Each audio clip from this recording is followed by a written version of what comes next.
We'll go ahead and conclude our media availabilities tonight with our race winner, Kyle Busch. If you have a question, please raise your hand and we will get a mic over to you.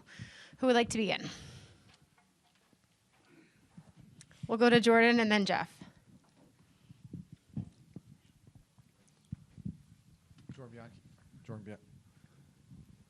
Jordan Bianchi, The Athletic. Anything different with the track you felt today with how they put the resin down or anything? Not really. I felt like it was maybe easier for the rubber of the vehicles to go down. Like trucks kind of spread it out about 2 lanes, and then the Cup cars practicing today made it a 3rd lane. So I felt like that was a little bit quicker than maybe we had normally seen here, especially since, I guess the longer practices maybe helped with that a little bit too, with 50 minutes on the truck side and then a longer extended practice for the Cup cars. So, but besides that, grip level wise, you can kind of feel a little bit of grip differences between the lanes, but I think it was also just a matter of where your truck worked best. Speaking of practice, Cup was 90 minutes today, which I think is the longest of the year. Where are you at on the practice? You want more of it? Are you okay with how it is? What's the balance for you? Yeah, I mean, I would say that I feel like longer practices or having an opportunity of being able to go in and out of your garage area and make changes to your car, right? So, it's nice when you can kind of, we had a package change today that we did. We came in, we unloaded, we ran 10 laps or whatever. We came in, we changed 3 shocks and springs and did some different bar stuff and whatever else they did, and went back out there and ran again. And it's just nice to kind of collect that data, right? And all we do is what we can do on the sim. And when the sim lines up, yeah, it's not bad. It kind of works for you. You can trust your changes. But when the sim doesn't line up, then you're out to lunch, and at least you can kind of figure out in a longer practice session where you need to get yourself back on track. Thank you. We'll go to Jeff and then to Dustin. Kyle, this seemed like a very classic Kyle Busch type race. I mean, you're fast in practice, you win the pole, you sweep the stages, you dominate the race. Did you feel like, when you're out there, you're just like, man, this is how it used to feel when I used to dominate these races all the time? No. When Ross got the lead there, I felt like it was going to be a tough race to the finish of being able to see who could outdo who in traffic and keeping the right front tires on the trucks and stuff like that. So when we went into fuel save mode there with about 20 to go, I was really taking care of the right front and trying to take care of the truck and just not push it and save fuel. I mean, partial throttle all the way down the straightaway, whatever. And then when the 88 ran back up on me with a couple to go, and I took back off again, I was tight. Like there wasn't anything left to go faster with, So preservation of tire was actually going to be a pretty big difference maker in the race had Ross been up there to run the whole rest of the distance. So from that standpoint, like some of these Atlanta truck races recently, right? Like you've sort of put on a master class and kind of school these guys on how to win those races, and you come here and it sounds like you're using like the veteran mindset and all the stuff you have to do to save tires and conserve fuel. At this point in your career, are you using that as much as just pure speed then? Yeah, we had a lot of speed, obviously, coming out and being fast in practice and sitting on the pole and leading the most laps. Our truck was really good, really fast. I feel like there are some things that we can improve on and make better. So that would make us even more dangerous, just based off of my feel and how I like to drive the truck and what I like to feel here at Dover, or from what I recall once upon a time feeling. It felt a little bit rigid today, like a little bit too stiff. So if we can kind of get it a little bit more compliant, that helps save the tire life and will make you even faster in a longer run. We'll go to Dustin. Dustin Levino, JC. Kyle, obviously you've had a lot of these performances throughout your career, but what does a dominant performance right now do for your mindset moving forward? I don't feel like I've ever really lost anything. It's just a matter of being able to go out there and do a good job. So, and have the team be there with me and do a good job, right? So, the KBM days and the JGR Xfinity Series days, nationwide, whatever, we're just lights out and felt easy and winning all the time. And I feel like there are some differences in our world now than what it once was, with NASCAR and stuff like that. But being able to go Spire, which is Kyle Busch Motorsports, and see the same group of guys that I kind of left there with, and go out here and win truck races. You know, there are places that we do struggle. Last year, I was not very good in the trucks, and we struggled a lot. But I really enjoy working with Brian Patty and his mindset and his vision, and being able to help kind of direct and lead with Brian on where we need to go. And I felt like everything lined up really well so far this year with our race runs and how we finished. And on the Cup side, like what's clicked throughout the organization the last few weeks with more speed? Say that again? Yeah, what's clicked on the Cup side Okay. to have more speed over the last couple of weeks? I guess I just remembered how to drive. I don't know. It's street. I don't know. I don't know what he's doing different, you know. I don't feel like I'm talking to anybody any differently. I don't feel like I'm relaying the information any differently. I just feel like, you know, it's maybe construed or thought about in a different way, and then the execution of being able to listen to my words and be able to put it in a race car translates differently. It's no different than when Adam Stevens, right? I had him for 5 years. We made the playoffs 5 years in a row, and we were unstoppable. We won 35 races in those years, I think, or something like that. It was crazy, and it was just easy. And I was like, this is Jimmy and Chad, you know what I mean? So when you can find those moments and you can find those guys that you can really, really click with, man, just you try to do everything in your power to keep it all together as much as you can. Are there any questions in the press box? All right, we'll go in the back right there and then down here to Lee. Tim Moore, Motorsports Today. Kyle, obviously, I know you're limited in terms of the amount of starts you can make in the truck series, but I am wondering, by the time you get to the end of your career, is there maybe a set win total that you're looking to accomplish now that you've hit your 69th year tonight? 6'9". My wife's in California. I don't know. I don't have a number in mind. Obviously, the Xfinity number is pretty awesome, right? 102. So, you know, once upon a time, I think my number in the Cup Series was wanting to eclipse Dale, and what is that, 75, 77? He's 76, right? So you needed 77. So somewhere in there would have been kind of what my goal was for the Cup Series. But take whatever you can get, man. You never know when the last one's going to be. So cherish them all. Trust me. And then I talked to a lot of guys in the bullpen today, and the narrative seems to be that they want to go back to the All-Star race at Charlotte just because of the ambiance in the field. Where do you feel, or how do you feel about the All-Star race being here at Dover? And do you like the rotating tracks? Would you like to see other places moving forward, or do you want to go back to Charlotte? I really, really like what we did with Bowman Gray, where we invested some money in the facility, we dressed it up, we made it look nice, and it has a lasting impression on the local short track after that. So for me, that would be my dream. Like, my dream would be, you know, go to Nashville Fairgrounds, go to Pensacola, Florida, go to, you name it. Is Oxford, Maine a place that could put on a race? They damn sure fill it out. So, you know, it's just, I don't know that we really need the 100,000 people in the grandstands. You know what I mean? Like, that's not going to be accomplished. But having the 20, the 25, or we did it at North Wilkesboro. There we go. Great example again. I think that's the right way to go. I think leave a lasting impression on some of these short tracks and for the local racers down the road. We'll come down here to Lee. Lee Spencer, Sirius XM NASCAR Radio and catchfence.com. And does it also need to be under the lights? Yes, I think so. I mean, I don't think we've seen a day race since 1991. Fair?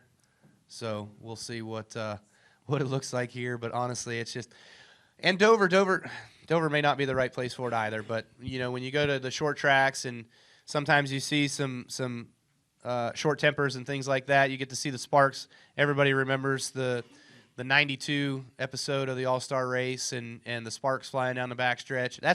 That was when I remember watching and becoming a fan of just seeing the action of that and what it was all about. And you know, that brought me in. So we need more of that. You and I have had a lot of conversations about the right way to bring up young drivers, and nothing to take away. And this isn't getting into the whole Texas thing with you and John Hunter or Priest and drawing a blank. But anyway, Ty. thank you. But my point is that Bell had some pretty strong words for Lane Riggs after the race today.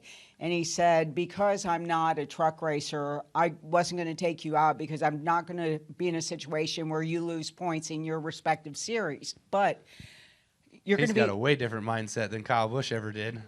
But, guys used to be able to pick up the phone and talk to you when you had KBM. Yeah. And... my question is with these kids going right from the simulator and, maybe dirt track to NASCAR or, maybe late models without working at a local racetrack or whatever before going there, how do these kids learn respect coming into the series when they really never raced at the local short track and had, Billy Badass teach them the right way to race? Yeah, I don't know. I feel like a lot of times, I think other people have said this as well too, where it starts from the top down, right? So from the Cup Series and down the line. And I've raced against the likes of Mark Martin and Bobby Labonte and those guys, Jimmy Johnson in their heyday, Jeff Gordon, all of those guys. And then it changed, like the guard changed, and the etiquette, the driver etiquette on the racetrack changed years ago, where it's just all out all the time, balls to the wall. I mean, everybody thought that was Jeff Gordon when he came in, and honestly it wasn't. That's just how fast he was, So there's just no room for, and everybody wants to make a name for themselves. Everybody wants to win. Everybody wants to run everybody hard, and now you've got this aero defense mechanism being your race car, where you put it in front of the car behind you, and now you can aero block them, and they can't pass you. And so everybody just does that sort of stuff, and it's pretty aggravating when you're a race car driver where you can't make the difference of being able to pass that next car in front of you because you can find another line or whatever. They can just put that car wherever in front of you. So it's just a changing of the name and the way we all do things. And so I don't know how you ever fix that, because I watch some late model guys race and they run over each other all the time, and I see the 5-year-olds when they're at the local go-kart track and their dad's yelling at them, hold it wide open and door slam that guy. You can pass him, you got to run into him. That's what we're teaching these kids at 5 years old. So hold it wide open and run into him. That's pretty much what we get all the way the rest on the way up. So the finesse and the charisma and the craft and all of that sort of stuff kind of gets lost in the weeds. I remember watching a race of Josh Berry at Myrtle Beach. I think it was the last late model stock race at Myrtle Beach. The guy goes almost a lap down under a green flag run and then drives all the way back through the field and makes it back to the front, not a mark on his car, wins the race. I'm like, that's craft, like that's skill, you know what I mean? And I don't think you could find a late model guy nowadays that would ever figure that out or know how to do that or be able to put that out there. So I don't know. It's a long-winded answer. How do you fix it? I don't think you do. It's just, talking to some experienced guys and hearing their side and, setting an example from the top down. For them, or I thought so. I thought that second to last restart, I thought I had a chance, but I was getting PTSD of the All-Star race between me and Denny when I got fenced off of 2, so I had to check up and not get too high in the fluff and hit the wall off the corner. So I just that gave him position, and then I had to battle off the rest of the guys behind me, but was able to get a good clean air spot there through 1 and 2 on that final restart and come home second. That's PTSD from a long time ago. I know, right? I got a memory like an elephant. Brian told me earlier. With kind of a little bit of, I guess, upheaval on the Cup side this week, is this a good way to kind of start and kind of a new weekend for you? Yeah. I mean, every week's a new week. Every day's a new day, and whatever challenges arise. I mean, hell, I thought we were one of the best trucks, if not the best truck, definitely better than a 77 truck in practice, and running really, really good lap times, felt comfortable with the truck, and then we get in the start of the race, and it's not where it needed to be for me with the aero situations and everything that we had going on. I was just so loose. So, every moment you got to regroup and and figure it back out. So not sure what we missed on that, but we gotta go to the drawing board and fix that. Are weekends like this where you get to run up front and be rowdy again, are these good for like the confidence, mental health to kind of remind yourself who you are? It didn't start that way. First 100 laps weren't that way. But, finishing it out was, feels good. But, wish we could have had that second to last restart over again. I'd like to go back and look and see what I could have done better or different. Just trying to get alongside my teammate. But I don't know if I would have been able to break free, kind of like him in the 17, got stuck side by side there before that yellow. How much did hitting the wall actually help the condition, race condition? It helped, yeah. Hitting the wall early, it actually did help me. It tightened the truck up a little bit and flattened the right side out where it took some shape out of the truck and gave me some side force so I can lean on it more. And that was the confidence that I needed to be able to get back going forward again. But when you do that, you're flirting with disaster because it knocks the right front fender on the tire. So I was probably overconfident that it was going to hold up and the tire wasn't going to go down, so I should have known better, but at least I felt it down the backstretch before getting into 3 and was able to get the pit road. Racing cars melee tonight. What do you think about this point in his career? Just the talent that he is. Yeah, no, he's doing a really good job. His truck probably wasn't as good as mine there at the end, but he made the most of it. He had front row starts and had track position and was able to kind of manipulate the lanes a little bit to his advantage, which was good. And he made the most of it. Austin Dillon said that you gave a speech on the floor at RCR this week. Can you give us any insight into what you told your team? That I thank Jim for his leadership and for him being there and being a part of our team and what he did for the time. And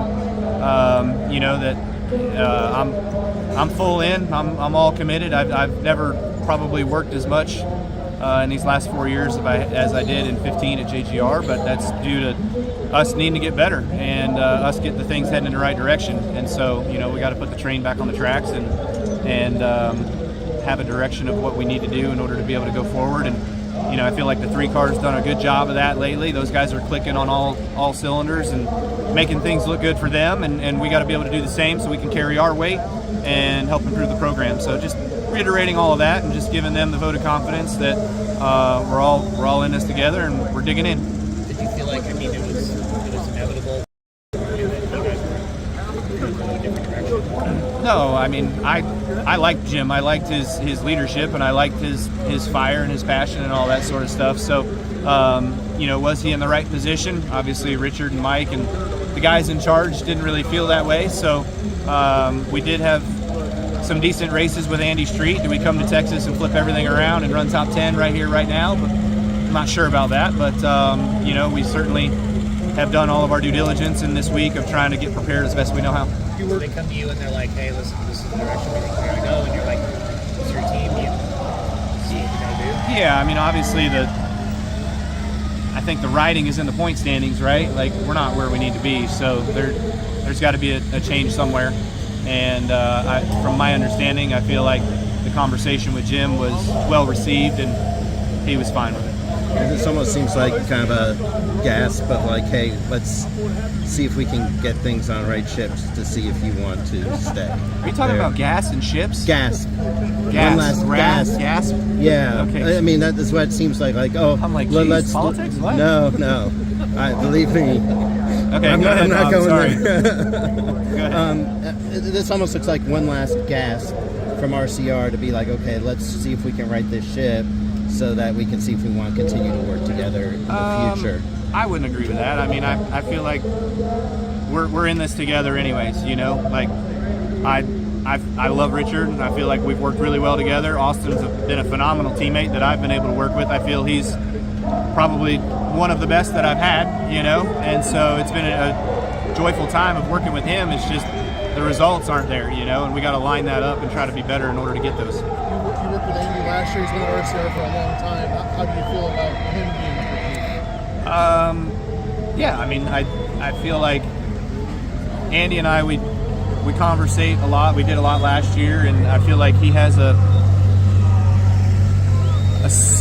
don't know how to say it, maybe a simpler mentality about how he goes about looking at things, and it has to make sense to him for him to be able to believe in it, and he doesn't just believe in what the computer tells him.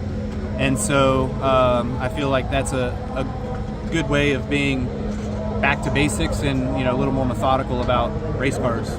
Free in. That's kind of been the story of our season so far with this new body that we have at Chevy. So we're still trying to figure out some of those things as to what we can do in order to combat that. But going to Vegas earlier this year, I felt like we were decent, and we hope to. We didn't qualify well. We just haven't figured out qualifying yet. But hope to qualify well, where then we could race well. Because it seems like once we kind of get everything all figured out, there we are. We're right around the top 10 to 14. I assume you heard the chatter with Nealand and Pullman that got out, circulated on social. What did you make of that? He's frustrated. He's probably not been in this boat very often of not having changes be able to affect the race car and things like that. I've been here for 4 or 5 years and have figured out that not a lot of things will really take you from a 30th place car to a winning car. So it's just different. Him having the frustrations of that is fine. I get it, and we just continue to try to figure out what helps me and makes me comfortable on Sunday. Every pundit in the world's trying to figure out why the slump, and if you had to look at it yourself, coming from the horse's mouth, what do you point to that you're not running like the Kyle Busch of old? Well, the Kyle Busch of old, when it was 2022, was that my last year, JGR? Mm-hmm. I don't know how many JGR wins there was. I won 1 race on dirt. I was leading 2 others, I think, when we blew up. And so we didn't get all the wins that we probably should have earned that year. I'm not sure how many other wins were in JGR cars, but RCR won 3 races with Reddick that year, probably should have won 6. I go to RCR the following year, we win 3 races right out of the gate, probably should have won 6 throughout the year, just didn't due to circumstances. So I do know how to drive the race cars. Fontana, 2nd race out with RCR, they had a banging setup at that place and we won. So give me a piece I can ride and we'll be just fine. So you don't think it's the next gen car? No, I've won next gen races, so I haven't won as many next gen races just due to JGR being in a slump of the first year of the next gen car, I feel like. And then, ever since the first year of RCR, I feel like we've been deteriorating in our success over there. When you're in a slump like this, how do you find the bright spots and things? You just keep working hard. You just got to keep pressing forward and keep doing the best you can. Keep trying to answer the questions that are asked of you and putting in the full effort of the things that people want you to be able to do and what I've been accustomed of doing for my 20 years being here. Is it still fun? Some days it's not, No, I would say you're not having very much fun, but, the reward is going to be there at the end of the tunnel somewhere. What issue you had with Riley? Did things just kind of build up to that point? Because you guys have had some history together. He's driven your trucks. Yeah, it's really weird with Riley because, they have a nice family business out there in Nevada, and I'm a part of that family business, being an investor in a couple of the stores. And so it's real awkward when you can't get along with the kid who is probably one day going to take over that. And so it's just, bonehead moves. You just keep getting run over, and certainly I'm not going to take it. So that's just part of it, I guess. Have you had any conversations with him about it at all, or no? No. Thank you. No. Looking ahead to Talladega, the stage lengths are trying to obviously change it to make you guys go hard, stage 2 and 3. Do you think that will do the trick? I don't know. I don't know. I haven't really looked at it enough yet to kind of figure it out, but I think you're always going to, when you're mid-pack anyways, you're saving fuel anyways, because when you're 2 wide or when you're 3 wide, whatever, if you're 10th in the row, or even 6th in the row, you're sitting there part throttle, so you might as well just be 60% throttle, just saving fuel, just so then when you do get to the next pit stop on pit road, yours is shorter than those guys that are in front of you, so you can jump them. People will gravitate towards what hasn't gone right this year for you guys, but what is something you feel that has gone right and gone very well? Success-wise, is certainly not really gone right, but relational-wise, I feel like things have gone real well. Working with Richard and Mike Verlander and Jim Pullman and all the guys and everybody there. RCR's been a great place for me. I've had great relationships with everybody there. So it's been fun on that regard that they've all got my back and they support me, and we just continue to try to build on that. It stalled out on me there and I couldn't get it refired, and obviously lost the track position, and then once you do that, those things were impossible to pass. So that was the trucks at Bristol are more of an aero game than ever. That's not fun. It seemed like the off week came at a good time for you guys to kind of just take a break, reset. What has the off week been like from your perspective? Were you able to just detach and breathe, or were you guys? What was it like from your perspective? Yeah, no, it was really good. The off week was much needed, of just a little rest and relaxation, if you will. You know, we're always running 100 miles an hour with Brexton doing stuff, me doing stuff, my schedule and all that. So it was nice to just kind of get a little refresh on that aspect. But disconnected from the team, no offense to them, but kind of let them sort of disconnect as well too and take an Easter break. And here we are back at it.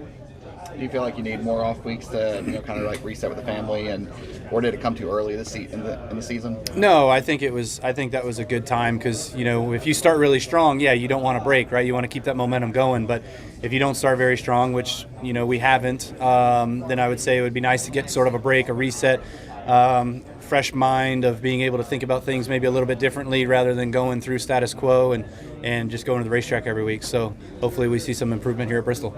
And you raced last night, with the PJ1 and stuff. How are you anticipating that to handle with the Cup cars? I know you guys haven't been on track just yet, but what are your takeaways of what that could provide? I think from the way it started to the way it ended, it wore in, quite a bit. So it's not going to be as drastic of a change today with the Cup cars getting on it. Obviously the bottom will be better, but I think if there was a top lane practice where we all had to go and we all had to go run the top, I think we could burn in the top pretty quick and then it would be pretty even. It was great to see you racing trucks again, like old times, and there were like 7 Cup drivers in it. I know you maybe didn't get the win that you wanted, but it was really fun to have it be like the day where if you wanted to race, you could go race on a Friday. How do you look at that? That was good. It was fun. I mean, that was one that was just on the schedule, so opportunity there, and thanks to HendrickCars.com Inspire for letting me go run the truck and have some fun. Wish we could have ended a little bit better. I felt like if we didn't win the race, because I could hold the rest of the guys off behind me, then I think maybe we would have got a third out of it. But, we're just there to win. Increase in horsepower compared to previous years in the next gen era? The sim preparation's been the same. You try to figure out how good you are on new tires and figure out how good you are on old tires. Obviously, the bigger emphasis for us was focusing on how good we were on older tires, because the new tires are only good for 3 laps. The old tires you're on from lap 5 to 40, so you definitely got to be better on those. Kyle, are you the kind of guy that pays attention to like the overall win count? And have you noticed that Denny's only 2 below now? Is there any concern there? Yeah, no, I've seen the publications for all that, and if I had any way of being able to rebuttal it, I certainly would, but I don't. So, he'll top it this year, I bet, and hopefully I get some more opportunities in the future to be able to do something with that. But otherwise, I'm at 63, and he'll soon eclipse it. Do you care about that? I mean, is that something that bothers you? No, you as a driver, you want to continue to add to your total and just keep rising and rising and rising, right? And I don't feel like I've been able to rise as high as I wanted to. I was hoping to get into the 70, 75 range, and that was sort of my goal that I had set, and we've stalled out at 63. So that's my own problem, not that Denny shouldn't be successful and overachieving. He's obviously a great race car driver and has many of years and opportunities to be able to get to where he's at. So when he does get there, then, he takes that spot. And I remember a couple years ago you were talking about future plans one day when you do leave Cup racing, thinking about going back down to the truck, starting a team with Brexton. Is that something you'll want to do? No such thing as starting a team. I've been there and done that. So I'm hoping a team will hire me and give me an opportunity to go race for a truck championship. Yeah. Mm-hmm. Driver, right? And how you take care of your tires, being rewarded for that. Having the lesser downforce on the race car, maybe being a bit of an equalizer as well too, where mechanical setup and things like that will come more into play. Kyle, do you feel like this weekend with the projected fall off, that might be an old school NASCAR race where the drivers can control their own destiny per se, rather than just riding around in the car? Yeah, I think you'll definitely see more of that with green flag pit stops than you will restarts. Restarts, you're still going to be, you got to race your competition, but yet you still got to race the racetrack. But how do you do that, right? Like, guys around you, everybody wanting to rip off, I'm just making it up, 30-second lap times, and you want to run a 30-30. Well, you can't, because you're going to get run over and you're going to get passed by the guys that are going faster. So you've got to find a way of being able to prioritize your tires over positions, but you don't want to lose positions. Are you glad to see NASCAR doing more tire fall off recently over the, I don't know, Vegas, you guys were, having them fall off as well. Are you happy to see more of that? No, because I burned the tires off. So Vegas, I was running as fast as the guys were on the front side of runs, and I was paying the penalty for that on the backside. So we didn't have the longevity that we needed. If it was the other way around, I would answer that question differently. And I know the fighting debate kind of rose again this week about the fines with fighting and stuff. I know you've been on the giving and receiving end of that a few times. What is your stance on letting drivers have at it? Yeah, I've had a few skirmishes, and I don't remember the penalties of those lately. Like the Logano thing in 2017, like there were no penalties that came out of that one. So maybe Bob knows. I know Ricky. For Ricky's with you, he posted on X that it was $75K. Well, that was premeditated. That was because he waited. Okay. Heat of the moment after the race, just getting out of your car, going up to somebody. I think you get free reign. Okay, thank you. Noah Reed, Kenny Wallace Media. It's a big weekend for the Busch family. Brexton's out at Madera Speedway to make his junior late model debut in the 5150 junior late models. Just talk about how excited you are for him. Yeah, I think it's pretty exciting for him, I would guess, as a 10-year-old to get your chance to race for your first time in a big late model, big car. So we were out there the last couple days doing some testing and trying to get her dialed in and make it as good as we can get it. We've changed everything under the sun, and we hear the same comments from the drivers. So we're missing it a little bit there, but hopefully he just can have some fun and learn a lot and get some experience under his belt with some of that stuff. And I would imagine he's probably one of the youngest guys in there, if not the youngest guy in there. So plenty of time to get better with age and just make some laps. Brian Twining, Bleacher Nation for Breastworks Media. Kyle, you talked about how this track is just kind of getting a basis for this package, but how do you measure that with the new body style of the Chevrolet and comparing it to setups that you've run previously? Yeah, these cars are so aero sensitive, it's crazy. So some of the aero numbers that we have from last year to this year, obviously those are different. So that's kind of steering us in a little bit different direction as far as setup goes for the race car and how you want your platform to be and how you want your ride model to look and stuff. So it's not always as easy as just copy and paste from the previous year. And we'll see how all the key partners do and how they all hit it. The one car had some really good speed here last fall, but again, all new things coming here this week. News dropped recently about NASCAR maybe ramping things up as far as production for a sequel. What are your thoughts on the potential of that and what it could do for the sport? I don't know how much NASCAR's involvement is, if they're the ones calling for it or not, but obviously I think it would be something cool. It would be special. You got to be careful with it, right? Because the first one was so good, you don't want to screw up the second one. So it's always hard to come back with a better second chance at making a movie. But no, it's awesome. I've had a chance to speak with the writer a couple times about some of the ideas and whatnot. So that's been pretty fun and interesting to what the concept may be or may not be. But yeah, we're certainly looking forward to it and seeing it come to fruition. Bob Parkhurst, Fox Sports. Are you aware in those final 5 minutes that the caution comes out, the race is pretty much over because there's no overtime or anything in that situation? And if so, do you think that made things more dicey at the end? Yeah, I mean, I was told, they said, next flag is pretty much going to end it. So we were trying to keep the lead, and you're going to do that in the last 10 laps, 15 laps, even 20 laps of the race anyways, because you want to control the race. You want to control that lane. Early in the race, when you're in the first stage and you get guys that get runs, you can let them kind of go in front of you, cycle around, let it race out a little bit.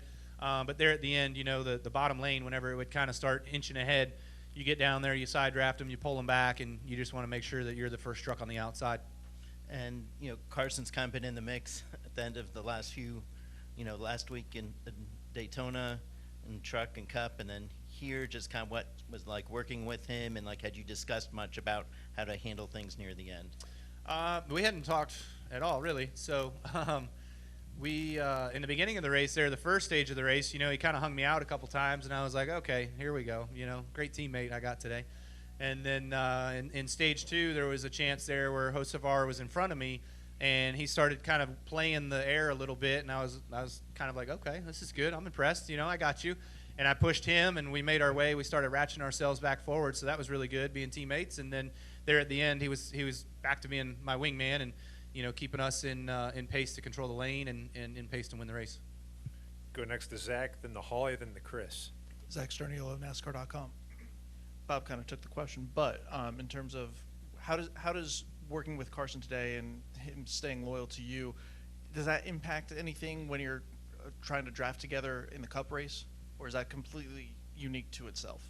It's going to be unique, obviously, right? I'm not a Spire Motorsports guy on Sunday, so I'm sure that'll play some differences. But it was nice to see that he's got it in him, right? Where in the beginning of the race, it was kind of normal Carson, all over the place. Not all over the place, like out of control, just dicing it up, right? Like cutting moves and making plays like I probably once was. But, and then in the second stage, I was able to kind of be his wingman for a minute. That worked real well for it.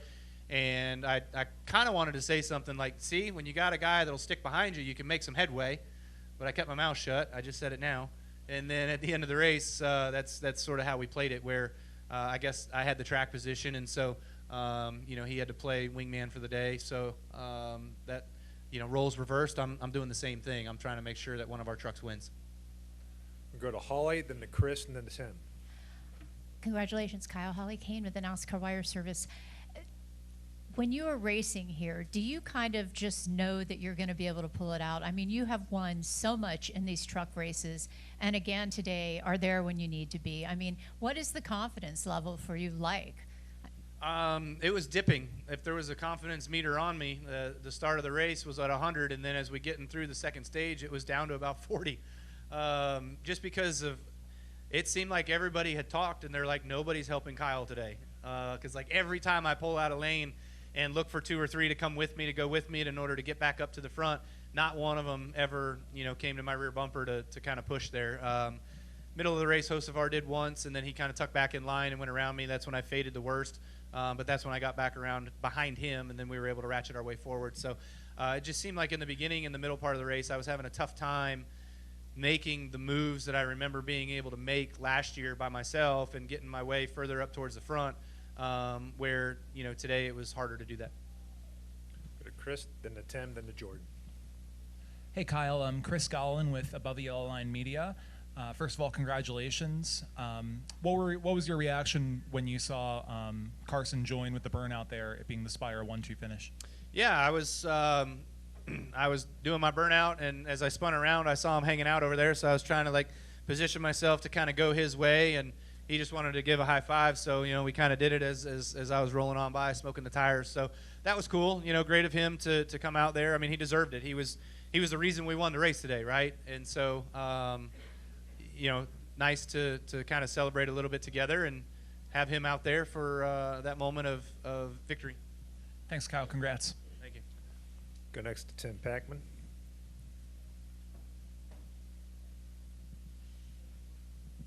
Tim Packman, HeavySports.com. You answered the Hocevar part.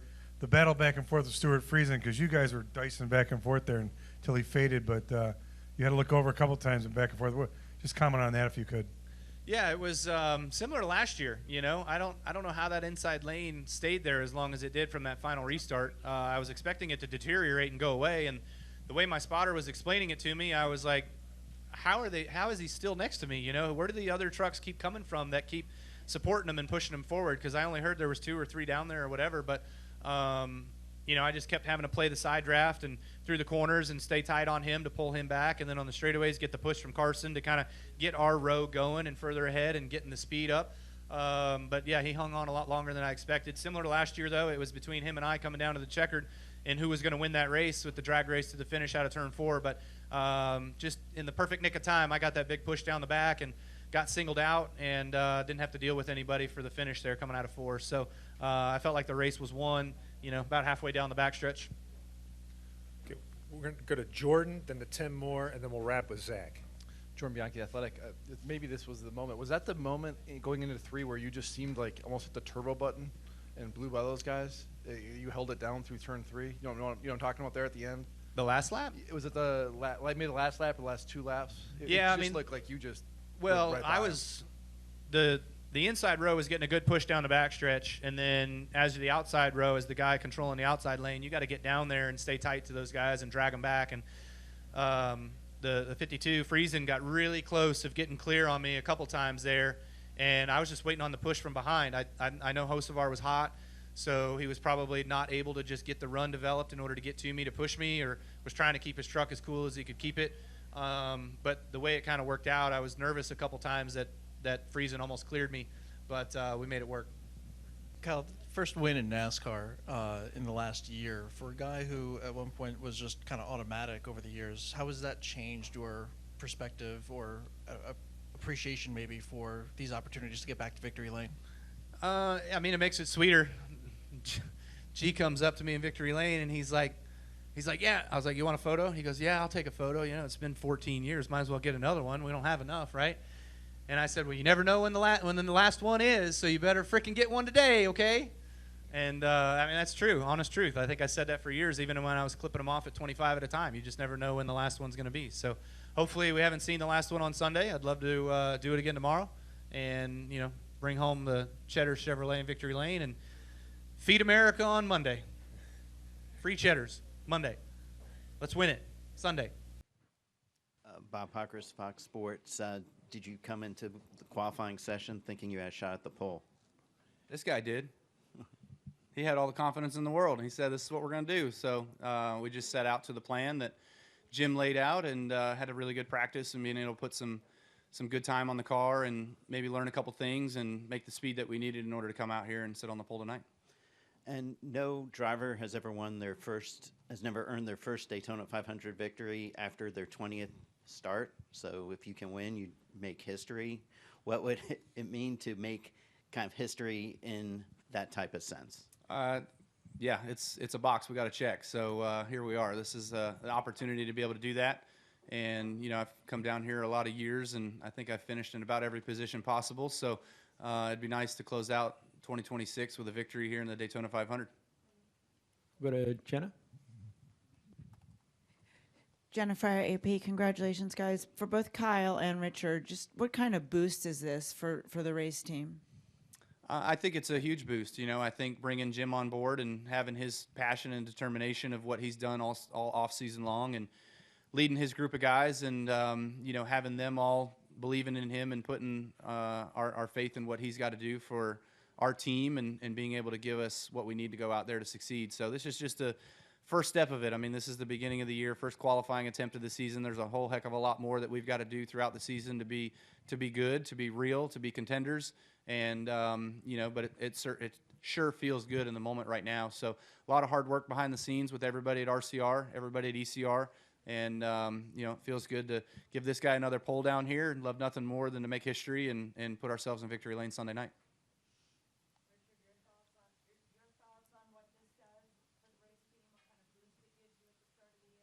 Yeah, it's great, you know, getting Jim on and just watching how he fit into our family at RCR. It's great, and I watched them, you know, I stand back and watch a lot, and to watch how they work this winter and the way they just do everything right now, I'm just happy and proud of all of them. And Kyle, we've got to get this 500. Holly? Holly Kane with the NASCAR Wire Service, and either of you can answer it, or if you would like to, this is a heck of a way to start things off. I mean, and Kyle, we were speaking earlier today, and I think you were optimistic, but you may say this was even better than what you were expecting. And if you could just talk about what this means to you to have your first big race here and do that. Yeah, I mean, to come out swinging and get a Daytona 500 pole as a first race as a crew chief is pretty humbling for me. There's a lot of hype around it, and you know, feels really good, obviously. But yeah, I think, like, you know, to echo what they've said here, you know, we need to start season out strong, and this is just one small step of it. But you know, kudos to everybody at ECR, RCR, the whole organization. You know, made a good plan coming into this, and we've executed really well. So nice to see that out of everybody. Over here. Hey guys, Chris Collins, NewsDaytonaBeach.com. First of all, congrats, Kyle, Richard, and Jim on the poll there.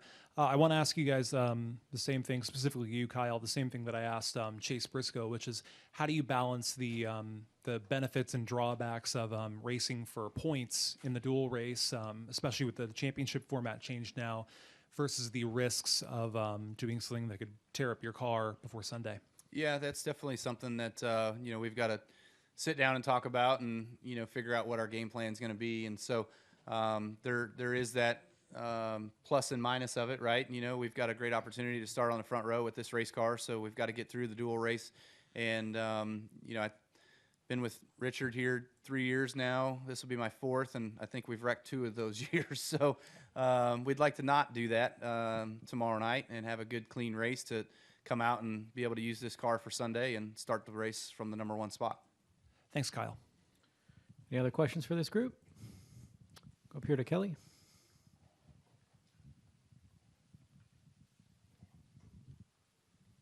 Kelly Crandall, Racer.com. Jim, when we spoke at the end of last year about this upcoming partnership, you said that you believe that you and Kyle would have very similar personalities, but you hadn't yet looked at his analytical chart. Have you done that, or how have you just feel like now with Bowman Gray competition in the books and getting through a competition environment today, that is going as far as matching personalities and passion? Yeah, I mean, I think we're very close on a lot of things. I would say going forward, we are probably very passionate together, and hopefully that shines out. Kyle, every year it's a storyline, right, of haven't won the Daytona 500. Do you just want to yell at us all of like, can we stop talking and asking about it? Or like, what does that do to you every year, honestly, coming down here and knowing that that's the topic, in addition to how badly you want to win this race? We just got to get the job done, so we stop talking about it. So no better time than right now here in 2026. So it's just the nature of what this race is and what it holds, and being in the right place at the right time, making the right moves when you can. And we were just talking about it. It'd be nice to lead all 200 laps and stink up the show and win this thing, but I don't think you'll make it on fuel if you did that. So there's all kinds of different strategies, and there's going to be 30 other guys plus that have that same opportunity, that they believe they can win this race as well too. So that's why you got to run the race and play it all out as it comes. Any final questions? We'll wrap up with Jenna here in the middle.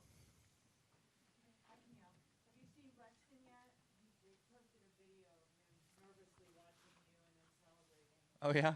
No, I haven't. I was just texting Samantha right now because she was hopeful that I was going over there tonight to then go be with those guys tomorrow. But apparently there's a whole media day that I've got to do now for the Daytona 500 pole sitters. So unfortunately, I won't be with him tomorrow. But, that's because of good things that happened here tonight. So, it's been a rough stretch. It's no secret, right?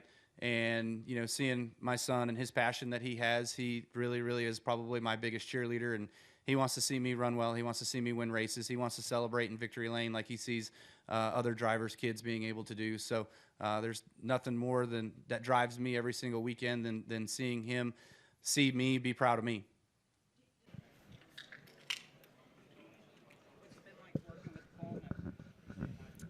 Working with Jim's been good.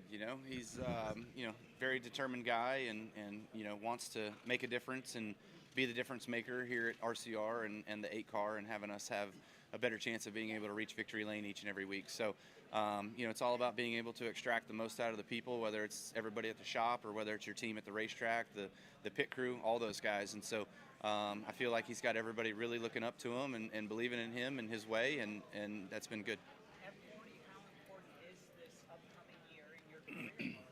I mean, I think any year is, you're in a performance-based business. You've got to go out there and you've got to perform. You've got to be able to win races and be in victory lane. And, that's not just a yearly thing, that's a weekly thing, so it'd be nice to get back towards that and, put ourselves in contention to win, and then also score points and be up there all season long fighting for a championship at the end of the day. Finally, other than Pullman, what changes have been made at RCR Yeah, I mean, Pullman's the number one thing. Besides that, it's just going to be all the things that he's implemented behind the scenes that I don't really know, So, there's no real new car or new tire stuff that I know about. The engine stuff at the short tracks is obviously a little bit different, but, it's just all about making your stuff go. How hard is it to go into the Daytona 500, the first race of the season, with a new crew chief? I mean, this is obviously a race that you and the team want to win, but you've got to do it kind of right off the bat with a new situation. Yeah, I mean, coming to Daytona every single year, it's just, as you're coming in here as your 4 or 5 years of being in NASCAR, you're a young guy, you're excited, you're pumped up, you're amped up for the Daytona 500, and as you go along over the years, you just kind of got to figure your way of being in the right mind place to just treat it as any other race and to go out there and excel and just be in the right place at the right time. I mean, we've seen it here the last 4 or 5 years. You can be leading off a turn 2 and not make it back to the start-finish line, and you can be running 5th or 7th or 11th or wherever, and you can be the one that wins the race, So it's just a matter of having it be your day. If you're able to get the win on Sunday, are you going to extract more relief from getting the Daytona 500 win finally crossed off, or just ending the winless streak you have going on in general? Yeah, I think both, being able to win Daytona, that's obviously sort of the last box to check in my career, and having that get done would be a lot of fun, and we would celebrate that really, really big. So besides that, yeah, you want to win. You're in a performance-based business. We know we haven't won in a couple of years, and so we've got to put that behind us. You've been in the sport a long time now, and lots being made of the fact that this sort of driver market in particular this year is going to be very hectic. A lot of drivers sort of contracts expiring. I mean, what's your just view of the way the situation is going into this year and how that sort of plays in the back of your mind? I don't really worry about it, Again, performance-based business. If you win, you're going to have an opportunity to carry on forward, So, and however that looks and what that lines up to look like when time has come to talk about all that sort of stuff, we'll see. Kyle, do you have a favorite Greg Biffle memory? Oh, tons of them. We had a lot of good times. I think one of the best times we were out in the sand dunes, and it was New Year's, and there was a lot of people out there, but we may or may not have snuck some fireworks in and lighting off some fireworks, and we had a Crown Vic out there as well too, just a regular street car, and we were beating the heck out of that thing over the dunes and seeing how far we could get up the mountains before it would get stuck, and towing each other out after guys would roll over or flip over in their cars and whatnot. So just great times with him and doing all that sort of stuff. We've had some battles on the racetrack as well too. I remember knocking him out of the way for the lead at Darlington one time, and I didn't mean to do it, but I was kind of like, oops, so I let him back by and gave him the lead back, and then I was able to get back by him a few laps later the right way, So, but yeah, he was probably one of the few drivers that I never had any issues with. Why do you think this Daytona 500 has kind of been a thorn in the side of the greatest drivers, the champions that have not won this race, but have won championships and won, dozens and dozens of races? What is it about this race you think that is either just not worked that way for people? Well, I would think that, back in the 60s, 70s, 80s, you come down here and you've had drivers that could win, maybe 6 or 8 drivers that could win this race, or 6 or 8 teams that could really legitimately be the team that would win this race because they had ways of building super speedway cars that were just faster than everybody else, But everything's just gotten so much closer over the years, especially now with this new next-gen race car, that you legit go around here on Sunday and there's 30 guys that have an opportunity to win, 30 plus of them that have an opportunity to win this race. So it's just all about being in the right place at the right time. And I don't believe it's a skill set that will put you in victory lane. I think it's going to be more luck than it is skill. Where do you like to be at the end of the Daytona 500? Talking about the middle, where one guy likes to be, Denny says you got to be in the top 8. Never a bad time to lead. Others think you don't want to lead till the end. What's your preference? Well, I mean, I don't know, 2 years ago, I guess, when we were here, Austin Dillon and myself got the lead. We were in the control of the race. We were running first and second, and we came off of turn 4, and I saw the white flag in the flagman's hand, and unfortunately a caution came out as we got to the front side of pit road entry there. And so, after that, we weren't able to hold the lead on the restarts, but I led mile marker 500, So that's just the way it goes, You just never know how it's exactly going to end. So to be out front. You feel like that's the safest, best spot to be, but sometimes you see guys spun out of the lead, and they're not the ones to win. There's guys that win from coming out of turn 2, they're in 7th place or they're in 11th place. It just depends. You never know. Depend on who's around you, or do you have the same philosophy? No matter, this is where I prefer to be. Like Tyler Reddick likes the middle at the end. Yeah, I don't know. I think if it's, it never really gets 3 wide. Every time we get 3 wide, the top lane gets shucked out to the back. So, been there, done that. So I would say that you want to be the middle top lane, but you want to be out front. You want to be leading it, because if nobody's going anywhere, then all you're doing is getting the pushes from behind. Kyle, how long into the season will it take where you can really assess and gauge the new Chevy body? Yeah, I think we're going to see some speedway prowess. Is that the word? Of how good it is. And then we get to Atlanta, same thing, and then we get to some short track stuff. We'll see how the downforce on it is, but obviously you kind of look at over the years, the brands that have come out with new bodies have been pretty competitive, although you look and you see Kyle Larson won the championship last year in the oldest body out there, so now we've got a fresh one and a new one. Maybe the advantage is on Team Chevy. Gratifying is it to close out the year with a top 5? Yeah, it feels really good. We went backwards a little bit there in the middle of the race on an adjustment, and Andy and the guys, we just redid it. We just went back the other way, and car came to life, so it really became good, and was able to tie the corners together better and made some really good moves on restarts to get some track position. So positive. Thank you to Andy Street for filling in. And, positive note was to get a top 5 to end the season on and build some momentum in our team and everybody at RCR to get ready for the Daytona 500. Why were the tires blowing left and right? When you run softer compounds, you tread lower on air pressure, and that you pay the price, right? So nothing. I don't think it was anything with Goodyear's fault. I felt like the tire was pretty good, pretty racy. Just guys were getting a little aggressive. We got aggressive on ours and we lost one. So thankfully we were able to rebound from that. Well, we just got to keep working on building everything, and getting Jim Pullman announced as our crew chief for next year. Hopefully that obviously will help things and get us continuing to trend in the right direction. We've actually seen a little bit of that trend in the right direction here the last couple of weeks, so that's been positive. But, everybody wants to win. They want to win tomorrow. Hell, they want to win this weekend, right, tomorrow. But, there's still a building process that's got to take place to get us to that avenue, and being most consistent each and every week and finishing consistently in the top 5 is the easiest way to prove that you're capable of your next win. So we've got to get to that point first. With NASCAR reducing some of the restrictions, could we see you more in the lower series next year? Oh, gee, what do you know? Kyle Busch isn't winning. Let's open it back up, okay? I'm not spiteful at all. Yeah, if I'm lucky enough to get opportunities, then sure. But last couple of years in Xfinity, nobody's called, so we'll see. That's up to Dickerson, but I would imagine that's an opportunity. How would you grade your year? I'm not giving grades. It hasn't been a good one. We all know that, and it's got to get better.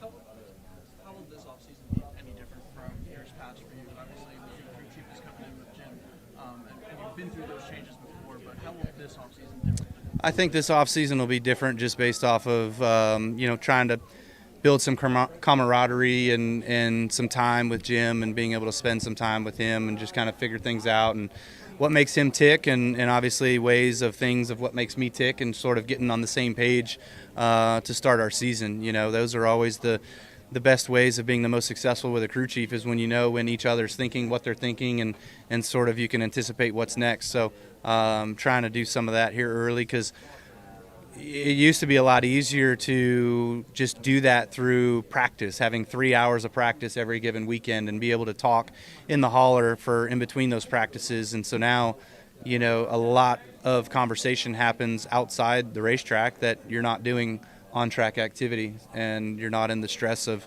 getting into the next thing. Will you listen to his radio today? Will you listen to the 7 radio? I haven't seen an Xfinity race in 3 years, so no, I won't. When does the work start with Jim, if it hasn't started already? I texted him earlier this week and just told him, hey, good luck. Focus on your deal. Don't worry about anything with us, obviously. And I'll talk to you on Monday or Tuesday or Wednesday whenever you're sober again. And, I wished him good luck on winning the championship, so hopefully they can pull that out. You played at Harding Heim arriving on the NASCAR scene. What's impressed you most about him this year now that he's champion? I played a small role. I would say Corey played a big role in Corey, and then Toyota played a big role in Corey as well. So, but yeah, having him for a season or two or whatever it was in some limited starts at KBM and seeing what he was able to do there and how determined he was, obviously we knew he was going to be a guy that was going to be capable of being successful and probably not to the level in which we saw this year, but Zipadelli is probably one of the best Truck Series crew chiefs there are out there right now, so obviously they knew exactly what they were doing and knew how to do it each and every week, and they just really, really put together a phenomenal season. So congratulations to those guys. That was amazing. What do you think will be the legacy of this one race championship format? Like, when we look back 10 years from now, how will we view this era of NASCAR? Are you saying it's over? Pretty much. I don't know. I think we kind of saw the Jimmy Johnson era of the 10-race chase playoff and how he was able to win 6 of them during that time. Is that right? And then the 7th was in the current one. But, I mean, Joey was a repeat and I was a repeat. Is that it for the current format? Is that right? Yes. Yes. Yeah. So, and I wish I would have had 3. 2017 still bites me to today. Thanks, Joey. Yeah, I mean, I don't know. I think that it was definitely a lot more sort of in the hands of a little bit of chaos, but not really. Like, the good teams still make it, but the last race is hard, So obviously, I guess Penske's got it figured out, but they're not there this year, so we'll see a new one. I don't know. We had a few conversations with a few individuals, and Jim seemed to rise to the top of all of that. So excited about that opportunity to work with him. I know he's done some great things the past couple of seasons in the Xfinity Series with Justin, and I hope that this doesn't take away from that for them for the remainder of the year to go out there and to secure another championship. It'd be nice to have a 2-time championship leader coming on over back to RCR, as he was with us years prior, early years of the development with the next gen car. What stuck out about him? Yeah, I mean, I would say his passion and just, the leadership conversations that we had, you're not hiring a guy based off of results in a cup car, right? So that's yet to be seen and to be made, but hopefully he's the guy that can help lead us in the right direction with not just the 8 car, but also RCR as a whole. Did you feel like there's anything in his personality that would be a good fit with you? Yeah, I mean, he gave me a little bit of personality traits from what I've had from others previously. A little mix of a couple that I really enjoyed working with and had some great success with. So, that's just a 2 times of hour each maybe of sitting down and having conversations. So there's plenty more to learn about one another for sure. What overrode his relative lack of experience with the next gen car? I know he's involved in early development, but what else stood out that made, hey, he doesn't have as much experience with this car, not as much of a negative factor for you? I think just that he was able to jump in over there at JRM, and to me, they've had good cars for a long time, but it seems like the last 2-3 years they've really taken a step higher, and I feel like that since that time, Jim has been over there for that time, and whether he's the responsible one for that, I doubt it, but it's a whole group, right? But I feel like a guy like that who's been able to jump into a system that's been somewhat successful and improve it, and to get results out of it, and to almost win 2 championships already, going for a 3rd, that led some really good traits for me, leadership traits and improvement of organization.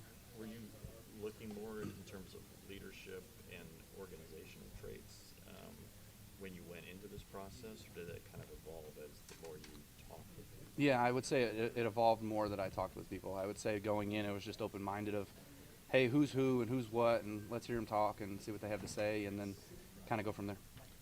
Sorry to interrupt this storyline, but could you just talk real quick about your qualifying today, coming off a good run last week? Things seem to be, rolling around here at the end. Yeah, I mean, you got to do it consistently to have it really mean a lot. But Vegas was a good run. I think we statistically speaking, with all the data that we get post-race, you know, we were an 18th, 20th place car, but we were able to get an 8th place out of it. And that was just from good execution, having a clean day all day, being good on restarts or decent on restarts, having good clean pit stops all day, the car getting better each run of the race and improving and getting further up towards the front, not getting caught up in that wreck that happened in one. So a lot of things came together for us to get a strong finish out of that, but don't take that lightly for the improvements that were made of just the week ahead. And answering it with a good qualifying. From all the conversations, I don't mean to be letting cat out of the bag here, but I would say he's coming in to lead the group we got. You know, majority of the team, to my knowledge, if not all, are staying. At this point, do you feel like, I know he has some next-gen experience from when he was first getting going, maybe the first year, and even developing it, but like, is leadership more important than next-gen experience at this point for a crew chief? Yes, I think speed comes from the race shop. It starts there. It doesn't happen at the racetrack. You know, crew chief driver relationships now with 25 minutes of practice is pretty much just trying to dial in your balance and make it as good as you can. Make the right adjustments going into qualifying to qualify good, and then make the right adjustments for the first run of the race so you come out of the gate strong in that. You know, it seems like those were probably areas in which we've not been as strong as we'd like. If you look to every single race, we get better and better and better throughout, and we're finally okay in the third stage, but it's too late. You know, so it's just about making the right educated decisions with the squiggly lines on the computer. This week and was recognized by the president and spoke a bit about her work with IVF and, you know, reducing the price of fertility medication and whatnot. You know, since you guys have had such a, you know, long journey with that and have done so much on that front, can you talk a bit about just, you know, seeing Samantha get that recognition, have your work with the Bundle of Joy Fund recognized like that on a national level? Yeah, I thought that was absolutely amazing, and you know, really when Samantha and I were going through all of this back in the very beginning, it was like, why us? You know, we're young, we're healthy, you know, and we had our issues of conceiving with Brexton. Obviously had to go through IVF for the first round, and then 6 in between having him and Lennox, you know, so a lot of heartache, a lot of tears and struggles and things like that, emotionally, physically, and then, you know, to continue to work with the Bundle of Joy Fund and make the most of that efforts for the last 13 years, to have her dreams, even before Lennox. I mean, her dream, our conversation was like, we've got to fix this from the national level and, you know, from Congress, from, you know, the government, from whatever, in order to be able to make this treatment, this form of treatment for IVF for other individuals much more affordable. As one of our times we were in the office sitting there in the waiting room, you know, a couple walked out saying, but we're never going to be able to afford this. And that to us was just like, wow, you know, thankfully we had the means to be able to do it. And we've started the BOJ and have continued to push along, raising over $2 million, granting over $2 million, having over 100 babies born from that fund. But, you know, we could double that work if costs were cut in half, you know what I mean? So it would certainly be most beneficial to the things that she's been working on for all of this to come down, and it finally came to fruition. So ultimately so proud of her and her work and efforts that she's put into this, and thankful for the administration of listening and taking us on and letting us be a part of it. I mean, is this a test, or would you, you know, to see if y'all can work together so that you could continue to do it next year, or do you be somebody else next year? How do you? I think right now there's got to be a greater plan with Richard and Verlander, you know, so relying on those guys to make some good educated decisions and calls and things of what they want to do and how they want to see this structured is, you know, it's their race team, not mine. But I want to obviously be a part of a winning team, and we're working towards that. Do you feel like there's a possibility that they could give you a young crew chief that you would then train, and then in a year maybe you would be gone, which some are speculating, and they will use it sort of to bring someone else in? Or do you feel you'll get what you need where you're at now? It doesn't matter to me if they're young, if they're old, if they're a different demographic, nationality. It doesn't matter to me. It's whoever's good and can put us in a right place to be able to go out there and compete and win races. And, you know, love Randall for everything that he is and who he was for our race team. And when I joined this race team, and you know, the relationship that we had and whatnot, and the friendship, and, you know, his family and kid driving for me a couple of years ago with go-karts, you know, so it's just a matter of things change, and, you know, we're looking for some more some more right now. What do you think you and your team need? If you could just say, here's my list of what you think you need now. Some consistency, just some more of knowing why we're doing what we're doing instead of some sort of shooting from the hip, if you will. Has it been more of the crew chief? Has it been more of the cars? Has it been more of the equipment? What has it been this season that's got the team back a little bit? I would say the short answer is yes. It's everything. You got to have, in this day and time right now with this car and everything, you've got to have every little detail absolutely perfect. And it seems like there's only 3 teams that have that. With Hendrick and Gibbs and Penske, who can do that. There's not a whole lot of winners outside of those 4, 8, 12 cars. How much of the struggle has just been the new car for you personally? 0. And I'm going to say that because you give me a good piece at Fontana, I win you a race. You give me a good piece at Gateway, I win you a race. So we've had good cars where we've been able to contend and compete for wins. And Kansas last year I messed up and threw it away, and Texas this year racing for the win, I hit the bump and messed up and threw it away. So but give me good pieces and put me in the game and let's go. What are you looking for in the next crew chief? Is it somebody in-house? Is it somebody outside the organization with fresh ideas and new? That's a Richard Verlander question. I mean, obviously I would say they've got to have a Rolodex, and whoever they can kind of pinpoint to having an opportunity to come inside and do the work, or whether they're from the inside and do the work. It's about leading us in the right direction. Always one of my favorites, fan questions all the time, what's your favorite track? And Bristol comes up, so this place is amazing, especially when it's full, and you get some action under the lights, and you get the boos, you get the cheers, you get all that stuff. It makes it for a really fun place. It feels like there's a lot more mechanical issues that can happen here. It seems like the car goes through a lot more load here than most other tracks. I don't know if it's any other track. Obviously the team can't do anything to bolster it, but what does this track do to the cars that puts it through its wears like that? Yeah, I mean, this is a place that you come to true test equipment, I guess you'd say, and we've had years of failures here a few times where steering boxes have went out, truck arm brackets have gone out, things like that with Gibbs cars. But I've, knock on wood, haven't seen very many issues with the next gen cars. So for us, anyway. So we'll see. Kyle, if NASCAR were to adopt a playoff format of 3 races, and then 4 races, is that something you would support? Yeah, I mean, haven't been in the playoffs in a few years, so it'd be nice to get back to the playoffs and have a shot to race for something of that nature. But whatever it is, everybody knows what it is going in, and you just got to figure out your best way through the system in order to bring you home a championship. Is that better than the system we have now? It doesn't matter what system it is. Everybody wants to make such a big deal about what it is. Mm-hmm. If you know what it is going in, exploit it the way you need to exploit it for yourself to make a championship. And obviously he's a little deeper in the point scaling, so that's a little bit of a hindrance on their set, where we always kind of had a little bit of a head start with that as the 18 car. But yeah, I mean, just trying to maximize your opportunities. If you feel like you've got a shot to win, you've got to go for the win and maybe strategize your race that way. But if you don't, then you've got to strategize your way for picking up stage points. Define success for the 8 team over the final 10 weeks of the season. Yeah, I mean, getting a win, that's what it's all about.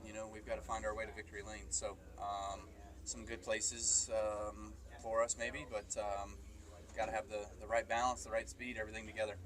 What do you say to your fans who are still following you because they love you racing on the racetrack, they haven't forgotten you? Are you able to, you're a pretty busy guy, keep in touch with them, and what message do you have for them? Like, watch us, see what we can do. Yeah, no, I appreciate Rowdy Nation always. Had a lot of great supporters through the thick and the thin, and so through the highs and the lows. I guess this is a pretty low, but just not winning wise. But that's what it's all about. We're in a performance-based business. We need to win and get ourselves back into that winning form. So great of Austin and the 3 bunch to be able to get that, and at Richmond, and so we've shown that RCR does have speed. We just got to put it all together and be perfect. Kyle, did you have an expectation when you were in the playoff the other guys would race you differently, or how would you want them to race you? Yeah, I mean, you would ask or expect maybe a little bit of help in certain situations. If you run a guy down from a good ways back and you catch him, for him to not arrow block you and hold you up, to just be like, okay, this guy's faster, like let him go, you know. So it doesn't always work that way, but that's sort of the unwritten expectation, I guess, by guys in the playoffs versus out. How do you summarize what the first 26 races were for you and the A team this year? Yeah, I mean, we had some bright spots, but just, you know, not all the way there to put it all together to win a race. So, you know, it's not due to lack of effort, that's for sure. Everybody busts their butt and works so hard to give us everything that we got each and every weekend. So certainly want to give a shout out to all of our partners and everybody there, especially Lucas Oil with the passing of Forrest this past week. So that was unfortunate, but you know, thoughts and prayers are with the family there. So we're just ready to go fight for more. Kyle, can you experiment over the next 10 weeks on setups and strategies and whatnot to help prepare you for 2026? I mean, you can, but I don't know how much you're really going to gain just with the fact of you're already maximized everything, you know, like I don't know where else you find more, and maybe that's why we don't have as much as some of the other guys, but I mean, your pivot points, your locations, your shock travels, like all of that stuff is as far as you can get it. So closing that up and going in the reverse direction, I don't think is going to be beneficial. So how do you find more, I guess, is what's next. So last year you finished second, and that race had 26 wheat changes. In the spring, there were only 4, I believe, since the 1990s. So what is the path to victory this week with fur traffic you've historically had success at? I mean, clean air is king. You know, that's why this race was so plagued with passes for the lead. I mean, the 24 car was really strong. He was a fast car. He was out front. He set sail. When he got back in traffic, he couldn't go anywhere, you know. So that's just the nature of this car and what we're racing with. 1,000%. No shit. But I mean, you know what I'm saying? Yes. That even happened. Was this year my 20th 500? Yeah. It was, right? Yeah, I think it was this year for the 500. He said the same thing. He was like, you know, the last guy that we had who won on their 20th start, I'm pushing you. I'm pushing you all the way there, you know. So Austin's definitely, you know, company guy and all for, you know, trying to get me my 500 trophy, but also this weekend to just try to get us into the playoffs. What does it mean for the organization to have gotten a win? It's huge. You know, it's really big. I mean, it goes to show you that RCR, the guys and girls there, can certainly build equipment that's capable of winning races. And I think what it all boils down to is just the setup that Austin's found there that just works so perfectly for him. We tried to replicate it, and yeah, I felt like I could do okay at it, but not as long as he could. You know, he could make 50 laps on tires. I was smoked after 30, you know, so I just attack the car and the tracks differently than he does, and I probably overdrive the tire a lot, and so I just need something different that helps hold the tire to the racetrack longer than what he could do with it. You come here being so close or not having the win, or is it frustrating to come here, or what is it like to be Kyle Busch and to come to Daytona as opposed to some other tracks where you had so much? Yeah, I mean, it's frustrating for sure, you know, having so many times that we've been close and not being able to get the job done, that makes it frustrating, but you know, it gives you a sense of optimism as well too, knowing that you've been so close and you can probably be close again. You just need to put yourself in the circumstance that gets you to victory lane first. What might that victory celebration be like tomorrow night then? Plenty of Rebel bourbon, that's for damn sure. So I might be worse than Brad Keselowski after a championship. Chase and whoever was in front of him, Briscoe, and whoever was in front of him checked up way earlier than I expected him to. Like my line for getting into turn 3 on newer tires especially, my braking marker is the white line that runs across the racetrack. And if you go back and watch the film, they were 2 car lengths before that white line where they hit the brakes. So I just plowed them. I mean, unintentional, but just rammed them and spun them out. And then the aftermath of that was just, you know, as I got through the crash, I saw the 24 car upstairs, and I didn't know if he had damage and was going to start veering down. So I kind of started veering down just to stay away. And obviously the few other cars were coming by on the inside, so I never even looked in my mirror. I was just looking and watching the 24, making sure he wasn't going to come across. How much is last year's finish this race on your mind, at least in terms of preparing, and if you find yourself again on the final lap in that position? Yeah, I mean, I thought I had a really good pusher with Christopher behind me, and I was going to trust Christopher to push me there to the end, and they just weren't fast enough or just whatever. Like, our cars just didn't mesh, and we just didn't carry that speed that we needed like the outside row did. So I should have taken the outside row when they built their momentum and got their momentum going and jumped in front of Harrison. So, there's moments like that where you can go back and rethink it 1,000 different ways, but that one seemed pretty simple that I just missed. I mean, Richmond's cool. I would say maybe another Bristol, but honestly, people would say that Dover's another Bristol, and that hasn't lended itself to the best of racing over the years. It's just so aero dependent there, and the fastest way is always the bottom, So wherever there's multiple lanes, places like Darlington or Loudon, scratch that off. Thanks, man. Lost in the finish, Austin was the fastest car here last year. Is there anything that you guys could take away from what they had setup-wise or driving style, anything? Yeah, of course you try to take out the setup stuff and figure out what made him good versus us, and the things that he did in the sim that translated well, and try to replicate that for us this week.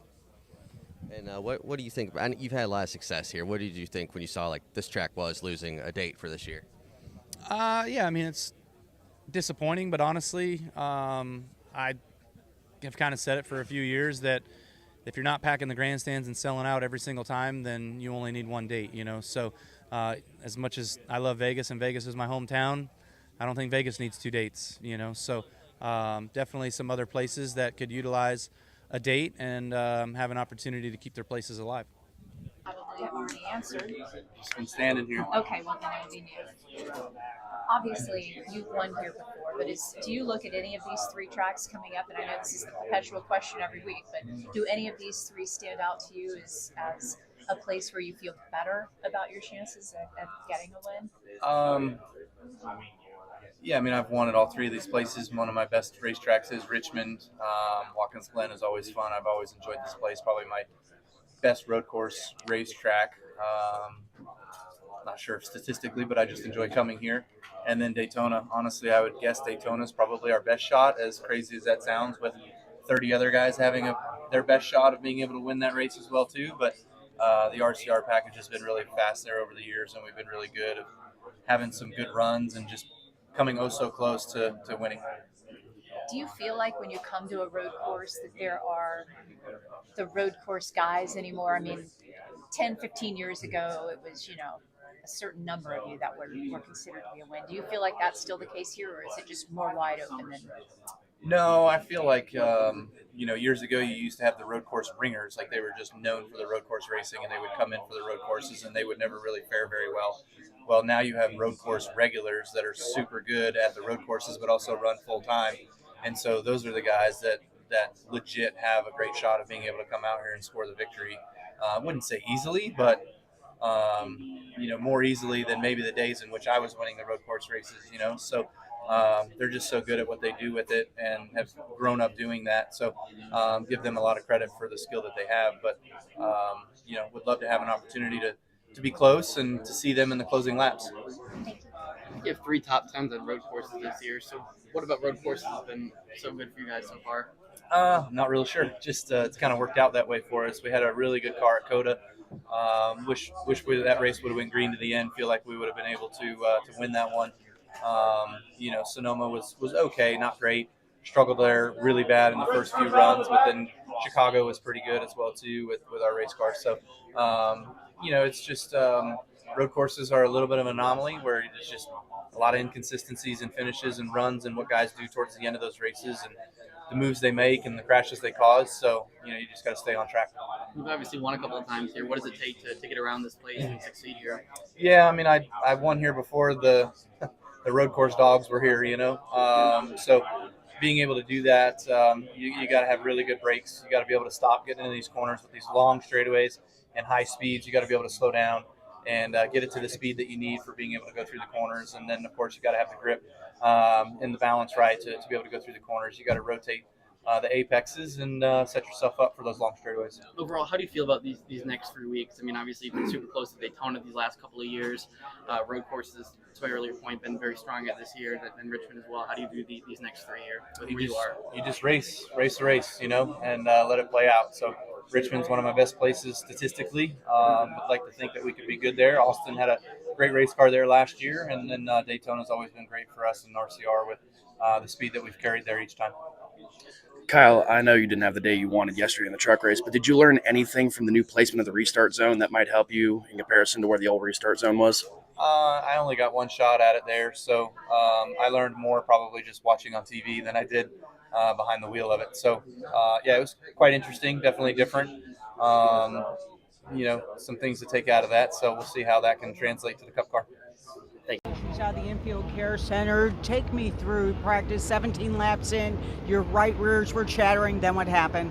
Yeah, just trying to find the right rear limit, find the right rear grip that we needed, and made some good changes to the car each time we came down, and felt really good in 3 and 4 there. I throttled up, car stuck well, and I'm like, okay, the right rear is good, let's go, and drove it off into 1 with a little bit more trust factor in it, and obviously it wasn't there. So got a little bit loose and overcorrected and just smacked the fence.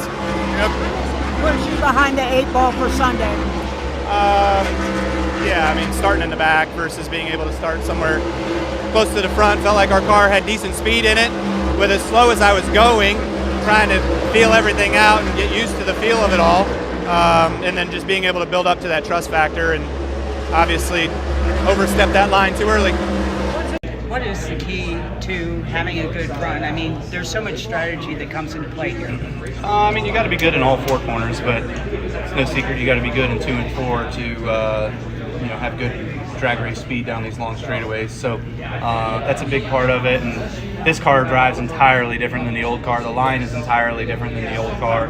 And obviously, when you're to the limit of the edge, you can step out quite easily.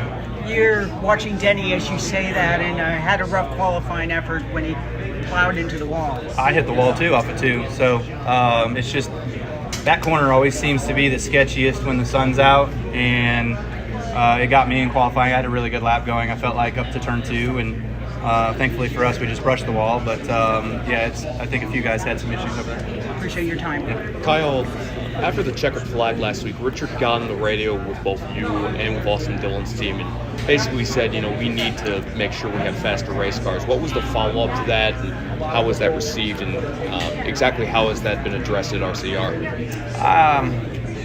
I can only speculate, but I'm sure there were plenty of meetings this week. You know, I'm not there every day, and I was actually traveling every day this week, so I didn't have a whole lot of time to be at the race shop with anybody. So, you know, Verlander and Richard, I'm sure, had plenty of meetings with our engineering team and guys in order to try to go over a plan of like, okay, what can we do? Where are we at? What's next?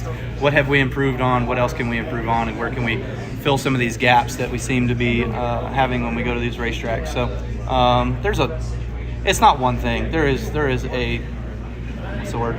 Plethora? Yeah. Plethora. Of Yes. issues. And it's not just RCR issues either. So, got to figure it out. When you say it's not just RCR issues, is it a Chevrolet thing? Is it a next-gen car thing? What? D, all of the above. What are the current strengths and weaknesses of the A team right now? I don't know. Just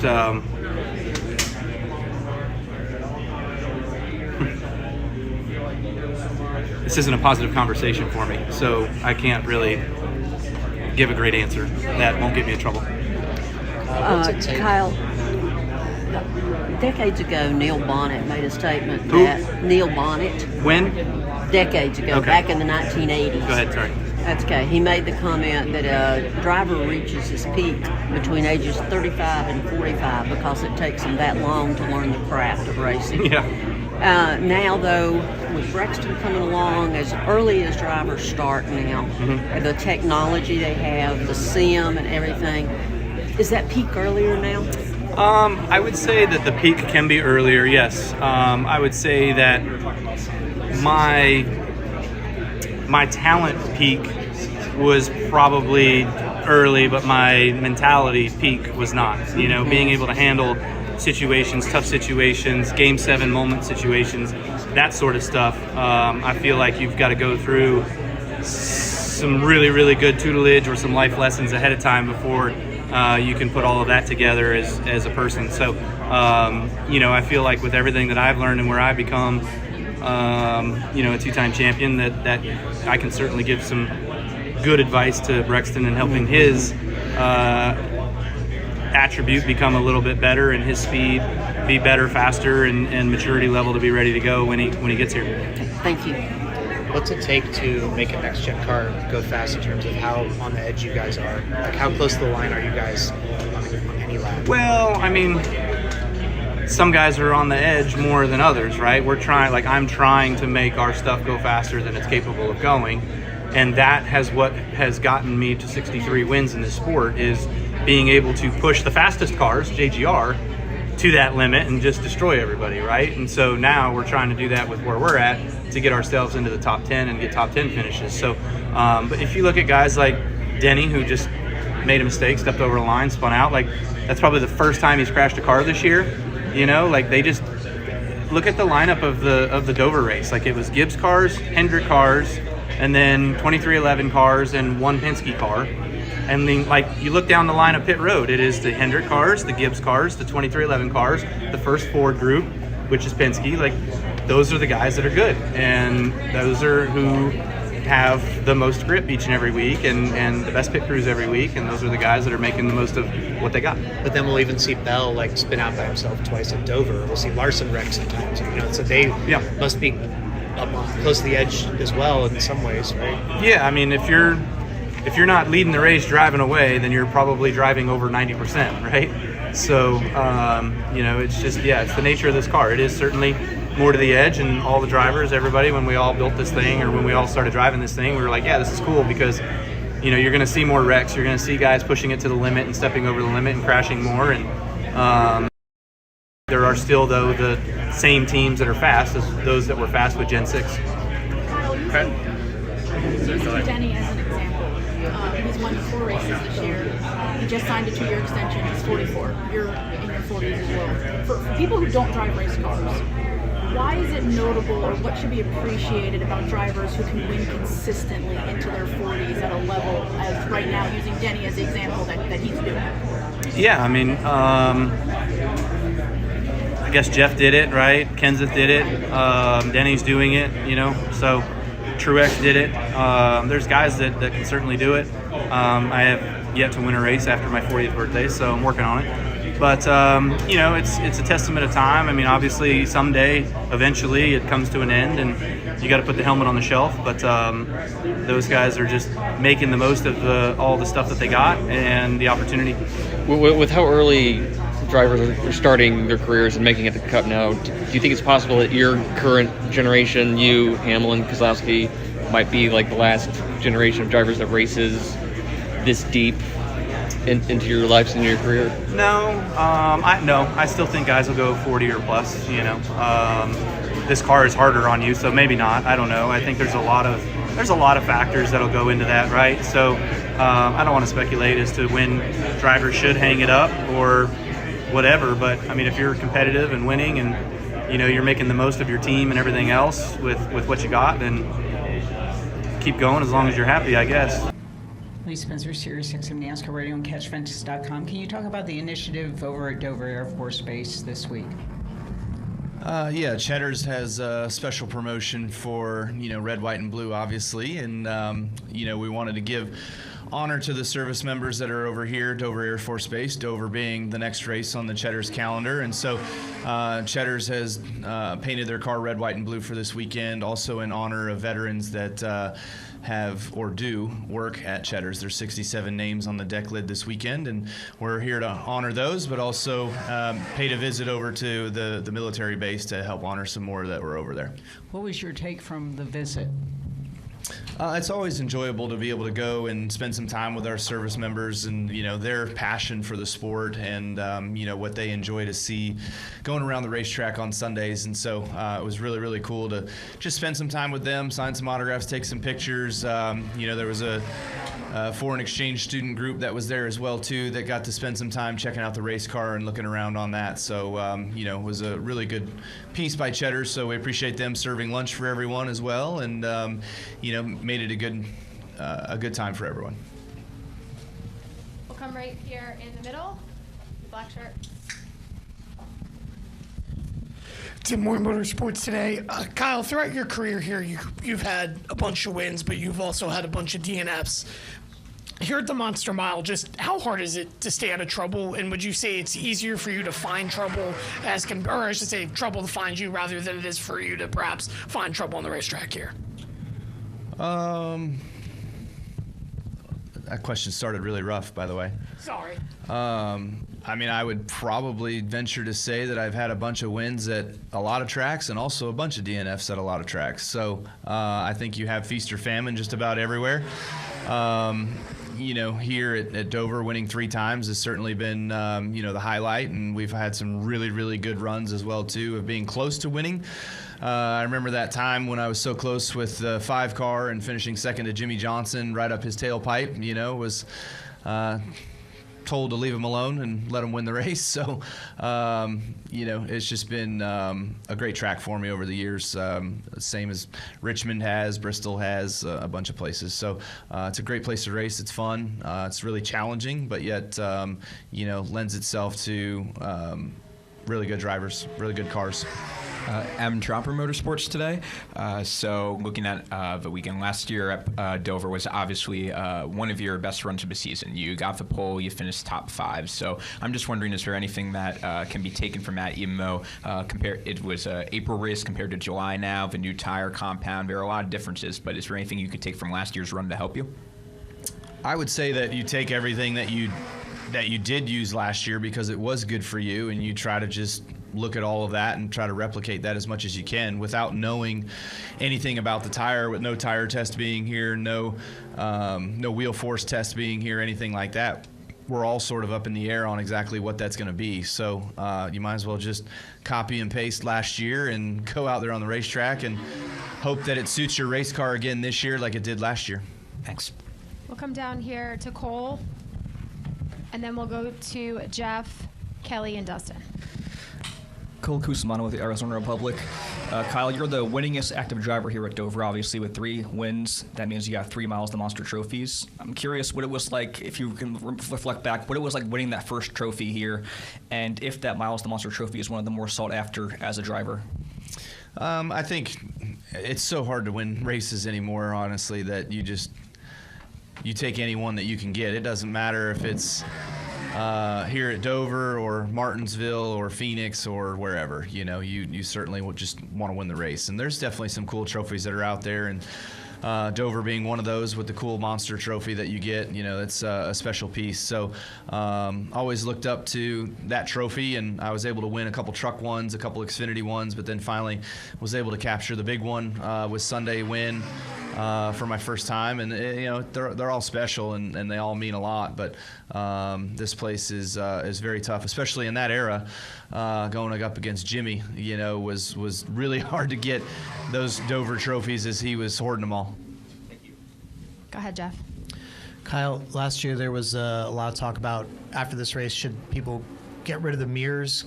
Should NASCAR take the mirrors away from you guys, because this is a track where aero blocking is so prevalent, as Denny did to Larson last year.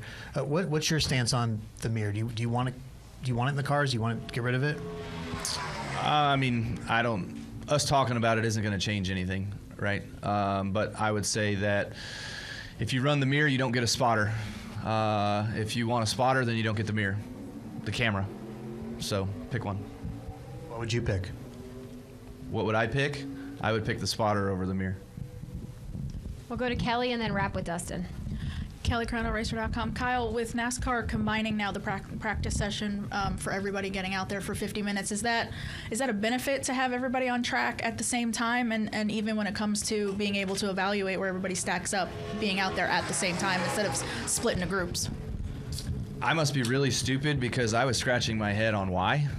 What are we doing? But then I thought, I was like, well, if it rains, which I guess we're worried about some sort of weather that's not here, that one group gets practice and the other doesn't. So if the track is just open, everybody can go. So if you miss out, you miss out. It's your own fault. So I think that's really the only reason why it happened that way. But there's not enough, we don't have enough tires, you know, like you can't. We have probably 10 minutes of tire and we have 50-minute sessions. So you're going to have to be mindful of just, if you go out and run 5 laps and come in and look for an adjustment, go out and run 5 laps, come in and look for an adjustment. But if you want to go out there and make a long run like we all typically do at all of these big places, then you're going to go until you feel like you shouldn't go any further, and you'll be done on your first set, your only set. Go ahead, Dustin. Dustin Lovino, J-Ski. Kyle, 2 good finishes in a row. How much are you looking at the points with 6 races left? Yeah, I mean, you're obviously looking at it every week. I mean, I think we leave probably the 5th race of the year looking at points, like where are we at, what are we doing, but honestly, points take care of themselves when you run good. Results is what matters, and being able to get stage points and being able to get good finishes will all equate to higher point totals and you not having to look at the sheet. So obviously a win and you're in, and you really don't have to pay any attention to it. So you know, that's certainly on our radar right now. We've had a couple good weeks where we've made up some of that deficit. I feel like there is potential and opportunity for us to continue that way, and we want to continue to climb that way and put ourselves obviously above the cut for making the playoffs. I was at JGR the first year we had this new race car, the new next-gen car at the road courses, and we had 0 of it figured out, and we ran about 30th all day. So car definitely makes a difference. You know, with technology now, they're doing live at telling you what other drivers are doing. As you can see that. Do you guys adapt to that during the race, or do you just run your own race? No, you can definitely adapt to that stuff. You know, last week at Chicago, we were struggling in some of the areas of the racetrack, and they would just kind of give me some feedback on some of that and tell me what other guys were doing that was making them good in those areas or sections of the track, and you would try to put that into your driving and change up what you were doing a little bit in order to be better, and, you know, it seemed to improve our lap time. So you're always trying to figure that out, and you know, you're not always the smartest of being able to know how to go through certain areas, and so having somebody else's way of doing it might help you. Yeah, great, thank you. What skill does SVG have that makes him excel on road and street courses? I'm not sure exactly. You know, I know that a lot of good road course racers have been good, but he's been able to capitalize on those and be able to win on those. I think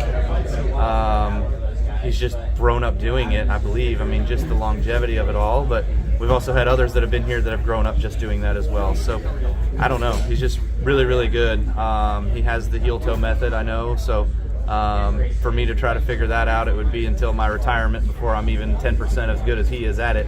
So that's out the window. And that's because that's not something you've done growing up. Yeah, no, I like the switching over from, I'm a left foot breaker, so the switching over to your right foot to brake and then turning your ankle sideways and gassing while pushing the clutch in, that's all very, very convoluted and way above my pay grade. Thank you. Well, now your son's racing too. Do you get him trained for Sonoma early, or how do you do certain things with his racing?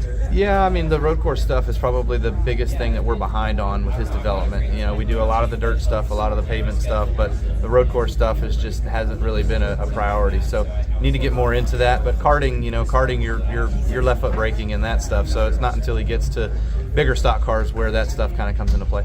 Do you think you'll send him to Europe like, Sillage did in Keelan, Harvard, and those guys? I don't think so. No, I think there's enough stuff over here and enough training courses over here and things like that where I can be helpful as well to him, that we can kind of go do some of that. I remember Bondurant was a big piece of what I was able to do, and having a lot of fun being able to do that and getting used to everything. So that's definitely an option. There's plenty of other race series that you could get into and get involved in order to get those experiences. Was Dover a place that you liked from the get-go? Yeah, I always enjoyed Dover. Dover was a cool place. I remember one of my first Busch Series starts was there in the 87 car. I think that was my second or third race, and unfortunately there was a checkup on a restart and I clobbered my nose, but it was always a fun place to go and challenge yourself and attack really hard. From the perspective of looking at the playoffs and how you get into the season from here? No, I don't think so. I think there's even probably a few more winners that could possibly win a race that could continue to move that. So the whole win and you're in is certainly alive and well, and is the best positive thing for you. So try to get a win. Do you pay attention to the in-season tournament and everything that's coming up with? And is that something that you'll be paying attention to once that begins next weekend? I will not. No. Do you feel you have to get a win to make it? Pretty much, yeah. I think that, I mean, points, no, you can do it on points, but with where you're at right now. But if there's 2 more winners that are behind you that get in and that puts you to a negative 100 deficit, then obviously that's not going to be doable. So I think the 50 that we're behind right now is certainly achievable, but if it gets any deeper than that and we're not able to close in here in these next 3 or 4 weeks, then it's going to be tough. Is Atlanta as exciting for you behind the wheel as it is for the fans in the stands? It's intense, so I guess that would be exciting for us. It's certainly a lot of packed adrenaline and just action, something happening all the time, and trying to figure out your next thing and seeing what lanes are moving or what things are kind of happening in order to get yourself further up front. So it seemed like, there's a lot of maneuvering from, say, 8th to 18th, in those 10 spots, but it kind of seems like it's pretty dull maybe sometimes up at the front. Although we're all trying to get there, it just seems like it gets a little locked up because sometimes it gets that one lane, that high lane moving, and the bottom just doesn't materialize. Last week, notwithstanding, Michigan was a really good momentum builder, it seemed like, for you guys at the 8 team. Is there anything you can carry from that into these next few weeks? There's a whole lot of unique tracks coming up here, so I'm not really sure how things work week to week behind the scenes for you guys, but is there anything you can take from that? No, I would just say that, each week we try to continue to focus on that week and making sure that we know what to do and can do all the things that we need to have good results. So there's a few road courses coming up. So honestly, you would say that, hey, we screwed up road course points last week, and so now we're going to not be very good on all the rest of the road courses, which I wouldn't say is true, but you can either do really well and get some good points at those races with staying out in stages and things like that, or you could have what happened to us last week and have an incident where you get 0 points, So that's why it's racing. Just go do it. What do you love about Pocono so much? Yeah, Pocono's fun. I mean, it's very challenging and gave me a headache for a lot of years, but about 2014, 2015, I started to pick up on the things that you really needed to have good here to be able to go fast and to have success. And so that's certainly been the case of my JGR days and winning here 4 or 5 times in the last little bit. When you see drivers like Stenhouse and Hocevar have this back and forth, and they kind of this war of words almost, are you entertained by it? Do you just laugh? Do you give it any mindset or thought at all? Bemused? I didn't know. No, not really. I guess just if you're around them on the racetrack, then you just kind of like keep your eyes open, right, for for that time of payback. But I could certainly sympathize with Stenhouse and the agony that he's had over the last few weeks. But it kind of goes along with everybody. I mean, frankly, we would have said the same thing about Stenhouse years ago. So. Just kind of is what it is. And the other thing, last question, and I don't know if you saw it last week with Josh Berry.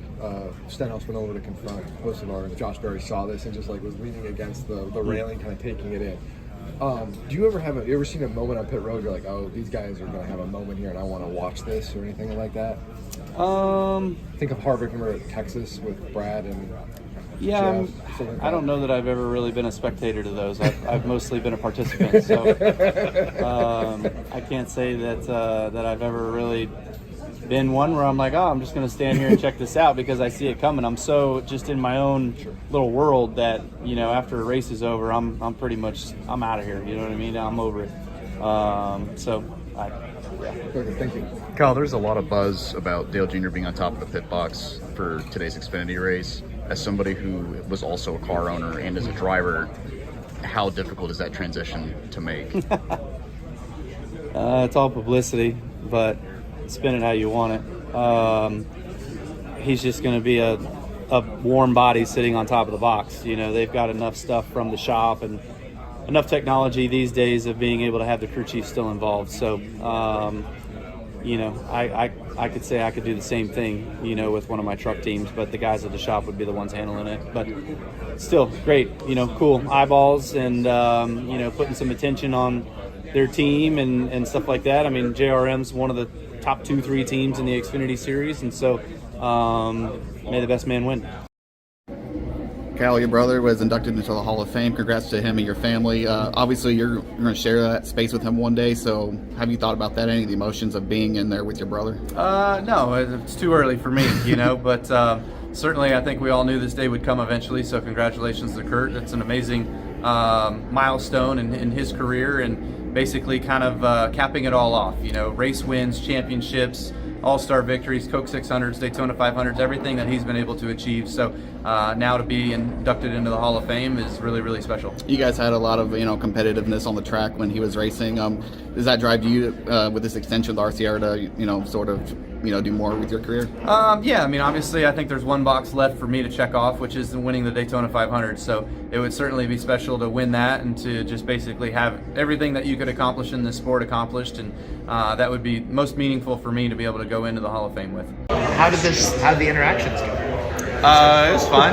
Just showed up and did our deal. That was about it. So I thought the piece turned out real well. When I saw the script of it, I was like, what are we going for here? And then I kind of got the Back to the Future vibe, and I was like, all right, I got it. So have things thought out, or was it just like, hey, you guys are in the same place, we're going to do our work? You guys have been at odds for so many years. I would just say that we don't necessarily have a relationship. I probably don't have a relationship with half of these guys in here anyways, So just show up and do our deal. We're the same as the rest of these guys. We're just here doing our deal every weekend. So was it strange to share a leaping high five? That was weird. Yeah, that was definitely weird. But hey, when you're a good actor, you can make anything work. How much do you drivers pay attention to the criticism of the next-gen car and the racing it produces, especially after the past couple weeks? I don't know. I've probably been one of those that have been critical of it as well too. So I'm not sure that gets us anywhere. So it'd be nice if. I guess you're never 70 sunny rainbows and butterflies and seals all the time. So so there's always going to be complainers of something. What did you thought about NASCAR bringing back North Wilkesboro, and how it's kind of fit into the fabric of the Cup Series? I think it's been really good. I was a skeptic on them bringing it back, and not bringing it back, but paving it for year 2. And I felt like that was the best thing that they could have done. I felt like the first year just really slow pace and just really not a lot of grip, not ever feeling comfortable, which is normal for me anyways in these cars. But when they paved it, you could maneuver around, you could try to make moves and things like that. But I'm still just, I'd say, frustrated with the racing that it provides. There has yet to be a green flag pass for the lead, and however many green flag laps have been there. So that is definitely not what we're all there for. So I'll be interested to see how I feel about the truck race. Yeah. How'd you feel leaving Texas? Were you pissed, or were you like, we had speed and a lot of other guys spun and that's just the nature of that race now? Just totally bummed, we worked all day and fought hard to get ourselves back up in position to have a shot to be able to go race for it. We restarted third there. We were running third, and it was like, okay, this is your moment. This is where you shine. This is where you get paid the big bucks. Like, go get it. And literally 2 laps later, I'm crashed, So same thing happened here last year, Put yourself in those positions. You live for those moments of being able to go get it and get a win, and boom, we're in the wall. We're crashed, So I don't know why or what, but I've been rewarded 230 plus times of being able to go get it and go get the win when it comes down to it. And now it seems like I get penalized for trying.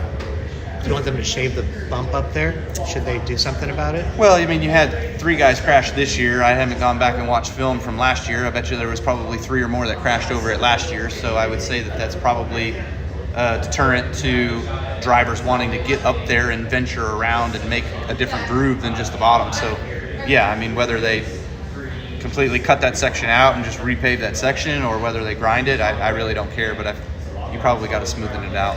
Do you care how Larson does? Or get rid of or change the car. Like, get rid of the stupid stuff on the car that we're doing that doesn't allow it to go over the bump.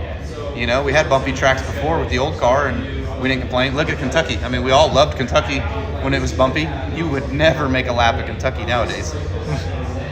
Do you care how Larson does in the 500? Like, does it, reflect on NASCAR drivers or anything like that? Like, do you root for him? I mean, I root for him. I wish him well in that endeavor. I know how hard it probably is. I've never done it, but I can guess. And so, you hope that one of your fellow guys goes out there and can show the world that the NASCAR guys can do it as good as the IndyCar guys. And so Larson is probably, one of those best guys to have over there to go do that.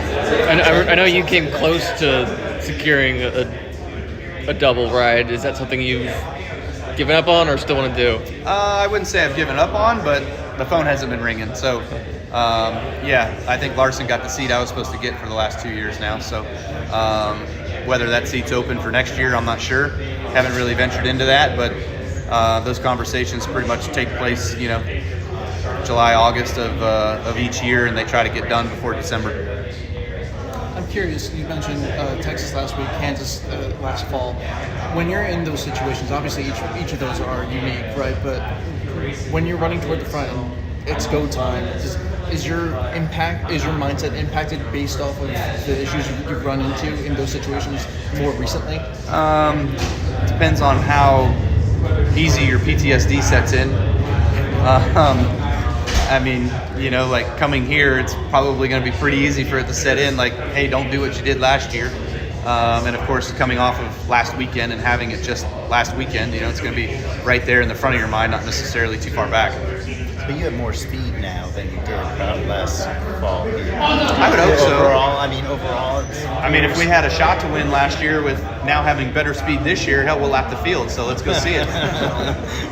What do you think about the championship rotation? What track should be in it? Yeah, I think that's great. Obviously it's limited by weather, right? So that's sort of the key component. So obviously I'm sure all of them have been mentioned. I kind of agree with Ben. I don't think a super speedway race is where we want it. Not unless you go back to the old point system where then you've got 30 guys vying for a championship in that race. It could. I don't know that I wouldn't go so far to say. I know there's ovals outside the U.S. that are in warm areas, so that could be fun. Vegas, yay or nay? Yeah, Vegas is a yay. Even Texas, sure, why not? Homestead, of course, Phoenix, of course. It's just we probably need to start working on that, backing our season up a little bit, ending it a little bit earlier, so we're not in New Hampshire. Remember that year? Yeah. You wouldn't want to go to New Hampshire. What about here? Is it too cold, you think, this time of year?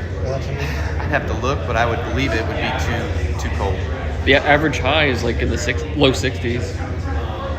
That's not bad, so doable, but you're not gonna want to end in prime time, nighttime. It's gonna have to be a noon o'clock start. You know what I mean? And we don't do those.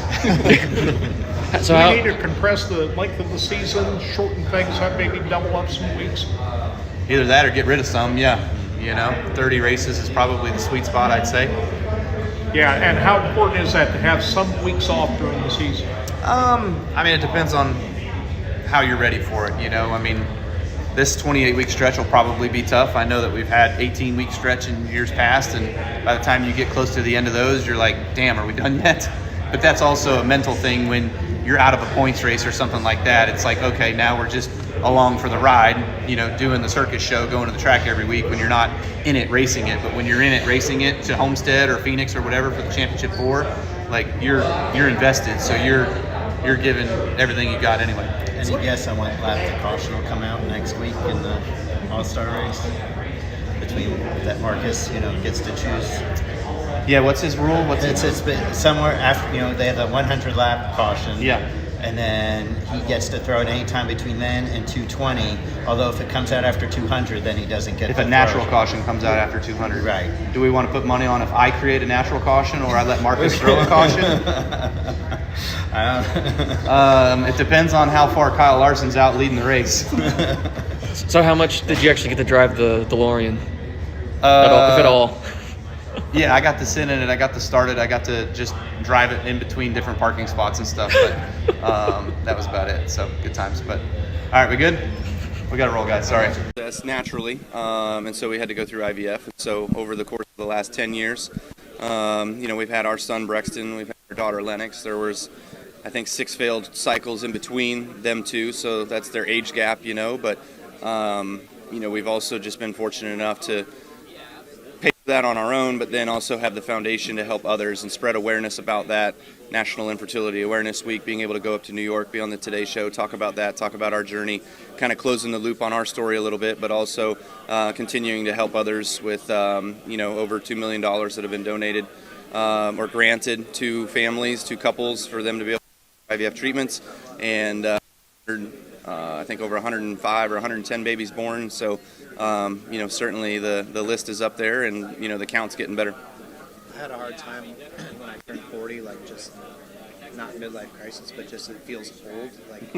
Did the number hit you hard? I know people have asked you about, your career reflections this week, but in terms of the age, did you care about it? Did it bother you? Yeah, 40 being a number seems like an old number, but thankfully I don't feel 40, so at least there's a positive in that. I don't feel much different than I did probably 7 years ago, at least, so I feel like that's a positive of it and a good thing of it. Did you do anything yesterday to celebrate anything? No, we just flew in yesterday. We had plenty of celebrations. Me and Samantha went on a trip during break, and then next week we've got some friends and stuff that we're gonna go on a couple days, just kind of chill out. What's the weirdest part in terms of? People have asked you to reflect in NASCAR, this video and all this stuff, and I'm sure it's made you kind of think back on your journey so far. What's been the oddest thing that's struck you this week in the lead up to being 40 that you've thought about that hadn't thought about in a while? Nothing. Just you kind of see some of that stuff and you think back to the good old days, and certainly take a lot from those days, and I tried as much as I could in those times to be able to hold those days together and carry the dream team as long as I could, but it just wasn't meant to be. So, here we are today, just kind of reminiscing on that and wanting to just get back to the ways of being competitive and up front and winning races and, carry that like Denny has. Denny's done a great job. He's, 43, 44, still winning races, winning them at, more than one a clip a year. So that's, that's admirable and something that I want to do. Did Samantha jump out of a cake or anything for your 40th? No big surprises like that. So thankfully that it was all good. It was fun. We had a good night last night. We just went out to dinner with some friends that are local to the area. So we haven't seen them in a little while. So other than that, had our Easter break, our trip that we did as a couple, just her and I, and then it's just 40. It's just a number. How does the next gen car perform or feel? What is the cadence like in the race with this car? It drives okay. Ever since they came up with the rear end rules that keep the tires on the racetrack, and the teams aren't going crazy on different setup things to try to get the back of the car down, it seems to drive fine. It's just the cadence of the race isn't very good. That's not very fun. It's really hard to get runs or any sort of separation, especially with the fuel savings and all that sort of stuff. Shorter time on pit road is how you pass guys. That's no fun. So there's definitely an issue in that. I've made my suggestions and in one ear out the other. Appreciate your time. Yep. Have you seen this flap that they want to put on the 8 posts to try to keep cars on the ground? Mm-hmm. Do you feel like is it frustrating that it's not ready yet for this week, or is it good that they're still looking at it and trying to see what will work and what won't before they try it in a race? Yeah, I think they tested it at Michigan, and I'm pretty sure greenhouses aren't that easy to make and are very expensive, probably one of the more expensive body parts that these cars have. So, you would like to have anything like that as soon as you possibly could get it and have it on the race car, especially coming to places like this. So I would agree with the sentiment that, yeah, it's a little disappointing we don't have it yet if it's a safety feature for us. And you spoke about the DVP a minute ago. Is there anything you can do to get towed first if there's 10 of you and 5 or 6 tow trucks? No, I don't think so. Maybe send some cases of Rebel and some Zone to the tow truck guys and make sure they're well fueled before they get there. Might help them out. So apart from pit stall, does qualifying matter at super speedways really in this era? No, just maybe a little bit of pride, maybe a little bit of bragging rights. That's about it. I want to talk to you a little bit about the off week. One, what'd you do? How much did you enjoy it? And then with this 28 straight weeks we've got, how much do you relish that time a little bit more? Yeah, I mean, you definitely hope that, or you wish that there's more than one off week during a season, especially with having to go 28 in a row. But is what it is. So yeah, Samantha and I made the most of it. We left the kids at home and we took a nice little simple vacation down in the Caribbean, had some fun, just a nice little quiet time, tried to disconnect. That's not easy for me to do, so I was still kind of doing some work from afar of emails and things like that. Got some cool things coming down the pipe, so I'm just working on that stuff, but that's about it. Look like you're maybe a little bit better here this year than last year? Maybe, hopefully. The car fired off really strong, felt good on the front side of tires. Back side of tires definitely had some of a struggle, so got to work on some of that overnight here to try to improve and make our car much better through the middle of the corner for tomorrow. Sounded like a lot of guys were talking about the same things, so maybe we're not as bad as we feel. Race Against Brexton earlier this week posted, a picture's worth 1,000 words. Just where does that moment rank just among in your career?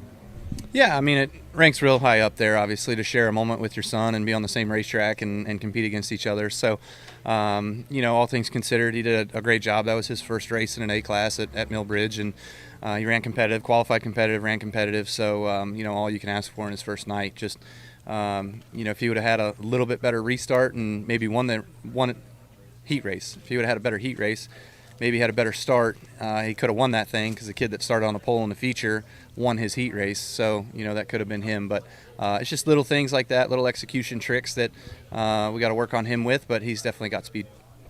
Kyle, the MRN guys were saying that Keith Rodden told them that you and Austin have completely different setups for this weekend. Without revealing any secrets or anything, how really different do you think it is? I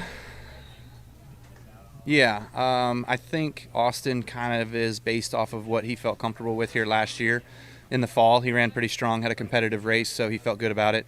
I would say the 4 times I've been here in a RCR car, we haven't been very good at all. So it was let's just try something entirely different, completely out of left field. And I think we actually have something of what Boswell brought to the team from last year with their SHR Ford cars. How competitive the racing gets, do you find at all that it's making pit road even more important and really making a break in the driver's chance winning the race? It is. Pit road is very important, whether you're speeding on pit road or whether your pit crew has a misstep or whatever. It can be very costly, especially with just how hard it is to pass on the racetrack. So, losing 1 or 2 or 3 spots on the racetrack might not sound like a lot, but it's a big deal when you get out there for that choose cone, especially when you're jumping from, I always think, man, if you're 4th on the racetrack, you got a shot to win. But if you're 6th on back, you're in such dirty air 6th on back that it's you can't ever break through. So you need the help of the pit crew to be able to do that. How did you debrief? How did the debrief go with Brexton? Obviously, he was very confident. He's really good at speaking and then goofing around with you, trying to take your hat off and stuff like that. Seems like the relationship is really good. Afterwards, how do you debrief with him? I know Aaron, his crew guy that works with him a lot, his mentor is certainly key in all the things that he does. He films all the races and goes over it with him, so I know they were doing that. But my debrief hasn't necessarily happened besides just on the way home. I was like, hey, how's that 3rd place in the heat race feel? And he was like, yeah, I know, Dad. If I would have won, I would have started on the pole, So he knows. You don't really have to tell him a whole lot of it, but it's just a little bit of his execution. And for being 9, he's going to pick up on all that and get better on all that. So when that improves, he's got plenty of speed and some good craft right now too. What does that mean? And would it bother? I don't know if "bother's" the right word, but if you ever had to share that with somebody. I did it first, so. I feel like, I sent out the tweet because Larson's cherry picking at Homestead. You know what I mean? Obviously, this is his place. He's known to be super, super good here, super comfortable running the wall. So you get a lot of benefit from that. And so he's one of the best at doing it. So he's probably got the best shot of that. First 5 races have been won by drivers with the last name of B. So are you next in line? No, not this weekend. We struggle here a little bit. It's just not quite my place, I guess, with RCR. But car was better today than what I recall it being here in the years past, but we didn't get a chance to show that really in qualifying. Race stuff was kind of hard. We unloaded with just being too tight and came in to make a change, and then obviously went too loose, so overstepped that. When you look at the schedule of Homestead, do you prefer Homestead spring, fall, championship? Do you care? It doesn't matter to me. I go wherever the schedule says, so it doesn't much matter to me. I would say, July, August, September probably down here wouldn't be very fun. So you're kind of minimized to your time of year to be down here to have, decent weather for people that sit in the grandstands. But I think the grandstands should do the talking. Looking forward to Martinsville with all the changes that NASCAR's made to the next-gen car and Goodyear experimenting with their short-track tire. Do you feel like the racing at short tracks has gotten better since the next-gen car came along, and what else needs to get changed? No, the racing has definitely not gotten better with the next-gen at short tracks. Why that is, I don't know. We've tried different aero packages. We've tried different tires. I think it's just the similarity in all the parts and pieces and everybody being the same. Eventually everybody's going to figure out how to attack this car and what makes it go fast. And, we've got a guy, Boswell, from another team from last year, and our Vegas setup from last year to this year with their Vegas setup that they had was really close. You know what I mean? Like, we're within a couple 100 pounds on each spring rate and some other stuff. So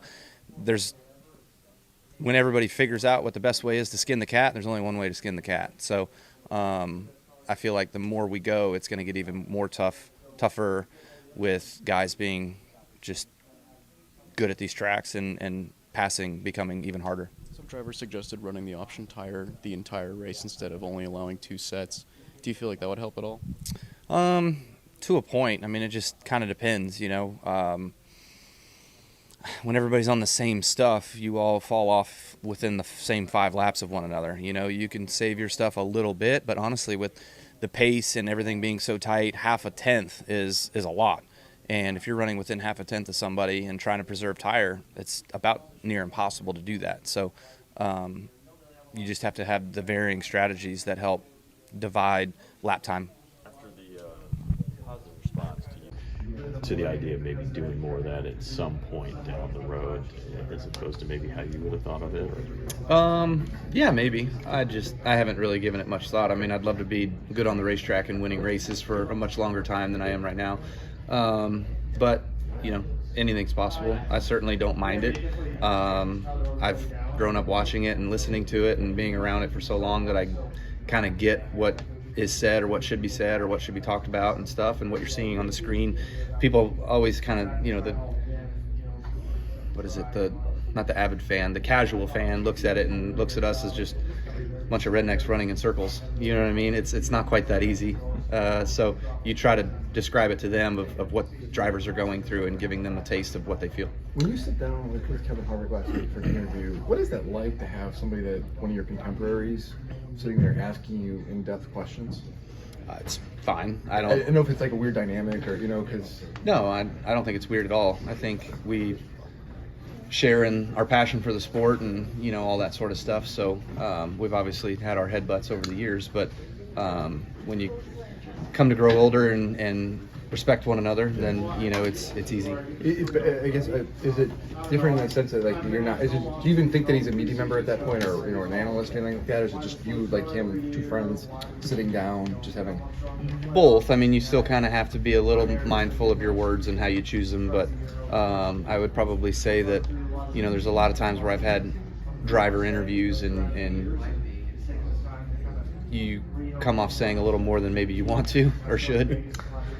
You're the only driver to pull off the triple sweep twice, or just do it once. Is that something you definitely want to keep, or if Kyle Larson does it, if it happens, it happens? I mean, if it happens, it happens. It is what it is. There's definitely, I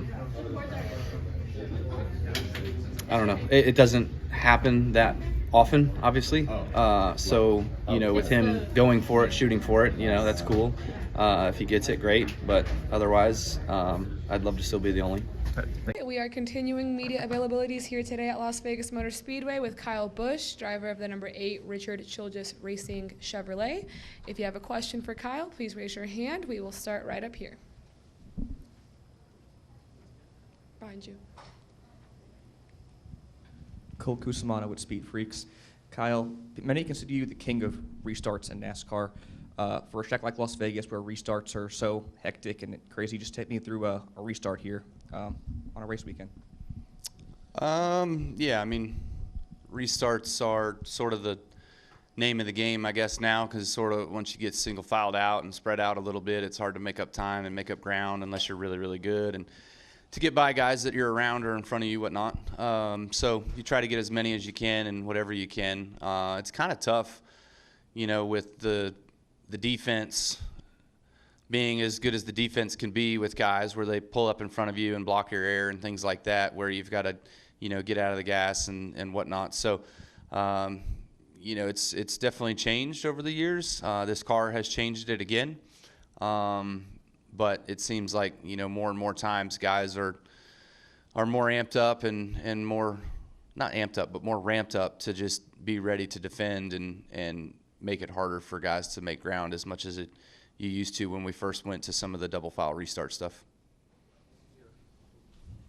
Sorry. And now this is your home track. You've won here once before, all the way back in 2009. What are some of the most challenging things about getting it done here at Las Vegas?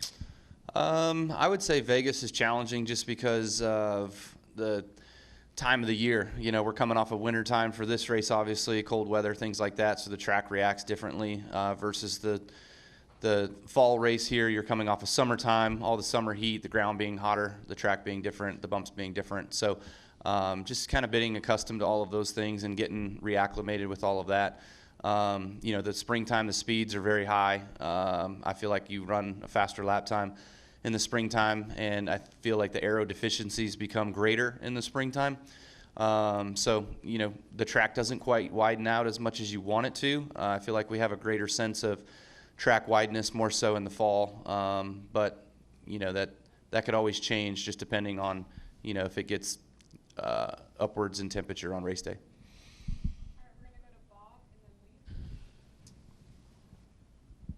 Bob Harker's Fox Sports. A lot of discussion this week on the approval process to race and cup after what happened last week. I'm curious if you feel like there's more structure, there needs to be more structure, and you know, how do you balance, or how should NASCAR balance? You know, you have SVG come.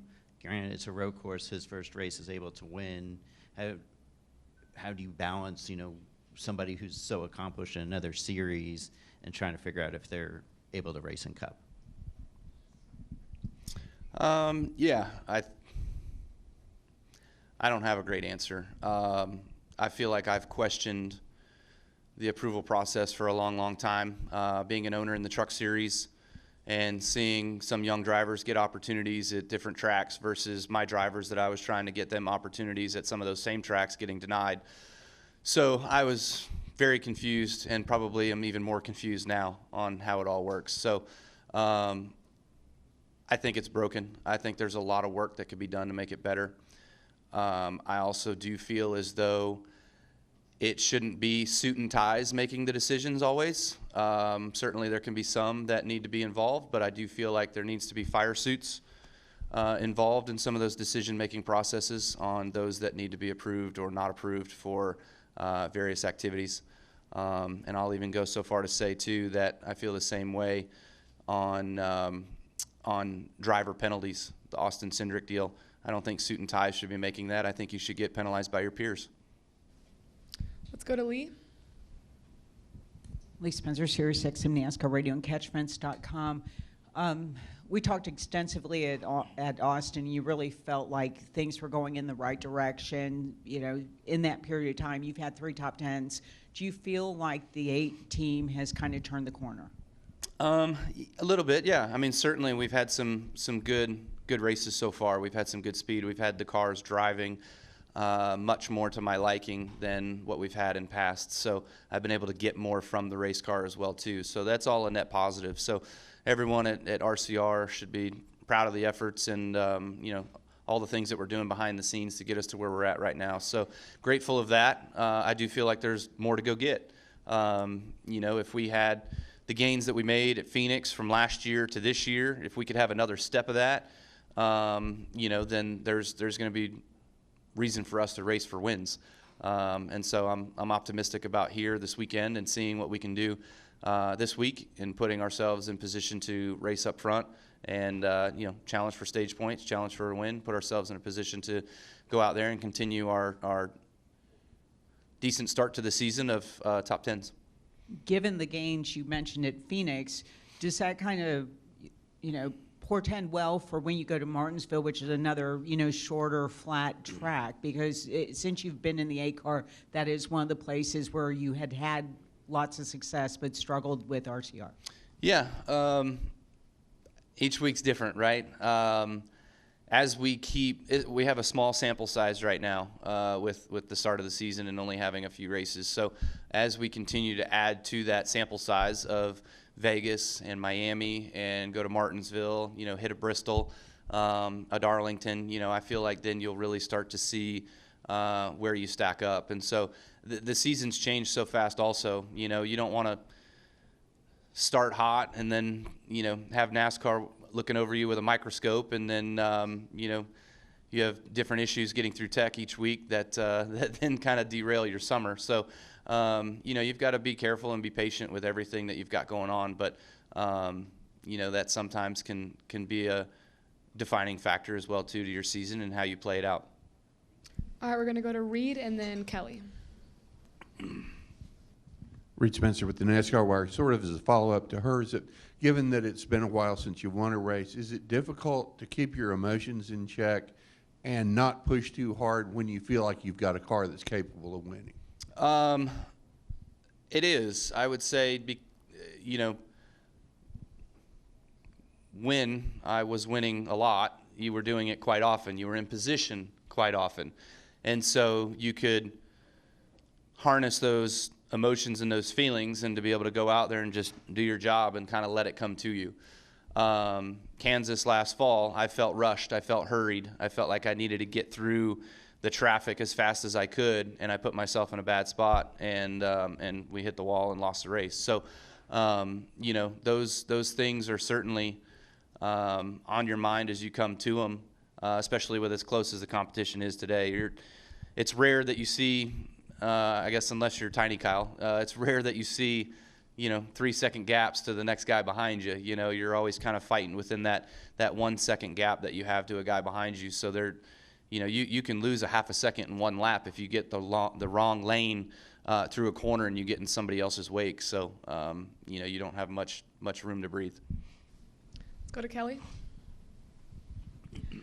Kelly Crandall, Racer.com. Kyle, two things. When you were talking about the approval process, does the sport need to go back to looking at how much practice that includes on a race weekend when somebody is in a car for the first time, as well as the testing policy where teams being able to take someone and put them in a car during the week and run laps with them beforehand?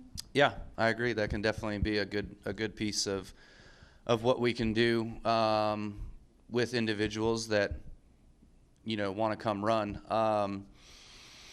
Testing is tough because obviously I would say that if we're talking about Catherine's situation, I don't know how much extra funds there are there with that situation to be able to go out to Phoenix a week early and go test.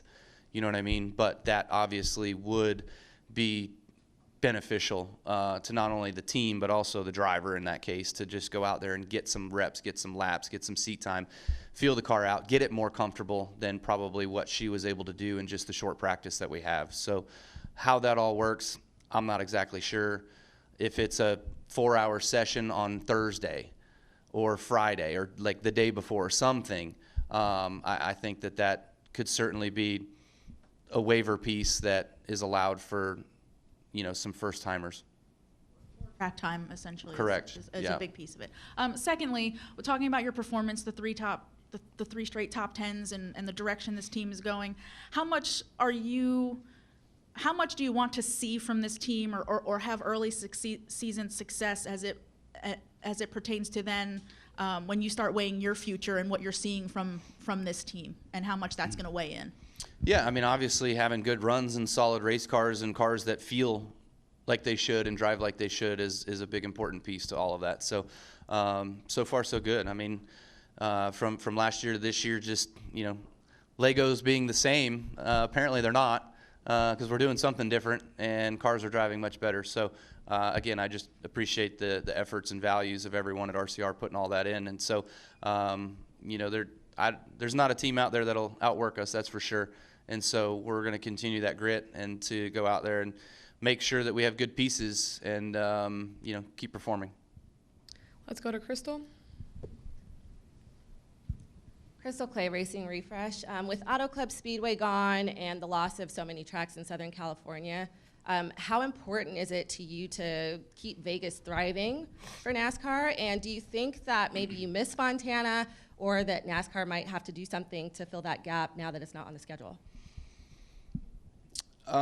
This is a really tough question to answer. Fontana was always one of my favorite places. I love that track. Even though it started off really rough for me of getting kicked out of there when I was 16 years old, it certainly ended very well winning the final race there a couple years ago. So that place has a special meaning in my heart, and all of Southern California does. I remember Irwindale, I remember Orange Show, I remember Blythe. I think Blythe is still there. You've got Madera, you've got Altamont. I don't know if Altamont's still going or not. That's more Northern California, but there's some really good racetracks that have been through California that I've been around and at least have been to, or Kurt has been to, and I don't know how to make it go. There's so many people around that area that, for a local short track with 5,000 seats to not fill those seats, it's just not the interest of the fan in those areas. So that's why they die. I mean, if you're full every week and you've got standing room only like Eldora in Ohio, there's no problem that you're going to keep your doors open, But I understand the Fontana piece. The land value is worth much more than what you were ever going to make in ticket sales. So, eventually there becomes an economic decision, and it overpowers us being racers that want to go race at those tracks. It overpowers that. All right, let's go to Jerry.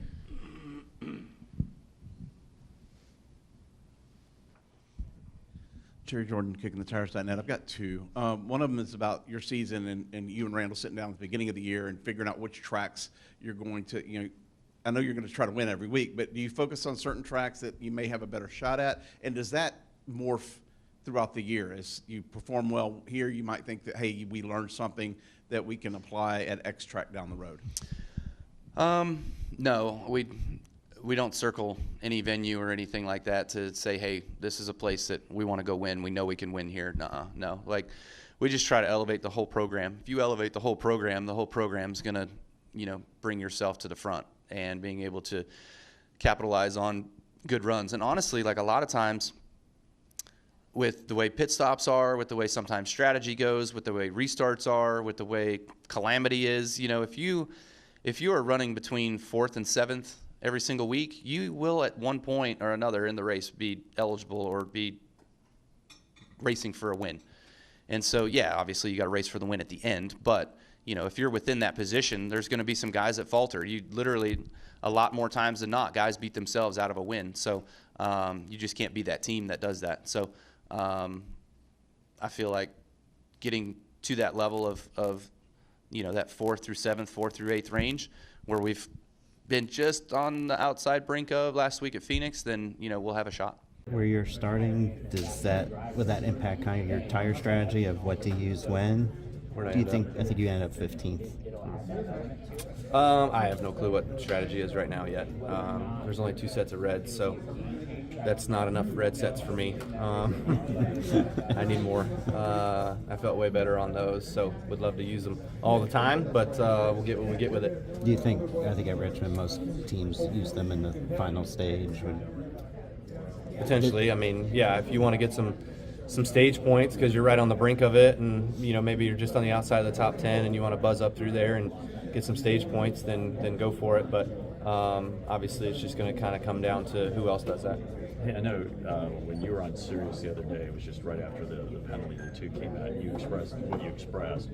I just wanted to check because it came out so quickly. I didn't know if anything had changed in your opinion or if it just still remained intent. Intent is intent, and it shouldn't matter how case by case as NASCAR did. Yeah, I mean,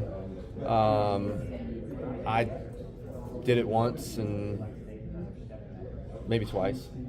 Got off with it the first time, but definitely not the second time. Sat out a whole weekend, 2 more races the second time. So You know, that's not his first offense. I don't know if it's his second offense. So, you know, like I said, some guys get off based off of who I think their last name is. Do you think if you rear hook somebody, no matter where it is or what the result is, just suspend them and that's the answer? Yeah, I mean, Bubba got it right at Vegas. I've had it before, so I think there's a couple other guys that have had it. Chase to Denny at 600. Thank you. Yeah.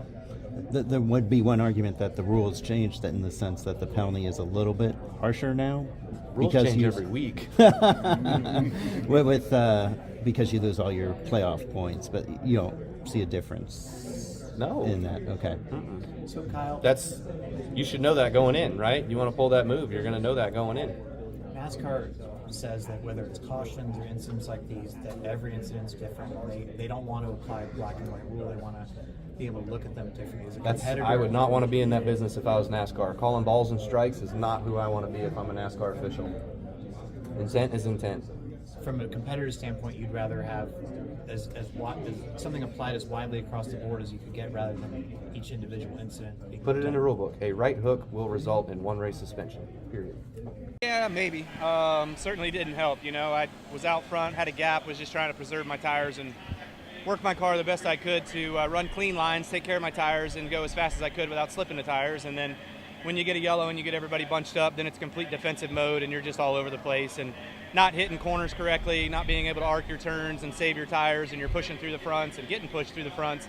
And then, you know, just having 2 lap less fresher tires as the 20 did, I feel like that maybe was a bit of the game changer. Everything's so equal, you know, I'd love to have that back and see if the 2 laps difference was the moneymaker there, but I can't say enough about all the guys. I mean, the Rebel Bourbon Chevrolet was fast and had a great shot to be able to win the race, and just want to thank Zone and Cheddar's and Lucas Oil and everybody for our program that helps us out, RCR, ECR, everybody at Welcome, North Carolina. They're gritty, and they've got that grit, they've got that fire, and they're not going to outwork us, so everybody there did a great job. You had a right rear tire rub after contact with Christopher Bell. Did you feel like you had to nurse it there to the end? Yeah, correct. That's what I felt like. I feel like I either bent a control arm or bent a toe link or something like that. So the contact definitely changed the race car and ruined the race car. So, you know, thought we were supposed to be able to bang wheels and race these things side by side, but not the case. It was kind of like teacher and student there for a while with Bell. Did you feel like he raced you fair to the end? Oh, yeah. I mean, I don't know if it was last year or the year before, one of the years. He wiped my ass out in turn 1, and this year, you know, he was incredibly gracious and very clean for how I was and what I was doing. So I was cutting him off and blocking and doing all the stupid stuff that you need to do to try to protect the lead, but he was much faster than me and was able to just do a good job of biding his time and waiting for me to make a couple mistakes in a row. Once I made 2 mistakes in a row, then it was over. Appreciate your time. Yeah. Did you feel like you knew that, okay, like he got you here in 2022, he got you in 2024, so he couldn't do anything to you? Like, is that how you were racing? Like, he had to pass you clean? Yeah, I mean, I was making it incredibly difficult on him, and certainly there was some times there where he probably could have done it again, but you know, he did a better job of that, and also he had a better race car, and well, at that point, he had better tires. I don't know if he had a better race car, but you know, just was a tick faster than what I was, and the defensive line that I had to run was just not good for me in our race, so that really hurt us at the end. He probably would have used up his tires to get to you. Had 4-second lead when the caution came out, so he probably would have used up his tires more to get there. It would have been a close battle. I mean, what do you think would have happened there? Yeah, I mean, that's the thing, is like when you push these things harder and you get the air pressure built up in them, then they get hot, you start slipping. So if he was going to have to push, like if I was just able to maintain a pace and he had to push harder than that and burn his stuff up to get there, we might have had a shot to be able to beat him, because he wouldn't have had more grip when he got to me, right? He would have already been slipping. So that caution definitely hurt us. That was not what we needed. Hated that we got that, but knew it was going to be a battle like it was there to the end, and you know, just wish I had a little bit more. Chase said this was an example of drivers being able to race around each other respectfully, not taking each other out. You obviously feel the same way? Yeah, I mean, obviously I feel the same way, yeah, because I was doing all that the 20 needed to dump me, you know? So he was gracious in racing there, and we were able to have a little bit of a battle there for a few turns, and then all of a sudden we made that contact and it killed us. Which turns were defined for the S's? Because it seemed like at the beginning of the race there was some confusion about turn 6, if you could cut it or not. I heard they were going to police turns 4, 5, and 6, and then it turned into 3, 4, 5. And yesterday it was only 4 and 5. So they ain't got a clue. Do you think they should do away with sort of the track limits when they come to Dakota and just let you go wherever? No, because then you'll just straight shot turn 3 all the way to turn 6. Don't do that. No, you gotta have track limits. We need to be a professional racing league that knows how to handle it professionally on a racetrack. You look at Formula One and V8 Supercar and who the hell else that races road course racing, and they all have track limits and they all obey the track. And I don't think turn 6 was policed very well today. So we all just started taking advantage of it and running through the dirt. Do you think the outside of the turn should also be treated the same way? No, because sometimes when you're making the track longer, you're at a disadvantage. But here, you're carrying that momentum out of 19, so I don't think it's that big of a deal. The short course, there was only, what is there? There's turn 13, 16, and 19 that you can run way wide in, so I don't think it's that big a deal. How promising of a sign was this today to be up front? Yeah, no, good piece. I was really scared when we unloaded. We were not where we wanted to be, but guys made really, really good adjustments to the race car, got it a lot better, put it where we needed it to be to go out there and have a contending car for the race today. With the tire wear all day, was there thoughts of just pitting in that final caution, or was it not even a thought given the track position? Given the track position you were going to lose, and then the gap that you would lose to the leader, and the pace that we were still running, I don't think you would have made it back up. So, did the 9 pit right there? Yes. Yeah. So he made it back up to 4th. So you were going to give away your opportunity to win the race, but it would have given, and you put yourself back in traffic for a wreck. So I think our bed was made.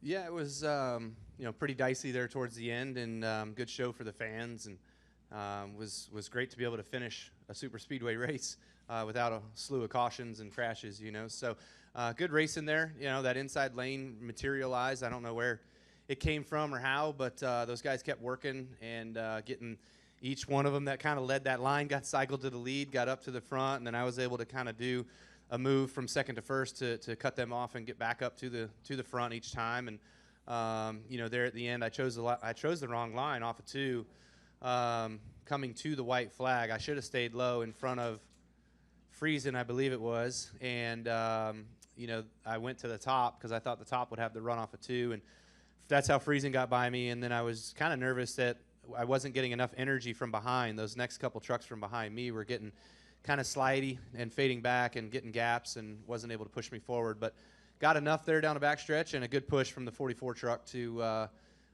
get myself into 3, far enough alongside of 52. And then it was just a drag race on who was where and what was going to happen on the way back to the line. So great day for us in our Gainbridge Chevrolet. Proud to win a race for Spire Motorsports in the Truck Series, and we got 4 more to go, so hopefully we can do it again. All right, well, we're going to begin with questions. We're going to start off with Jerry over here, and then we're going to go to John Nubio.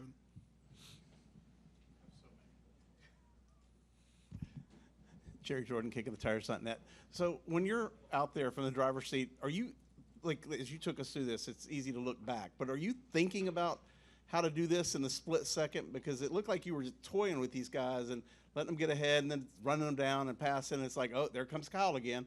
So how are you manipulating the truck on the track to get those moves?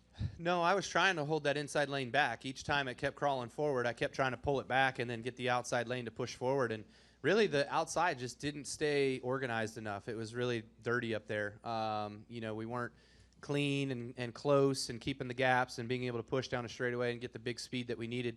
So, that's what kept the inside. The inside was better organized, and they just kept being able to get up there. So I kept trying to slow it down, just couldn't do it. So I was just kind of like, okay, each time one of those guys gets up in front of me, then I need to make sure that I get back in front of them and to get back into control of eventually thinking that the bottom lane was going to deteriorate and fall off, which it never did.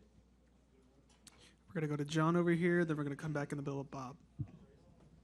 John Newby, Savage Ventures.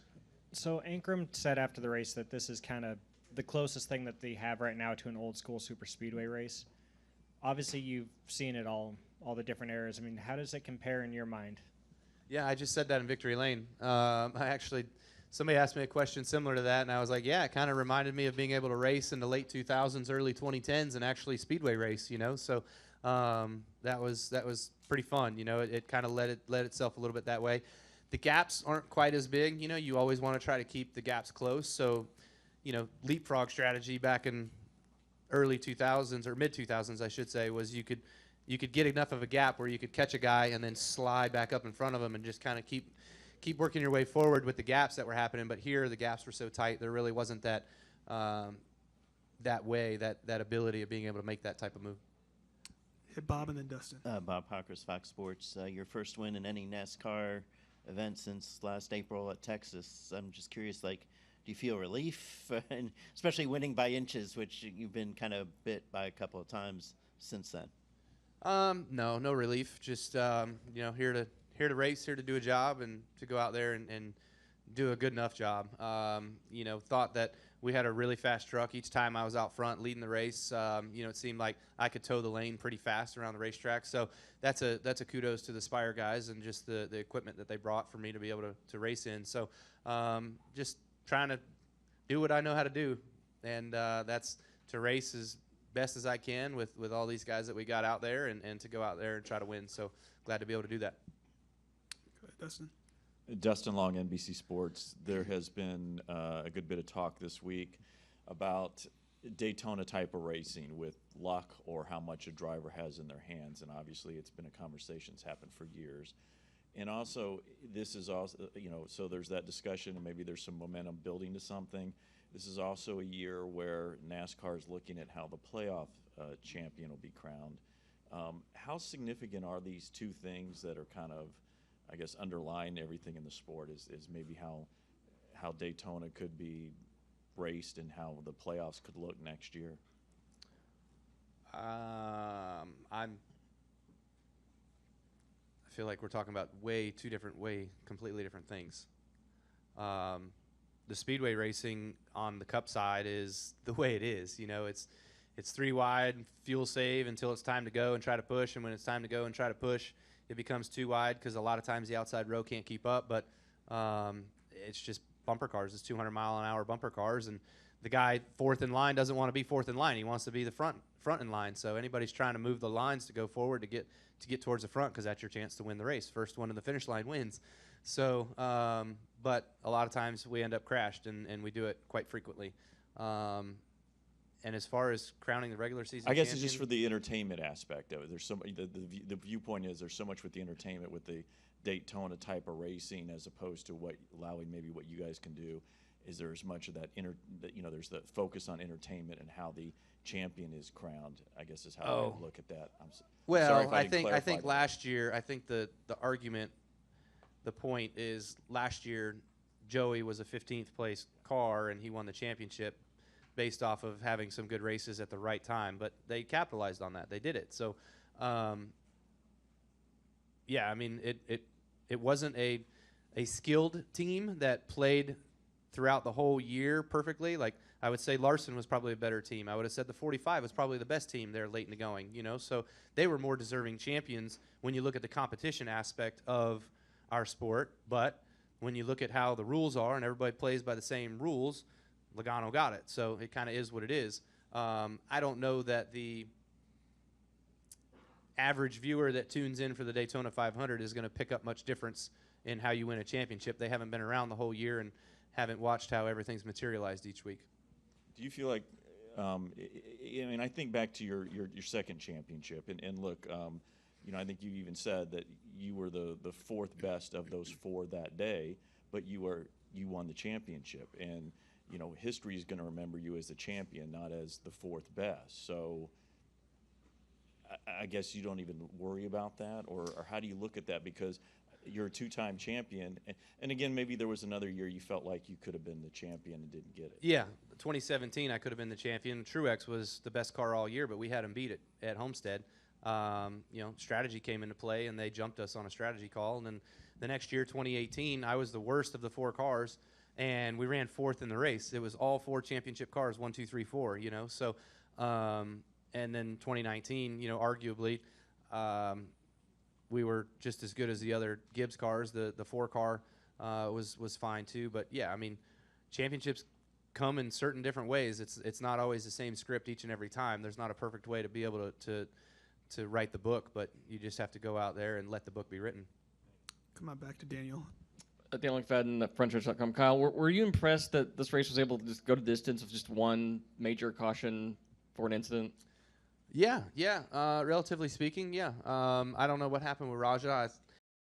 Tires and maybe got loose or got side drafted, sucked around, whatever. But yeah, that seemed to be the only incident for the day. But overall, good racing. It kind of seemed a little bit like the outside was more powerful than the inside. I think I remember there being a few more times last year where the inside could make some runs up through there with 8 or 10 trucks. This year it just kind of seemed like it was 3 or 4 trucks at a time, and that was about it. So it really kind of singled out quicker this year, I felt like. Go to Steven here.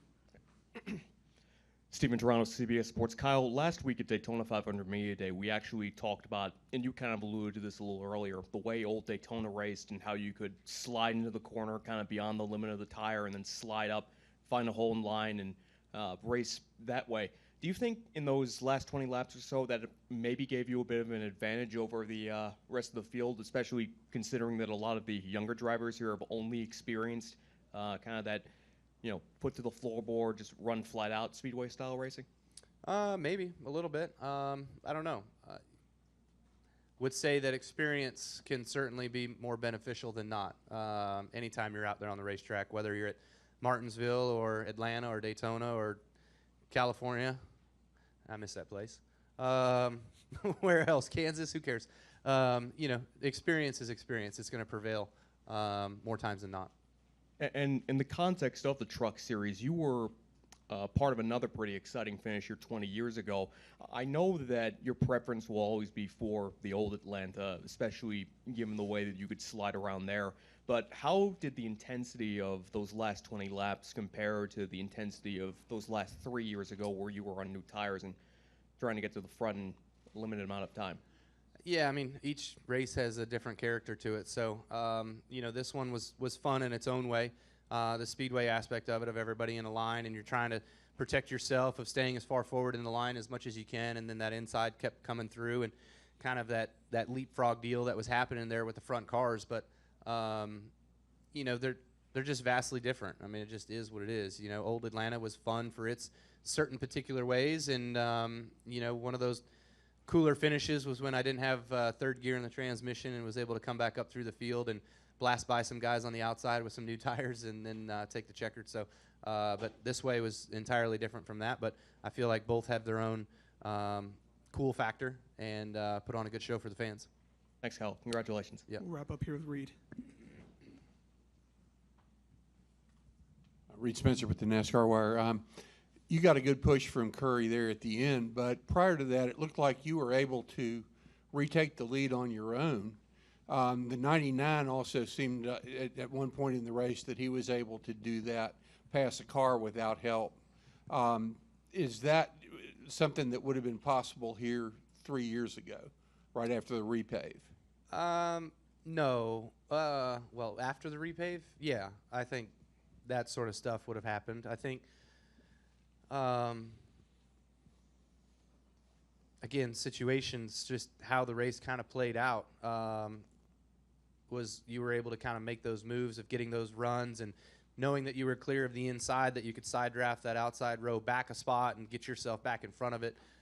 Those were just the move that I thought of to just kind of keep putting myself towards that leader on the outside spot so I could try to control that lane better and give me the best shot to win the race.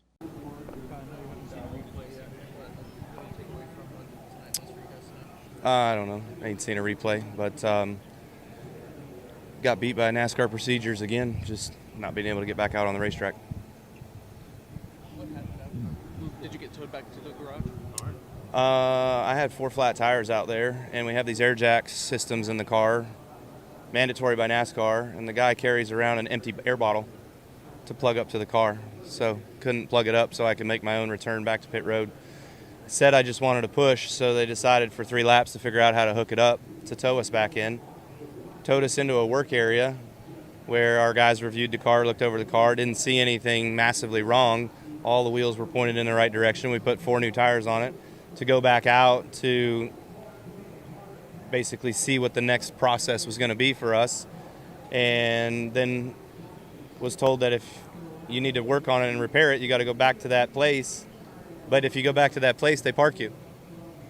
So what are we supposed to do to continue to work on it now that we've got 4 new tires on it and all the wheels are pointed in the right direction? Did they say maybe you didn't meet minimum speed, or had it not gone green yet? It hadn't gone green yet. It hadn't gone green, yeah. Hadn't gone green yet. You can't meet minimum speed if it's not green. Were you and Austin just biding your time back there? You know, do you think you guys could have gotten those 2 ahead of you if things stayed the way they were? I don't know that we would have been able to get the 2 and the 12. Their pace when they would get hooked up together and pushing each other was the fastest we've had all weekend. So I don't think us 2, or even if we had a couple more behind us, was going to be able to go around the outside of them and drive by them. It was going to be a tough road to hoe. Corners. Fine. Just turns. Go around them. What about the turtles in the front chicane? You guys are kind of like launching off of those a little bit. Truex said it feels like a concussion every time you hit them. Glad somebody said it. It is. Do you think NASCAR can fix that overnight or something? No. How's the line corner? It seems like going up towards turn 6. It seems like you're going uphill, going into a braking zone.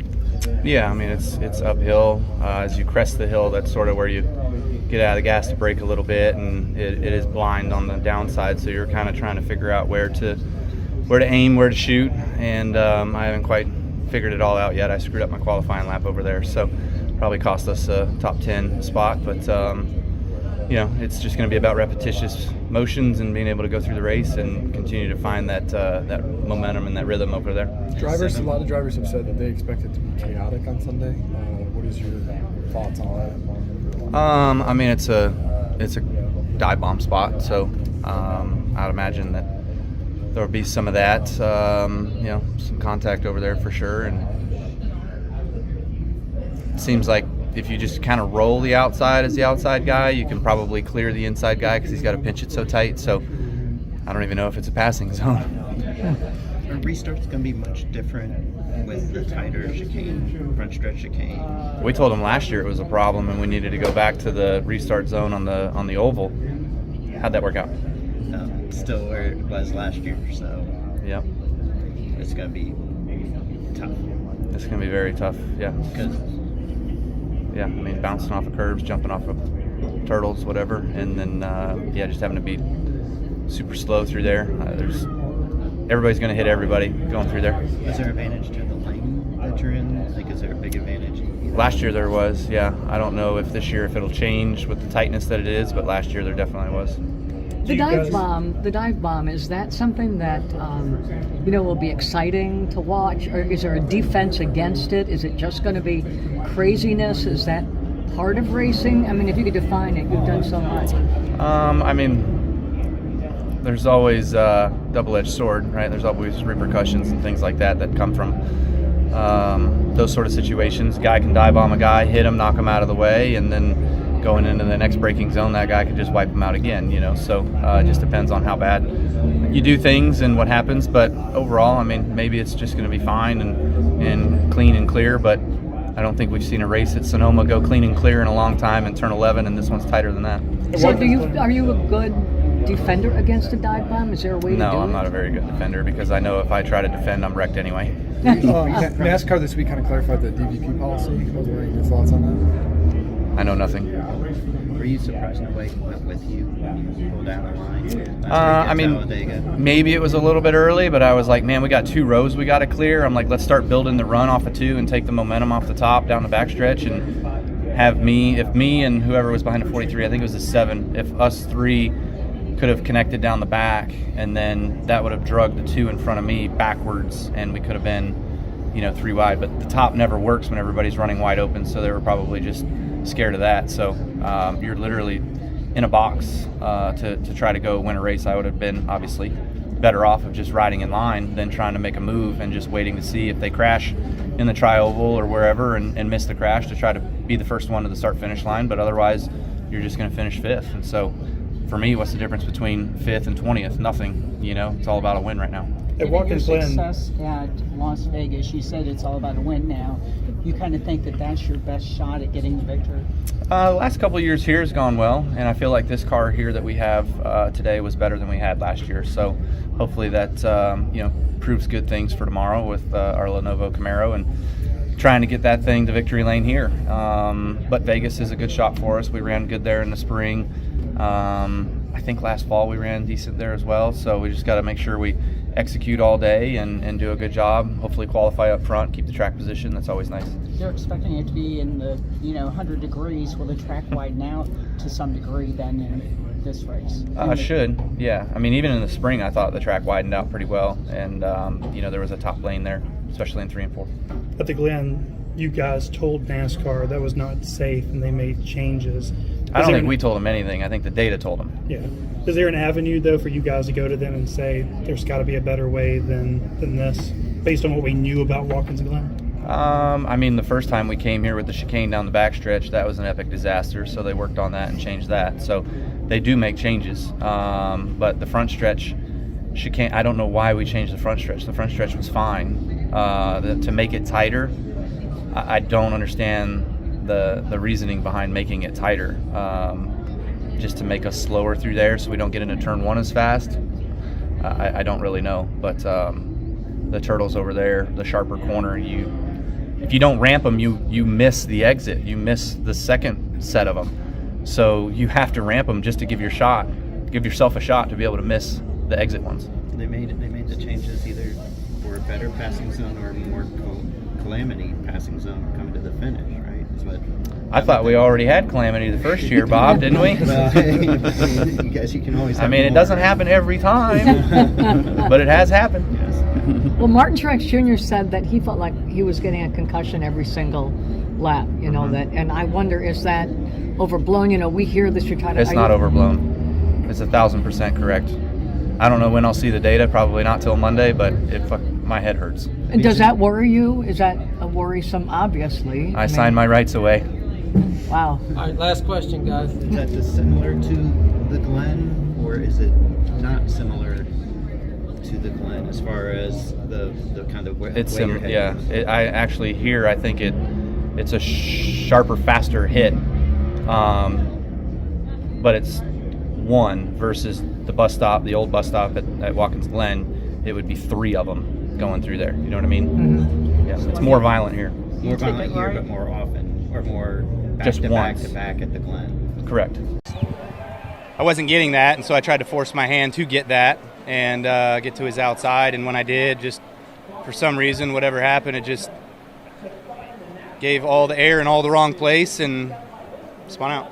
So you had a couple laps, and then you're like, all right, he's not giving it to me, so I got to make something happen here because Chastain's coming, basically. That's right. Did you feel like you should have given you a little bit of grace considering Darlington? Where you gave him grace? Your spotter said something on the radio about it.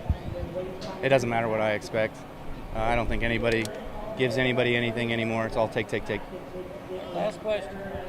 You said you were numb. I mean, did you think up to that point, like, this is it, this is my day, or do you not think that far ahead anymore? I gave it one thought down the front stretch one time, but after that I just kept trying to keep my focus on the race and the task at hand. Steven Stump of Frontstretch.com here. Come back for more great racing videos, and if you like us, don't forget to hit that subscribe button. What are the emotions tonight, Kyle, after that? Fine. I mean, we put ourselves in this position, and through much of that race, didn't think like we had a shot to get ourselves a win and punch our way through. But tires there at the end, and having an opportunity also just put wind in our sails. But then once I got in the wind of the 14 car, I couldn't do anything with it. Just lost too much grip, and the wake on these things just he wasn't blocking or anything. I just lost grip. That was all I had. How much was it important to race and clean? You said other than wrecking the 21 last week, there's nothing you can do. How important was it to just race and clean? I didn't even get close enough to have an opportunity, so it's irrelevant. You said something about tired of finishing second. How much is that just frustrating to have these runners up? Yeah, I mean, a lot of people are stat people. I've gone back and looked at the stats, and the amount of second and third place finishes I have in this next gen car is disgusting, and it's really, really getting old, and it really, really sucks that I can't come out on top and get myself some more trophies and some more checker flags for my team and Team Chevy and all of our sponsors and everybody that supports us and gets us here, and give Rowdy Nation something to really cheer about on Monday. Second to last 2 weeks, Dan, look forward to even not being a playoff driver, still chasing checker flags the next 10 weeks. Yeah, I mean, that's going to be our thing. If we can chase some checker flags, we might piss some people off in the mayhem of getting those, you know. So they don't like it when you get guys on the outside winning races much, especially when you got to race them hard or door them a little bit, and it ruins their points day. So I'm sure we'll hear some stories about that, a little foreshadowing for you. Even without a win today, just 3 straight top 5 finishes, just how big of a morale boost is that for you and the team? Yeah, I mean, it's fine. It's good. You know, it's something that we wish we would have had a lot earlier in the year. It's just unfortunate that it came so late, and we were way too far behind on points to be able to gather enough points to make it in on that. So, and even so, you know, we're so far behind on the amount of points to the 54 car, him being the last one in, because there was so many different winners. Thank you. Yeah, certainly. You know, we did a lot of things right. Had a lot of luck on our side, missing a lot of those wrecks, which was really cool. So glad to not get torn up and beat up, and more than I have already this year. So good day for the Cheddar's team. Everybody on this Chevrolet Camaro, they did a great job. Randall and the guys brought a fast car. So hated that I wasn't able to get the job done, but it is what it is. Can you tell the fans what it's like at the end there when you're giving it your all? And I mean, there's nothing left to give, and you know the wind is out there, but yeah, I mean, you're wide open. You're just doing everything you can. You're relying on everything happening behind you. And unfortunately, the 20, something happened off of 2 where he got swirled up and wasn't to my rear bumper. And then he was below the yellow line, and I don't know what was going on. But completely killed the bottom lane, and the outside just rolled. And, you know, once we got to turn 4, there just wasn't enough energy with enough cars from behind me. I was relying on my own draft to try to pass the 21, and that happened so slow that Ray Charles could block that. So besides wrecking him, nothing to do. You got to stick with 20 to make a better person in that situation. I mean, I could have jumped up in front of the 21 and probably taken that, but I don't know that he would have kept straight on me. I had more trust in the 20 there, being a better ally, but didn't work out. is it wild when you... Harrison used to drive for you. What could tonight do for his career? I'm not sure. Great kid, works hard, but you know, good for him. Can't hurt. When you're racing like that, Kyle, and Retzlaff is up there and Harrison Burton, do you know the actions that they will take? Do you know them well enough, or are you thinking, I just don't really know what people will do? No, I don't think I've ever raced with Parker. I've seen him on the Xfinity side, but I don't think I've ever run a race with him. But all things considered, you just doesn't matter who they are. They're just cars at that point. Phil said he lost all control of this car there on the last. I think explain why he couldn't hold the line. He said just had zero control of the last straight. I don't know if that gives you a clue of what happened. Was the last lap there with the 21? Other than like you said, you drove on the front of it. Did you have any second thoughts at all now? No, there's a right way and a wrong way. I certainly could have made it work for me doing it the wrong way, but that's, I don't know. We got what we got. Well, with where you stand, it would be completely understandable if you came away with this very frustrated, but it seems that you're very accepting of what took place. It is what it is, bro. We got beat. We lost. We didn't make it to the finish line first. I've controlled I don't know how many restarts here of late. At the end of the race is going into overtime and haven't been able to complete the win. So I can't tell you. I don't know what to do to make it better. Might be able to make use of it in the final 3 races for the playoffs. I don't think Richmond has anything to do with Michigan or Daytona. So, you know, certainly come here with optimism off of our speed that we had here last year. But, you know, just wasn't quite the feel that I was hoping for right there off the truck. So, got to get back to the hauler, talk to the guys, try to dissect what we can do to make it better. Really losing a lot of time off of turn 2, so we got to fix that. Would you, if they had not reversed, or if they had not taken away the playoff bid for Austin, would you be willing to say, okay, I got to do what he did to win that race?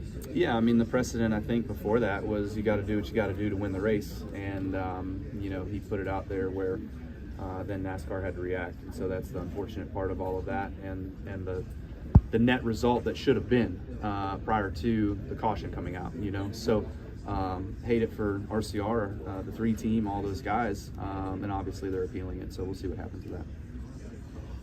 You were cutting the wrap off your wrist. What was bothering you about the brace there last week? We wrapped it too tight. It was too tight, so it was starting to swell up, and you could feel the pulsing through your hand. So I just had to loosen it up and give it some room to breathe a little bit. Do you have a wrap on for this weekend? Yeah, we made a new brace. I've got a real brace for it, so I just got to. It's too much right now. I just practiced with it, and it was too much. It was uncomfortable, so I got to start cutting on it and trying to get it to where I feel like it could help and not hurt. To get you a better pair of scissors to do that. Well, hopefully I don't need to cut on this one, so that's the purpose of this new. Kyle, take Austin out of it, but whenever a driver, or if a driver does a maneuver like that for a win, like how does that affect their reputation within the garage? Yeah, I mean, certainly there's the right way to win races and there's the wrong way to win races. There's a lot of guys that have done some desperate things to get wins, even when they're not desperate, you know. The one that had it happen to him is probably the one that's done it the most, that doesn't need to do it. So, you know, I guess his comments, he can be calling himself that. Somebody threw up a highlight of him from the K&N race at Irwindale years ago. I forgot all about that one. Holy mackerel. Doing shit like that should never get you to the top level, but it did. So anyways, yeah, be mindful of what you do, I guess. It's always going to come back on you. YouTube is there for not all positives. So you think that there's a line, like, okay, the Harvick, when he tried to turn you at Martinsville to get those last points that he needed or whatever, I don't think it worked out for him. But, it didn't. Like, let's say that it worked. Is what they just ruled now, do you think that applies to that kind of incident? Absolutely. Mm-hmm. The intent on that one, even though it didn't net result what Harvick was looking for, probably should have boasted a penalty. Was that manipulating the outcome of the race? Which one? What Harvick did? What he attempted to do? What he attempted to do? Yeah. Mm-hmm. So what you say, there's a right way and a wrong way, and then there's also a legal way. So how do you balance what you think is right versus what is wrong versus what is allowed? You do whatever you can and whatever you think you need to do in the moment, and you rep the consequences after. So, no question, Austin did what he did to get around Joey. And I've been asking, you know, Joey wants to think that this is intentional, that he tried to hook Denny to bolster his case, I'm assuming. But in 350 feet, Austin would have had to process wrecking Joey and then intentionally hook Denny. Do you think it was that Denny coming up and they just meeting in the middle and that was a circumstantial thing? Or he's trying to door Denny and go across the line that way? Or do you really think Austin's he's your teammate, but that doesn't seem like a dirty driver? I would say the second one was more circumstantial than it was thought through, obviously. So, but that's an Austin question. Top 10 there, so I thought I could have run at least what Denny ran if I would have hit my line and everything perfect, but I messed up just a little bit, so I didn't quite get that. Impressions of the option tire compound so far? That should be our primary, and go more than that. Because the ones we're on are hockey pucks. Do you have a good feel of how long those option tires will last? They'll last the whole time. It's just a matter of pace, right? They fall off. They actually feel more like the traditional Richmond where you would get tighter center and slow down center, but if we had more time to work on them and make them better, then you would, but you only have 2 sets of those. You got to run the majority of your race on the yellows, so you got to focus on those. So NASCAR or Goodyear could go further with that tire. Yeah, the reds could be the control, no problem.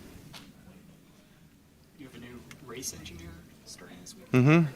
Yeah. Do you have any input on that, or do you don't? He started the season on a 3, and I believe he was with the 3 a little bit last year as well too. So his name's Ben, and so far so good start. But just trying to mix things up, change things up, and find a direction that we can continue to improve the whole program. And it seems as though this weekend was a good kickoff to that.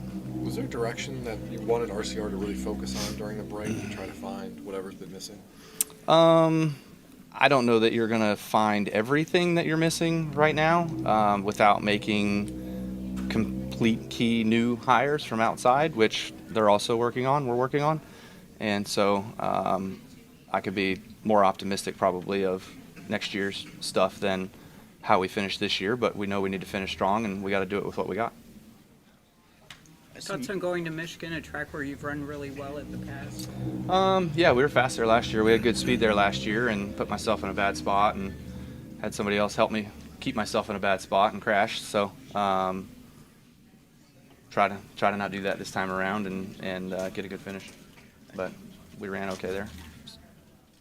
I assume you don't have a standby driver or anything for tomorrow. You're good and feeling okay to race full. Grip it and rip it.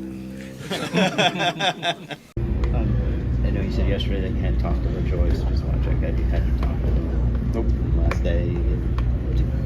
You said payback is coming. How will that be? There are a lot of ways to pay somebody back, just not giving them room or taking them out. Can you expand on that at all? Nope. You think he wrecked you on purpose, like that he was sending you, or he just messed up when he was trying to bump you, or? I don't know. Ask him.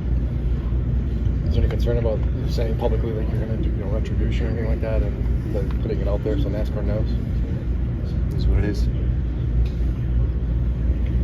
I want to ask you about your shoes. I just noticed the Olympics. Is there a particular Olympic thing there that you're supporting, or what? No, just thought it would be neat to support our Team USA Olympians that are going over to Paris to play and compete, and also in the same breath raise awareness for the Bundle of Joy Fund, and do a little fundraiser with our fans, with Rowdy Nation and whatnot, to try to raise some money for our upcoming gala that we have in October, and then the recipients gifting that we do throughout the year. Are you going to go to any of the Olympics? No. You've talked for a long time about frustration with how people have driven, and you've talked a lot about, hey, look at how the guys did it in the past and how they handled it. Do you feel, with nothing being done, that you are being backed into a corner where you're going to have to respond on the track with the reaction, as opposed to, you've talked for several months, years about this issue? Do you feel like you're being backed into a corner that you have to respond on the track now with your vehicle? No, I don't feel like I'm being backed in a corner where I have to respond. Just racing's racing. If stuff happens, stuff happens. It's just, you know, it's already been frustrating. It's just like one more log on the fire. It's just adding to the frustration. What? The past week. Sure. Do you know if will RCR, will you guys be taking a couple weeks off, the people in the shop, or is there an urgency to keep working through this break because you guys are behind? I'm not sure. That is an RCR question on how they're working with their people and stuff like that. Richard's in the past has been very upfront about he likes his drivers to be aggressive and stick up for themselves. You guys had a conversation about how to handle this LaJoy situation? We have not had a conversation. You said that that there's more changes coming, to the team, to the organization. Are you kind of in those conversations? Are you aware of what's coming, and is there any feeling about what the kind of plan ahead is? A little bit. I've certainly heard of some names and some rumblings. I don't know if any signatures have been put on paper or whatnot to get some of those people in. I know we lost one, meaning we did not get him, so that's that. Do you want to be involved in those, or do you just want to just step out and just drive and let RC handle it? Yeah, I mean, it would be kind of nice to know, I guess, and they have been bringing me into the fold of some of the names and whatnot that they're looking at, but honestly, besides the people that I've worked with before, I don't know anything about the people that I've never worked with before, so that's kind of hard to judge their character, their work ethic, their genius level, and all that. Are you going to get away from this for a couple weeks, or are you guys is Braxton going to be racing? You guys race through the break? No, we're gone. We're overseas, so we're taking our first trip away. You looking forward to just disconnecting from everything? That'd be nice, but I'm sure there's no complete disconnect. There's going to be emails blowing through, I'm sure. So we'll take what we can get and have a nice time. I'm sure you'd prefer to be running better, but you're one of 3 guys who have won on the oval here who will be in the race tomorrow. What's it mean, do you think, for NASCAR to be back here? And what's it like to celebrate after winning here? And it's the Brickyard 400. Is it good to have that back? Yeah, I mean, the Brickyard's great. This is what we all wanted to have here and be here and doing is racing the oval. But the road course is what we had for the last few years. But now we're back on the oval, so I think everybody's gotten a little bit more excitement around that, and hopefully the fans show their excitement around that, and they'll come out and support it. But other than that, trying to go for a win. We've got a long way to go, and we'll see what happens. You have a lot of the highs. You experienced so many wins and losses, but are the highs higher and the lows lower in a place like this? Is it Daytona, Darlington, or something different? Or does it matter where it is? Winning is at a special level, and when you come close and lose, it's still that frustrating. You've gone both. You've had both experiences here. So yeah, winning at the Crown Jewels is obviously way high. Those are some pretty high moments and some really, really cool special days, and you cherish those when you have them. And heartbreaks. Way more severe, for sure. Yeah.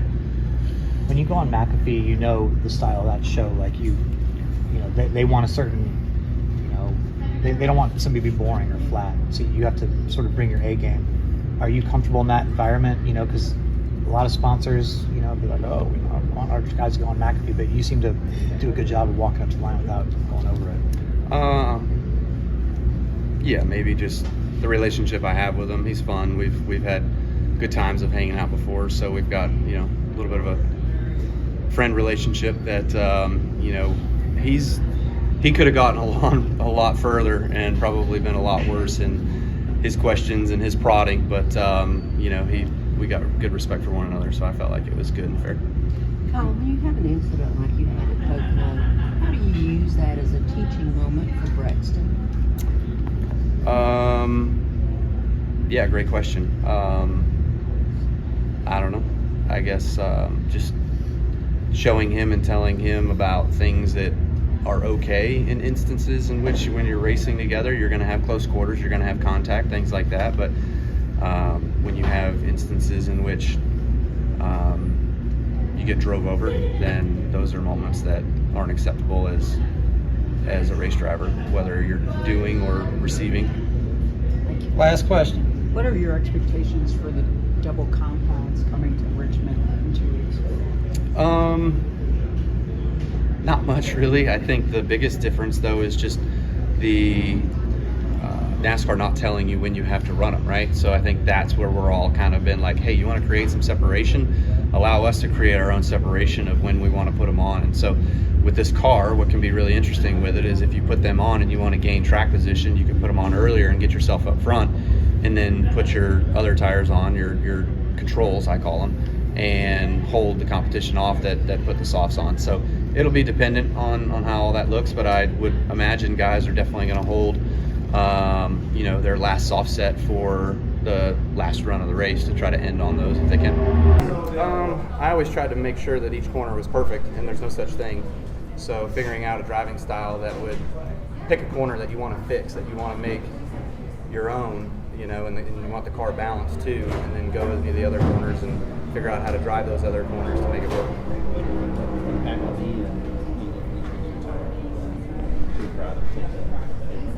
Well, I mean, change sometimes lends itself to an open opportunity, hopefully for the better. So, I respect the hell out of Andy and what he's done and what he's done in this sport and the legacy that he holds. And so we had a lot of fun together and some good laughs and some good relationships. And, hopefully that we can better our program without him there and carry on in the future. When you look at the overall stage of diversity, what's the area of emphasis you guys really need to do to kind of? It's just speed and comfort. That's the biggest thing. Just guys are busting their ass. They're working as hard as they can work. I know that. We're all doing everything we can all day, every day to get what we want. But just the feel is not there for me, and at times it's not there for Austin either. So we're trying to get all of that better to.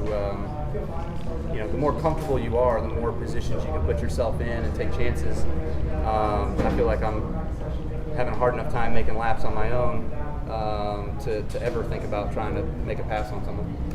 Last week, the last time you hit the wall, did you just lose grip, or did something break? Like, were you able to find out what happened? I think I broke traction and in the wet and spun out. And that's just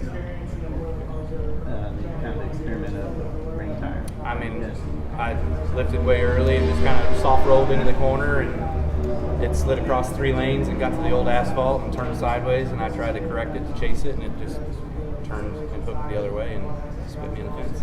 Kind of story of your seats. That's exactly the story. Were you at the NASCAR meeting this morning? Because we understood they talked about the successes, the minor plus Well, they gave us their thoughts and and procedures behind what all the decisions were last week. You know, because we were all sitting there like, what are we doing? Like, let's go. But they knew there was a bigger weather system coming, so they were like, we're not going to go and put you guys out there to have a big rain system fall and do what we did 3 years ago and have guys crash. So they played it well and did a good job with all of it. progress?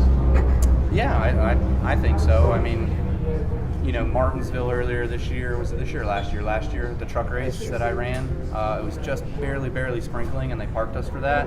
I didn't agree with that. I felt like that was our opportunity to kind of run and see how much we could run within raindrops falling, and thought that was, you know, they're being conservative, which I can understand too. I'd rather be on that side probably than the other side. What happened out there? Next gen parts and pieces broke, so I don't know what it was exactly. I don't know if it was a toe link or something that changed in the left rear that bent or broke, and then it just changed the drivability of the car. It was undrivable. And came in and fixed that, went back out, and broke the power steering belt. No idea why. So just a bunch of issues, just real frustrated, hate it for the guys and everybody at Zone and Quick Trip for them being here today with us, and wish we would have better result. Felt like we had a top 10 car. Prior to that, you seemed like you were pretty sporty. What was your overall assessment of the track? I was not very sporty. We were holding on and doing okay. I was so loose getting into the corners. I was crashing every lap, just trying to hold on. But we were keeping enough track position to kind of keep our name in the game. We had that vibration earlier that we pitted for, got off sequence. That didn't ruin our day, at least. I think it could have, but just, you know, fighting everything. Every time you turn around, it's something else. Did your tires seem to hold up during the runs, or were they still sketchy like yesterday? Well, I had that issue, the vibration issue. That was the longest we went. We never made it that long again. Thank you for your time. Despite all the issues, do you feel like you learned anything that you guys can take away from this and fix going forward? You can't build your own parts, so I mean, I don't know. Thoughts on the race, the first race at Iowa, and how it went? I mean, it's fine. It's technical. There's some challenges, which is good, you know, with the repave and everything, but seems like there are a little bit of tire issues, but not too terrible. Yeah, I mean, I don't know why all of a sudden, just between one break of car, they all of a sudden pick up 0.4 of a second, even more with Barry, but that's weird. I don't get it. More weekends go by, the more confused I get. Would it be better just to revert to no groups, or just have, if they're going to do single like this, just have A on the outside or regardless instead of mixing them all together? I think it is, isn't it? For the top 10, the top 5 in each group will be ordered by their speed and qualifying, and then everybody outside the top 10. Why do we have to make it so complicated? Hey. Why do we have to make it so complicated? Oh my gosh. Whatever. I mean, it's good for me. I'm P2 in the first group, right? So I'm fine.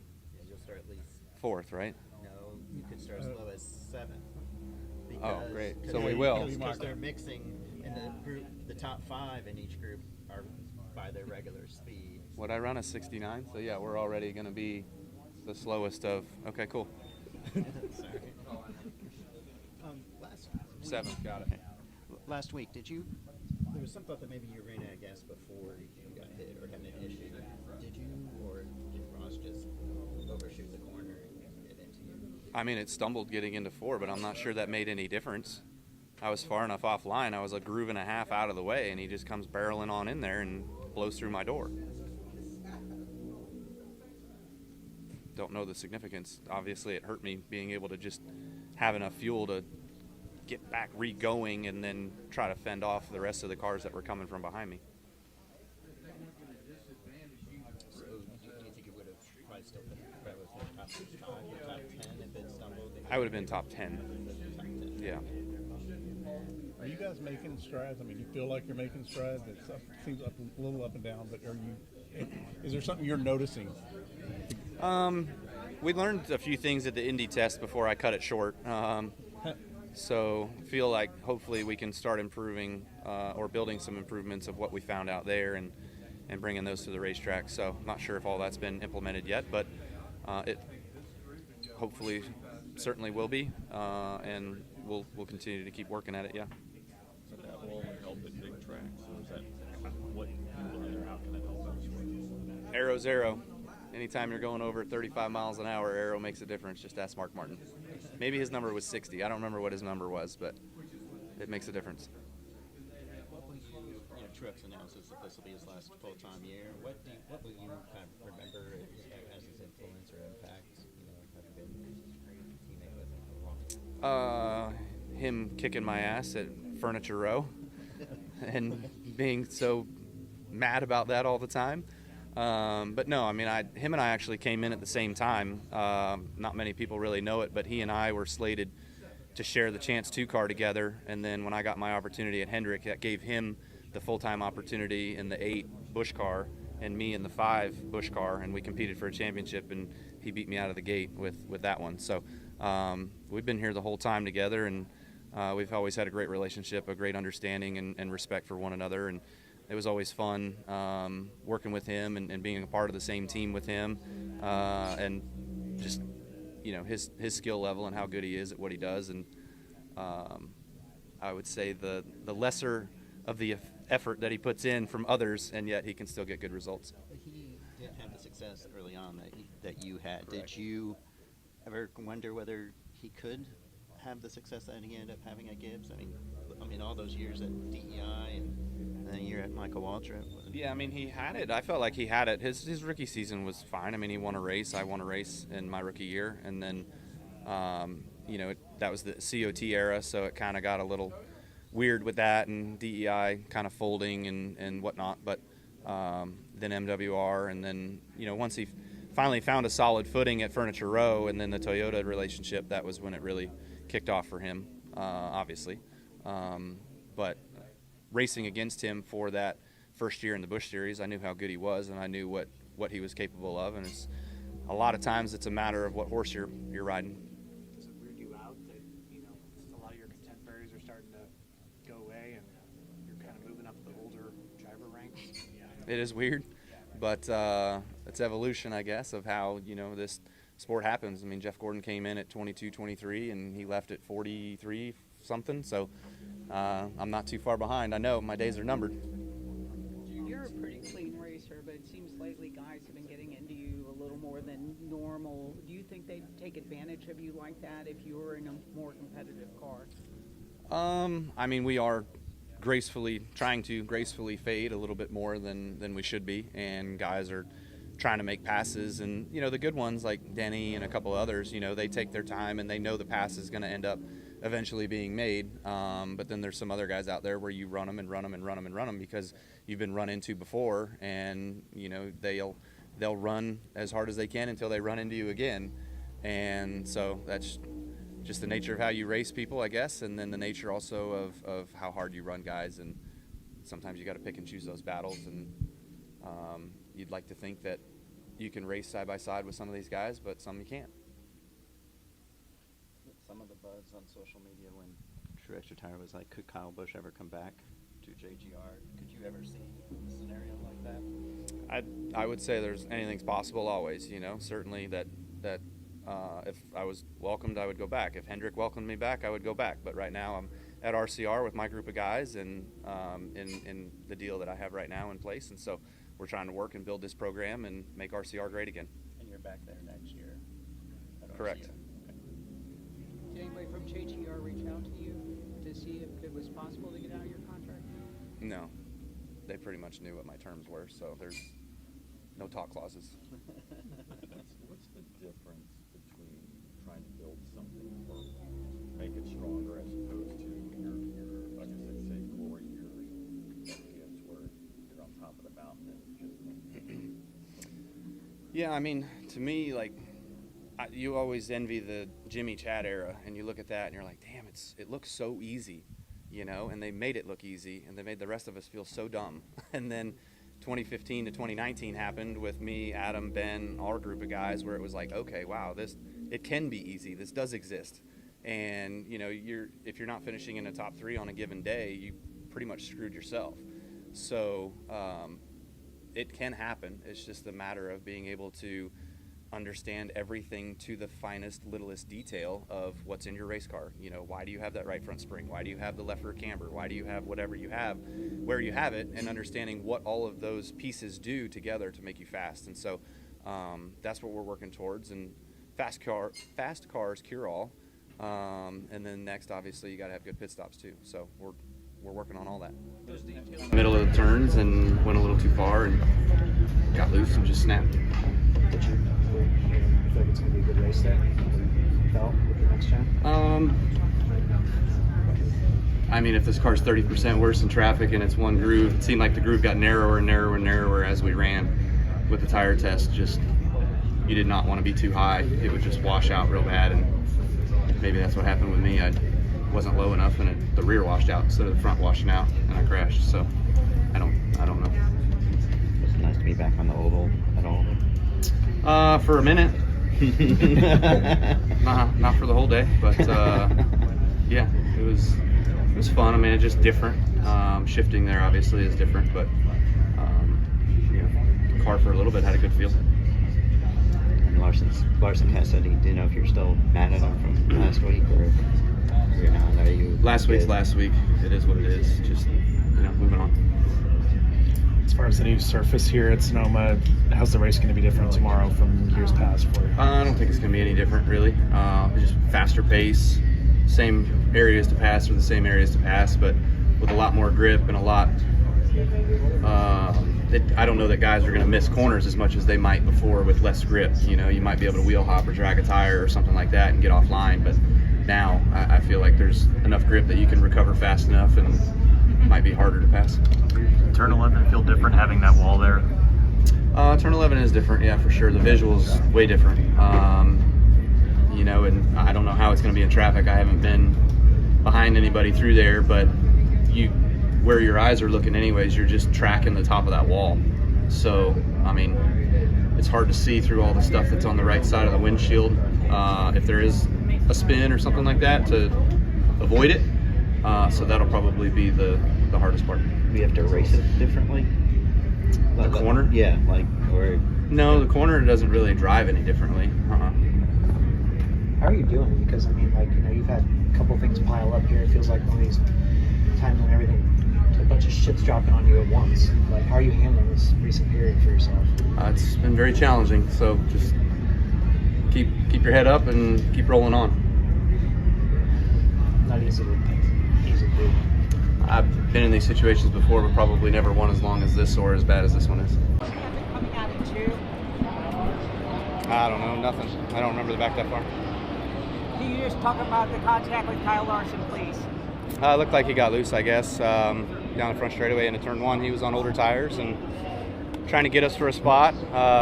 Not sure what that single point was really going to mean for him, but it certainly hurt us a lot because took that point away as well as the others that we get for the stage and then also the rest of the day. So very frustrating. We can't afford days like that. The Rebel Camaro wasn't what it was last year, but it was a top 10 car and we were going to finish there, but we're not going to finish at all. Did you feel like with all the different strategies you could maybe finish better than what you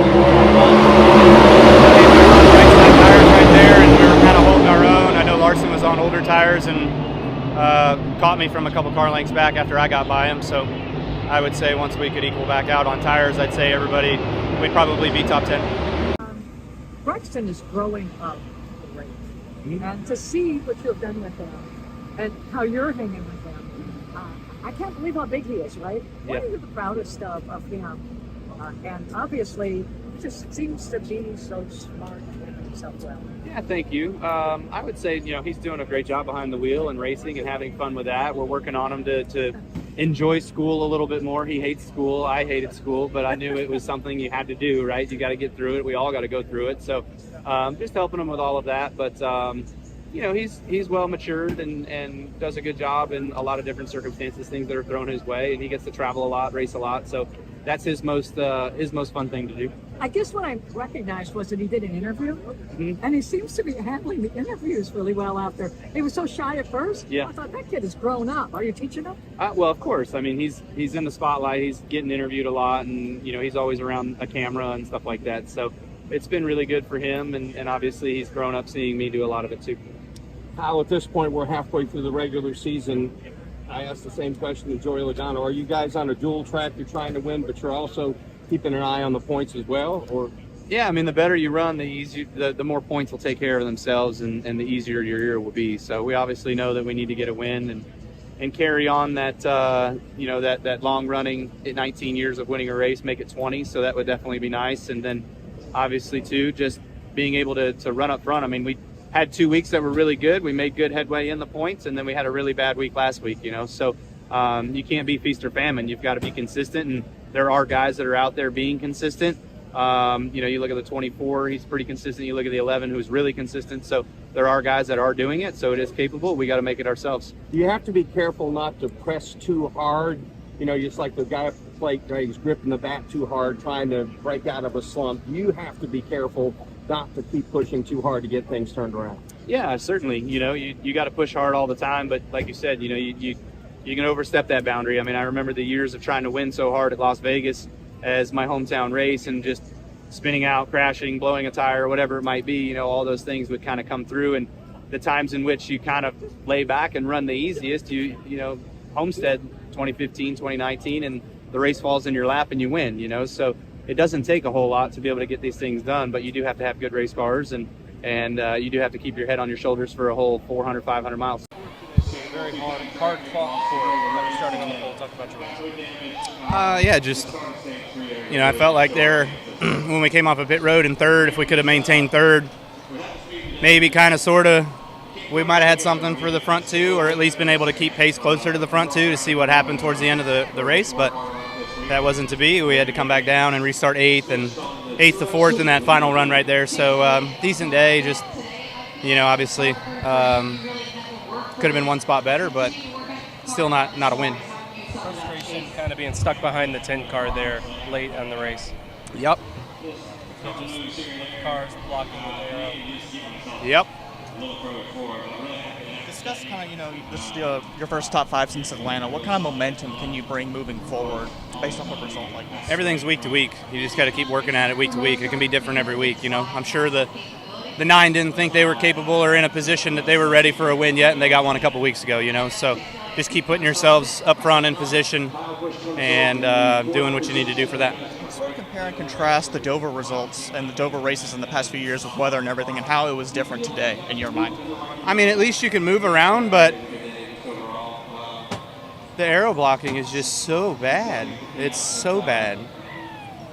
And everybody knows it and uses it as a defense item, and we lost the straightaway to the 19. That's what frustrated me the most, is he was slower. He was slow and just would not give me an inch in order to be able to get by. About wrecked us twice off of 2.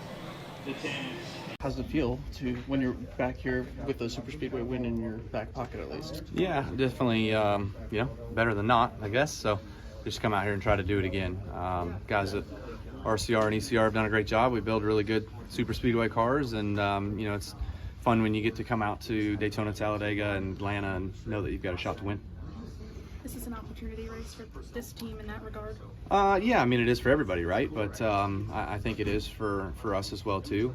Just having good stuff at these places. It seems the cars have an easier time or a better opportunity of making something on their own than where I previously was. We saw in the Daytona 500, Kyle, the pace slowed way down with how aggressive aggressive fuel saving was. Excuse me, will we see something to that extent tomorrow, or, I mean, there's going to be fuel saving, but Yeah. will it be that aggressive? I don't know. Great question. I think we'll have to all wait and see and find out. But I would presume that it's going to look similar to that. How people or what they do in that situation and what arises, I think, is going to be something new than what we saw in Daytona. And we'll see if I'm right. Do you have to race for stage points? I'm seeing where you're at in points, and does that change maybe how you would race this race? Yeah, I mean, I think with speedway racing and saving fuel, trying to shorten your pit stop, you're always racing for stage points anyway. Like everybody is. You know, they're all trying to spend the least amount of time on pit road for the second half of the runs in order to get a better finishing position, whether it's stages or end of race. So we'll be doing all the same stuff, I'm sure everybody else. How closely are you looking at the points, Kyle, in that regard, being where you are in terms of the playoffs? Yeah, I mean, points will take care of themselves. If you run better and run well and can get stage points and get good finishes, then they'll take care of themselves. So we obviously haven't been doing that lately, and I presume we're lower than we want to be, but you know, that's just the nature of what we got right now. This is the second weekend in a row where we've seen a track be absent of the scoring pylon. Has that caught you a bit off guard with Texas and here not having scoring pylons now? Yeah, a little bit. You guys also miss Bristol. Bristol used to have it up on the suites in turn 3, so I miss it because under cautions you get an opportunity to kind of look at where you're at. And instead now I'm actually having to count cars in order to figure out where I'm at so I can figure out what I want to do on my choose, you know. So having a scoring pylon definitely helps us, being the drivers, have an opportunity where we can't see video boards. So that helps you with your choose lane of knowing driving partners? Yeah, I mean, my spotter tells me, but I kind of, you know, when I'm rolling around there under yellow, he tells me coming to it where I'm at. So I actually like to look a lap or two ahead of time in order to kind of see where I'm at in order to get a better basis or an idea to think. Give me more time. And what about under green? I don't know if you can see it or if you're paying attention too much under green, but with the old cars, you could see a little bit more with the, you know, being more open than this car. This car's really closed off inside. You can't see. You employed Rudy Fugel at Kyle Busch Motorsports, and you worked with him as a crew chief and won races with him. What was it like? What's his personality? What's his leadership as a crew chief? I mean, he's really good. He's overall all-rounded. He's just, you know, really good crew chief, leader, person. You know, has that mindset to get everybody to kind of rally around his way of doing things, which is really good. And it's easy to do too when you have the way you want to do things be successful. Right, I mean, he has fast cars. He knows how to build fast cars, fast trucks, and you know, that was one of the things that we fought at KBM when he was there. Was you know, a couple times when I was racing against him, his trucks were naturally just faster at the racetrack than mine were, and we're coming out of the same shop. You know, just different crew chiefs. So he obviously really knows how to build fast stuff, and what he does with the little, you know, trinket items that we have to our disposal, he's very good with. He's obviously a family guy, and he's talked about how maybe going to Cup wasn't something he wasn't. That's why I got to keep him for so long. Yeah, well, did you guys have that conversation ever? Oh yeah, plenty of times. Actually, Hendrick tried to steal him a year ahead of time than when they actually got him. So you know, I got one more year out of him extra, I guess. But overall, just you know, he's deserving of it. I mean, he's a really good leader. He's a great crew chief. We brought him on kind of being a unknown guy. I think he was working at Germain at the time and working with I don't remember who it was right now, but we brought him on, and he was my crew chief for my few races that I got on a part-time schedule, and he did a really good job, but he just got better over time. With RCR getting top 10s last week at Texas, does that kind of give you optimism going into Kansas? Yes and no. I think last year at Kansas we were good. Anyways, we had really good speed. Texas last year we had really good speed. We did not have it this time, but the car was just really out of the racetrack and tough to drive. Last weekend, I crashed last year. You know, I think last week was the first time I finished with a new next-gen car at Texas. So, but Kansas, I'm optimistic for. I would love to think that we can go there and run as good as we have last year. Denny said he was grateful to have you as a teammate at JGR because you made him better on intermediate tracks. Is there something that, you know, you kind of instilled in him that, you know, you might have been missing?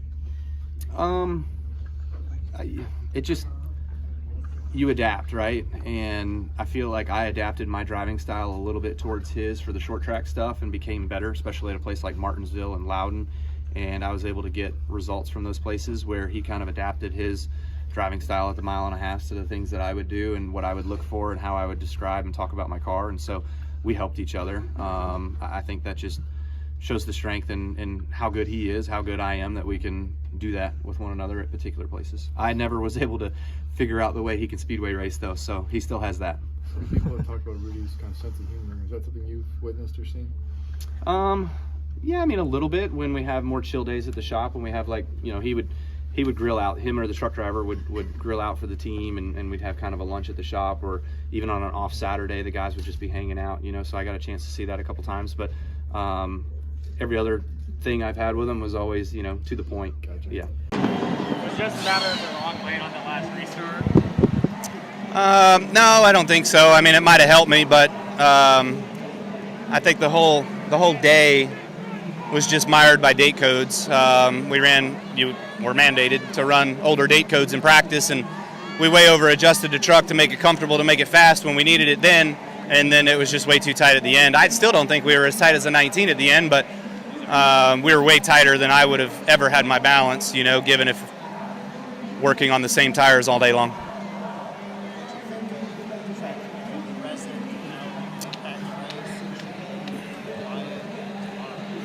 I don't think it lasts long enough that, you know, it'll probably be there for maybe 100 laps, maybe 200 laps tomorrow, and then it'll be right back to where we are right now. So I don't even know that that you reapply, but I'm sure somebody will be smarter than me on that. It went away halfway through our run of practice, the Cup cars, the first session, you know, so that's when we really felt a big track change, and then the tire date codes for us in the trucks, you know, working on the older ones, being as loose as we were, putting on the newer ones, being tight, just killed us. What are meetings like with this team, competition meetings and things like that? Now that you're in this role in Spire, it's not KBM where you kind of called the shots there. So what's the role like now that you moved into the driver for Spire? Same thing. You know, just giving the best feedback I can, the most feedback I can, trying to give them what's wrong and where we're missing it, you know. So, you know, if we would have had the clean air at the end, maybe we could have won, but still, we need to have more in reserve to be able to drive up there and get the lead when we need to. Did you have fun at the end with Crafton and Eggers? It felt like it was a good battle between you. I wish it went green. Damn it, it needed to go green. You know, that caution killed the race because the lap traffic was going to be where the race was won. Whether I was going to be better or get by him and then he could get back by me if I got screwed up in it, but lap traffic is going to be where the race was going to be at. Kind of shocked how clean it was between you three, given the series history? I mean, the 19 ran over me a couple times. He was a bit impatient at the start of the third stage, but, you know, so be it. What do you think about pitting there under the caution? Yeah, I definitely wanted to. I don't know if anybody did or if anybody made it through it all, so I don't know if it would have been better or not. Probably not. 2, at least, maybe 3 other races that we had potential we could have won. I wish I could have them back, but you know, it's what it is. When you guys did have those lows, how did you guys navigate that? How did you evaluate how you guys kind of just processed what you guys needed to do and then rebounded? Yeah, I mean, it's tough because you sit in a room and you talk about all the negative, right? You know, you just got to go what didn't work, what was wrong, what was missing, and all that stuff, and just this we need to fix. And there was like, okay, well, what did we do good? What did we have good? And it was like, not a whole lot, you know. So, but that's the times in which you got to be tough, and Randall and them tough on me tough on them, all of that. Did you watch the truck race? No, I saw highlights. I'm also curious. Low lights. Good point. You know, they had the restart zone in the wrong place. Mhm. And move it back. Yeah. I mean, do you like, is that a big deal? Like, if they didn't move it back? You know, I sometimes forget to pack shit too when I go to the next week. So. Sometimes they forget there's a race in town. I guess, yeah. So, anyways, yeah. I mean, it was just weird all around, I guess. But like I said, just a lot of disrespect of all that stuff. So those were the low lights. Can you reflect on shutting down KBM and just the accomplishment of what you did, the careers you launched over the years? Mm-hmm. No, I mean, that's been a huge added bonus to it, of being as successful as we've been with a lot of great people, is the drivers that we've helped through there. And now, you know, there's a couple of them racing for a championship that have come out of KBM in the Cup Series this year. So feel good about all that. I mean, obviously it's been really cool. It's been a great ride. It's been a lot of fun. I wanted it to grow and become something bigger, and go up against the likes of Hendrick and Penske and Gibbs and all those guys in due time. But you got to be a billionaire in this day and age to make a Cup program go. So it's really tough. How would you assess your season and kind of where you guys are at progression?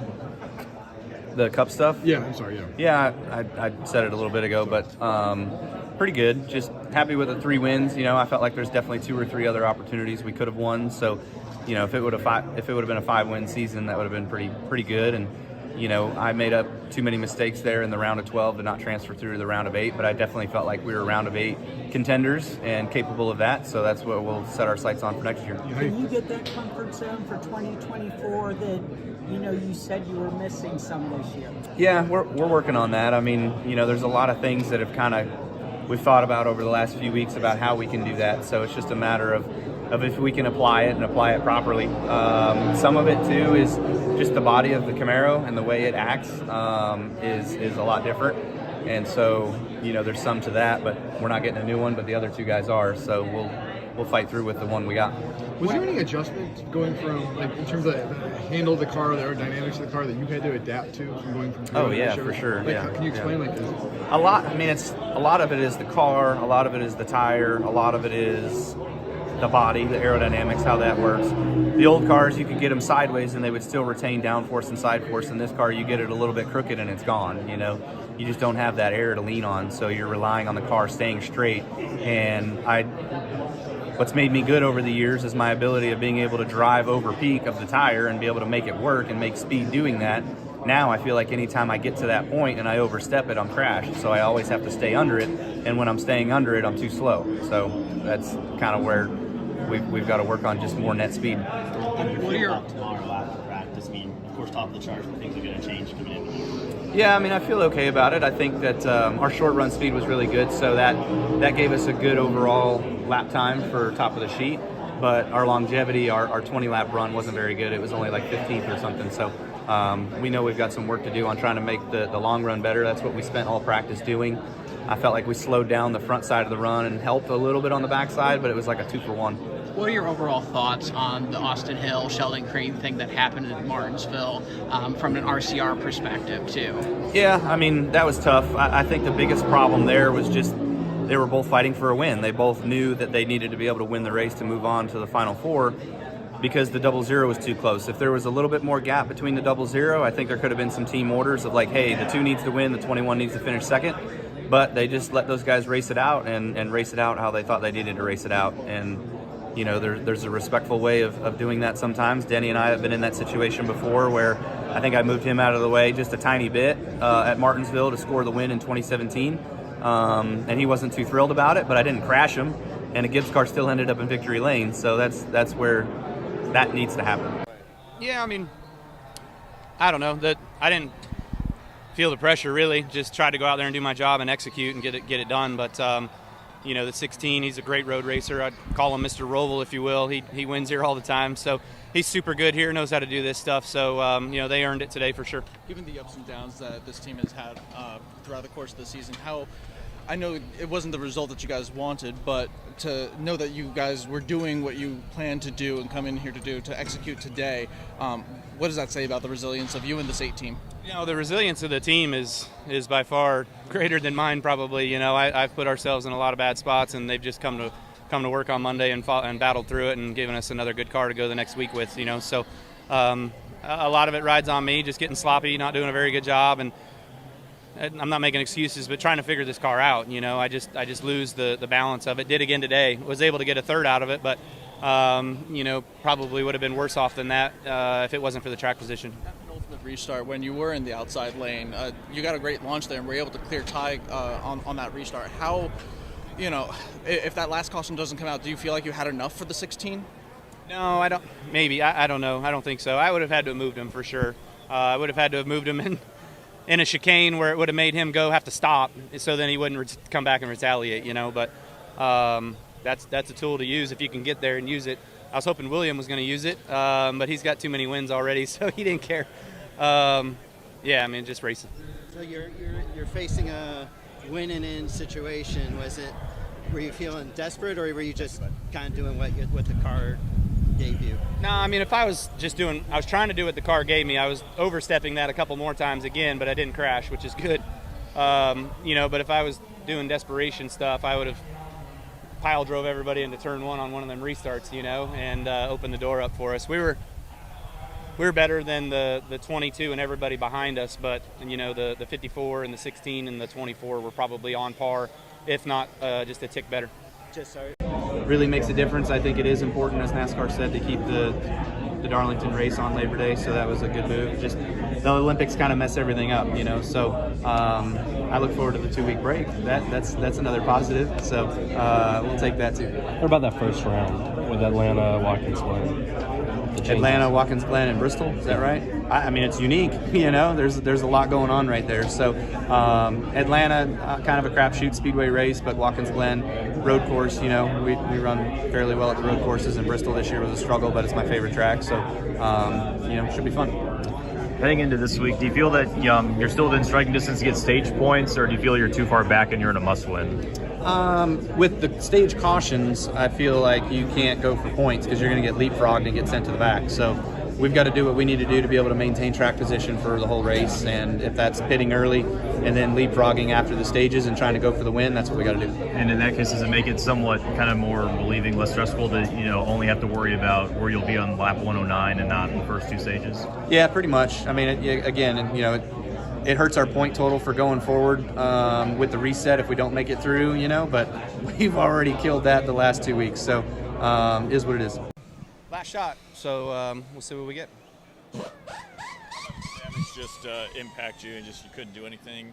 I don't think it impacted us at all. The car drove fine. I pulled out there to get in that high lane when we all kind of got jumbled up there coming through the front stretch, and the 43 came with me and a couple others in front of me were up there and just didn't go anywhere. The pace was too fast around the bottom and the middle that the outside couldn't make any headway. So, I was waiting for the 11 to jump out there because he's always the first to go, and he never did. He actually tucked back in line, so he must have thought a little bit more about what was going to happen. What actually happened there, you and Chastain, from your view? I was stuck behind I don't even know who it was. The 47 car who ran out of gas and didn't wave or nothing and was trying to get out from behind him, and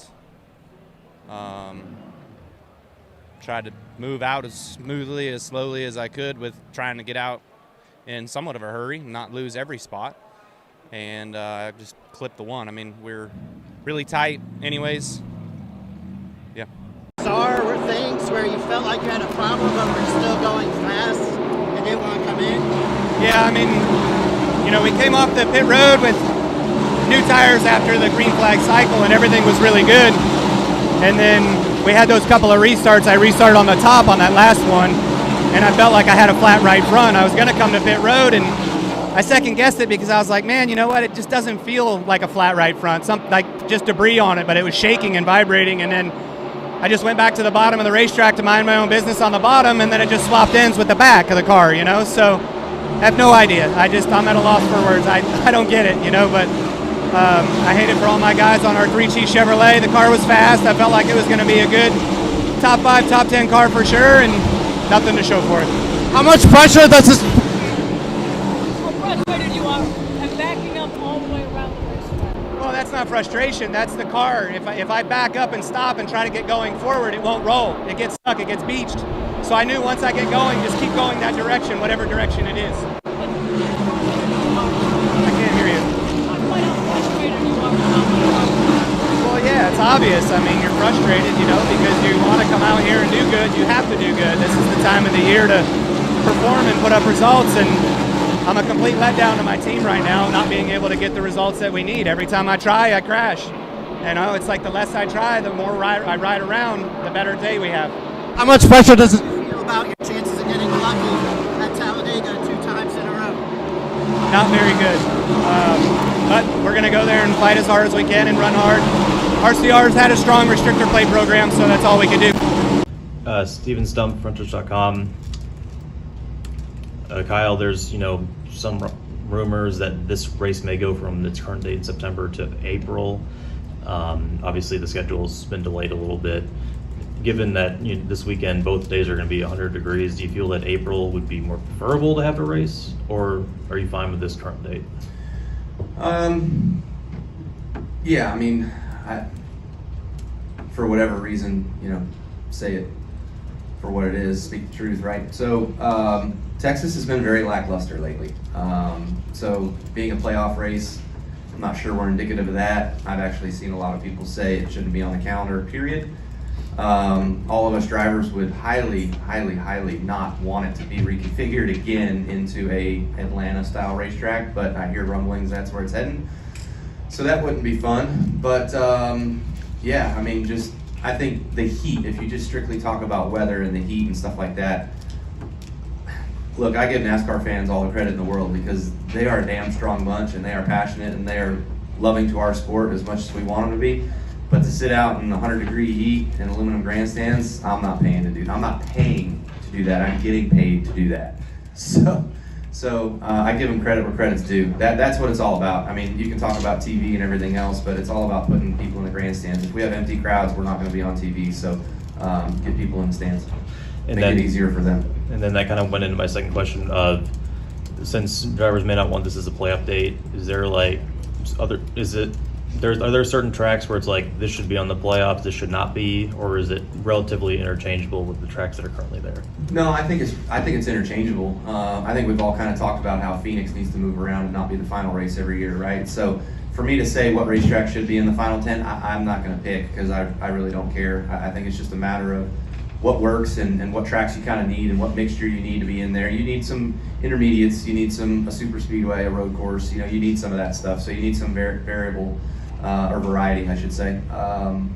So yeah, I wouldn't pick necessarily. All right, thank you. Yeah, I think that's a fine call. Not sure any of us NASCAR guys prefer driving the NASCAR style cars on dirt. So, being back on traditional surface, I think is rendered itself acceptable. Did the call for the pit crew change come from you or from people at the top? I mean, I'm involved in most discussions, but that was definitely a discussion that was talked about with everybody. And I wasn't the one that was pushing or forcing it by any means, but made the suggestion, probably not first, but it all came together through everybody. Did you do any pit crew practice or anything for those guys to get used to anything you do, or did you have time? No, just wasn't time this week. Unfortunately, my schedule didn't allow me to get up there on Tuesday when they were doing the pit practice stuff. So hopefully it's a plug and play and everything's good. Was it a matter of speed or consistency? Yes. Both? Yeah. I think that's with every pit crew, to be honest with you. So if you can take a step from, an 8 or a 9 crew to a 9 or a 10 type crew, you'll take it. How long did it take you to get over getting knocked out of the first round last year? Probably still not over it. That was pretty disappointing. So a lot of unfortunate circumstances kind of happened that took us out of that one, but nothing you can do to change it. What happened. So just move on and look forward to this year and hopefully being able to have a normal Kyle Bristol race and get out of here with some good points and move on to the next round. If not, maybe a win. And if you do advance, what do you think your chances are going into Texas, where you've been strong in the past, and then Talladega and the Roval? I think next round is anybody's game. I don't think you can really predict whoever's in the top 12, what top 12 guys will win a race to move their way through, or what top 8 guys will move into the round of 8. I think that the round is so random that it's anybody's game. You've been through the ups and downs of the playoffs. Was there any part of you that's surprised to see Truex below the cut line after winning the regular season title? That's tough. I mean, that's our playoffs. That's how it kind of goes. That's kind of how it happens. So, unfortunately for me, I lived through that last year, right? Like, we didn't have enough points. We weren't high enough in points through the resets to be able to. I think we were knocked out by 4 points or something after this race, if I'm not mistaken. Maybe it was more, but it was close. And that all could have been rendered more through the regular season, but wasn't. So I know the boat they're in, but he's always fast and strong at Bristol, barring nothing crazy happening. Well, if the regular season champ doesn't advance at the first round, is that okay? Like, is that acceptable? Or, I mean, I know we can argue the system and everything, but... Well, yeah, I mean,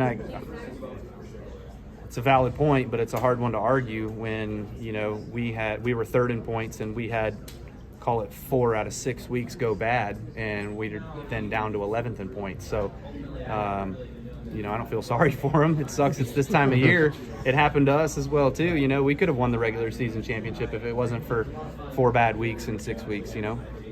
How does it change the championship picture if the 19 car does not advance? I think you could kind of see the 19 as a Final Four guy, so that I think that opens the door for someone to get in there. You know, I think there were a lot of playoff brackets chosen without the 8 car making it out of the 16, so probably not very many of them had the 19 out either. What do you think about Bristol? So it's going to blow up a lot of them. Hey, Kyle, Trent with Frontstretch.com. Congrats on your new baby girl. And I just wanted to ask about being a new dad again with that, and how it affects you as a driver, and if you're more prepared this time around than you were the first time, you know, with your racing and being a dad and all that stuff. Yeah, no, it's been great. It's been really exciting, and having a chance to welcome a newborn into the world. So it's been fun. Obviously, she's a baby, so to be expected. You know, crying and up in the middle of the night doing some feedings and things like that. But you know, nothing different than what I recall from, you know, the time when Brexton was that small. So you know, just taking care of her. Thankfully, mom's helping out a lot, especially on race nights, taking care of the duties, and then I get to help during the week, and we share in that. So all good. Brexton's being an awesome big brother, and he's been a part of this journey since the very beginning, and wanting a baby sister, praying for a baby sister. So now that she's here, it seems to be complete, and you know, all's healthy, so all's good.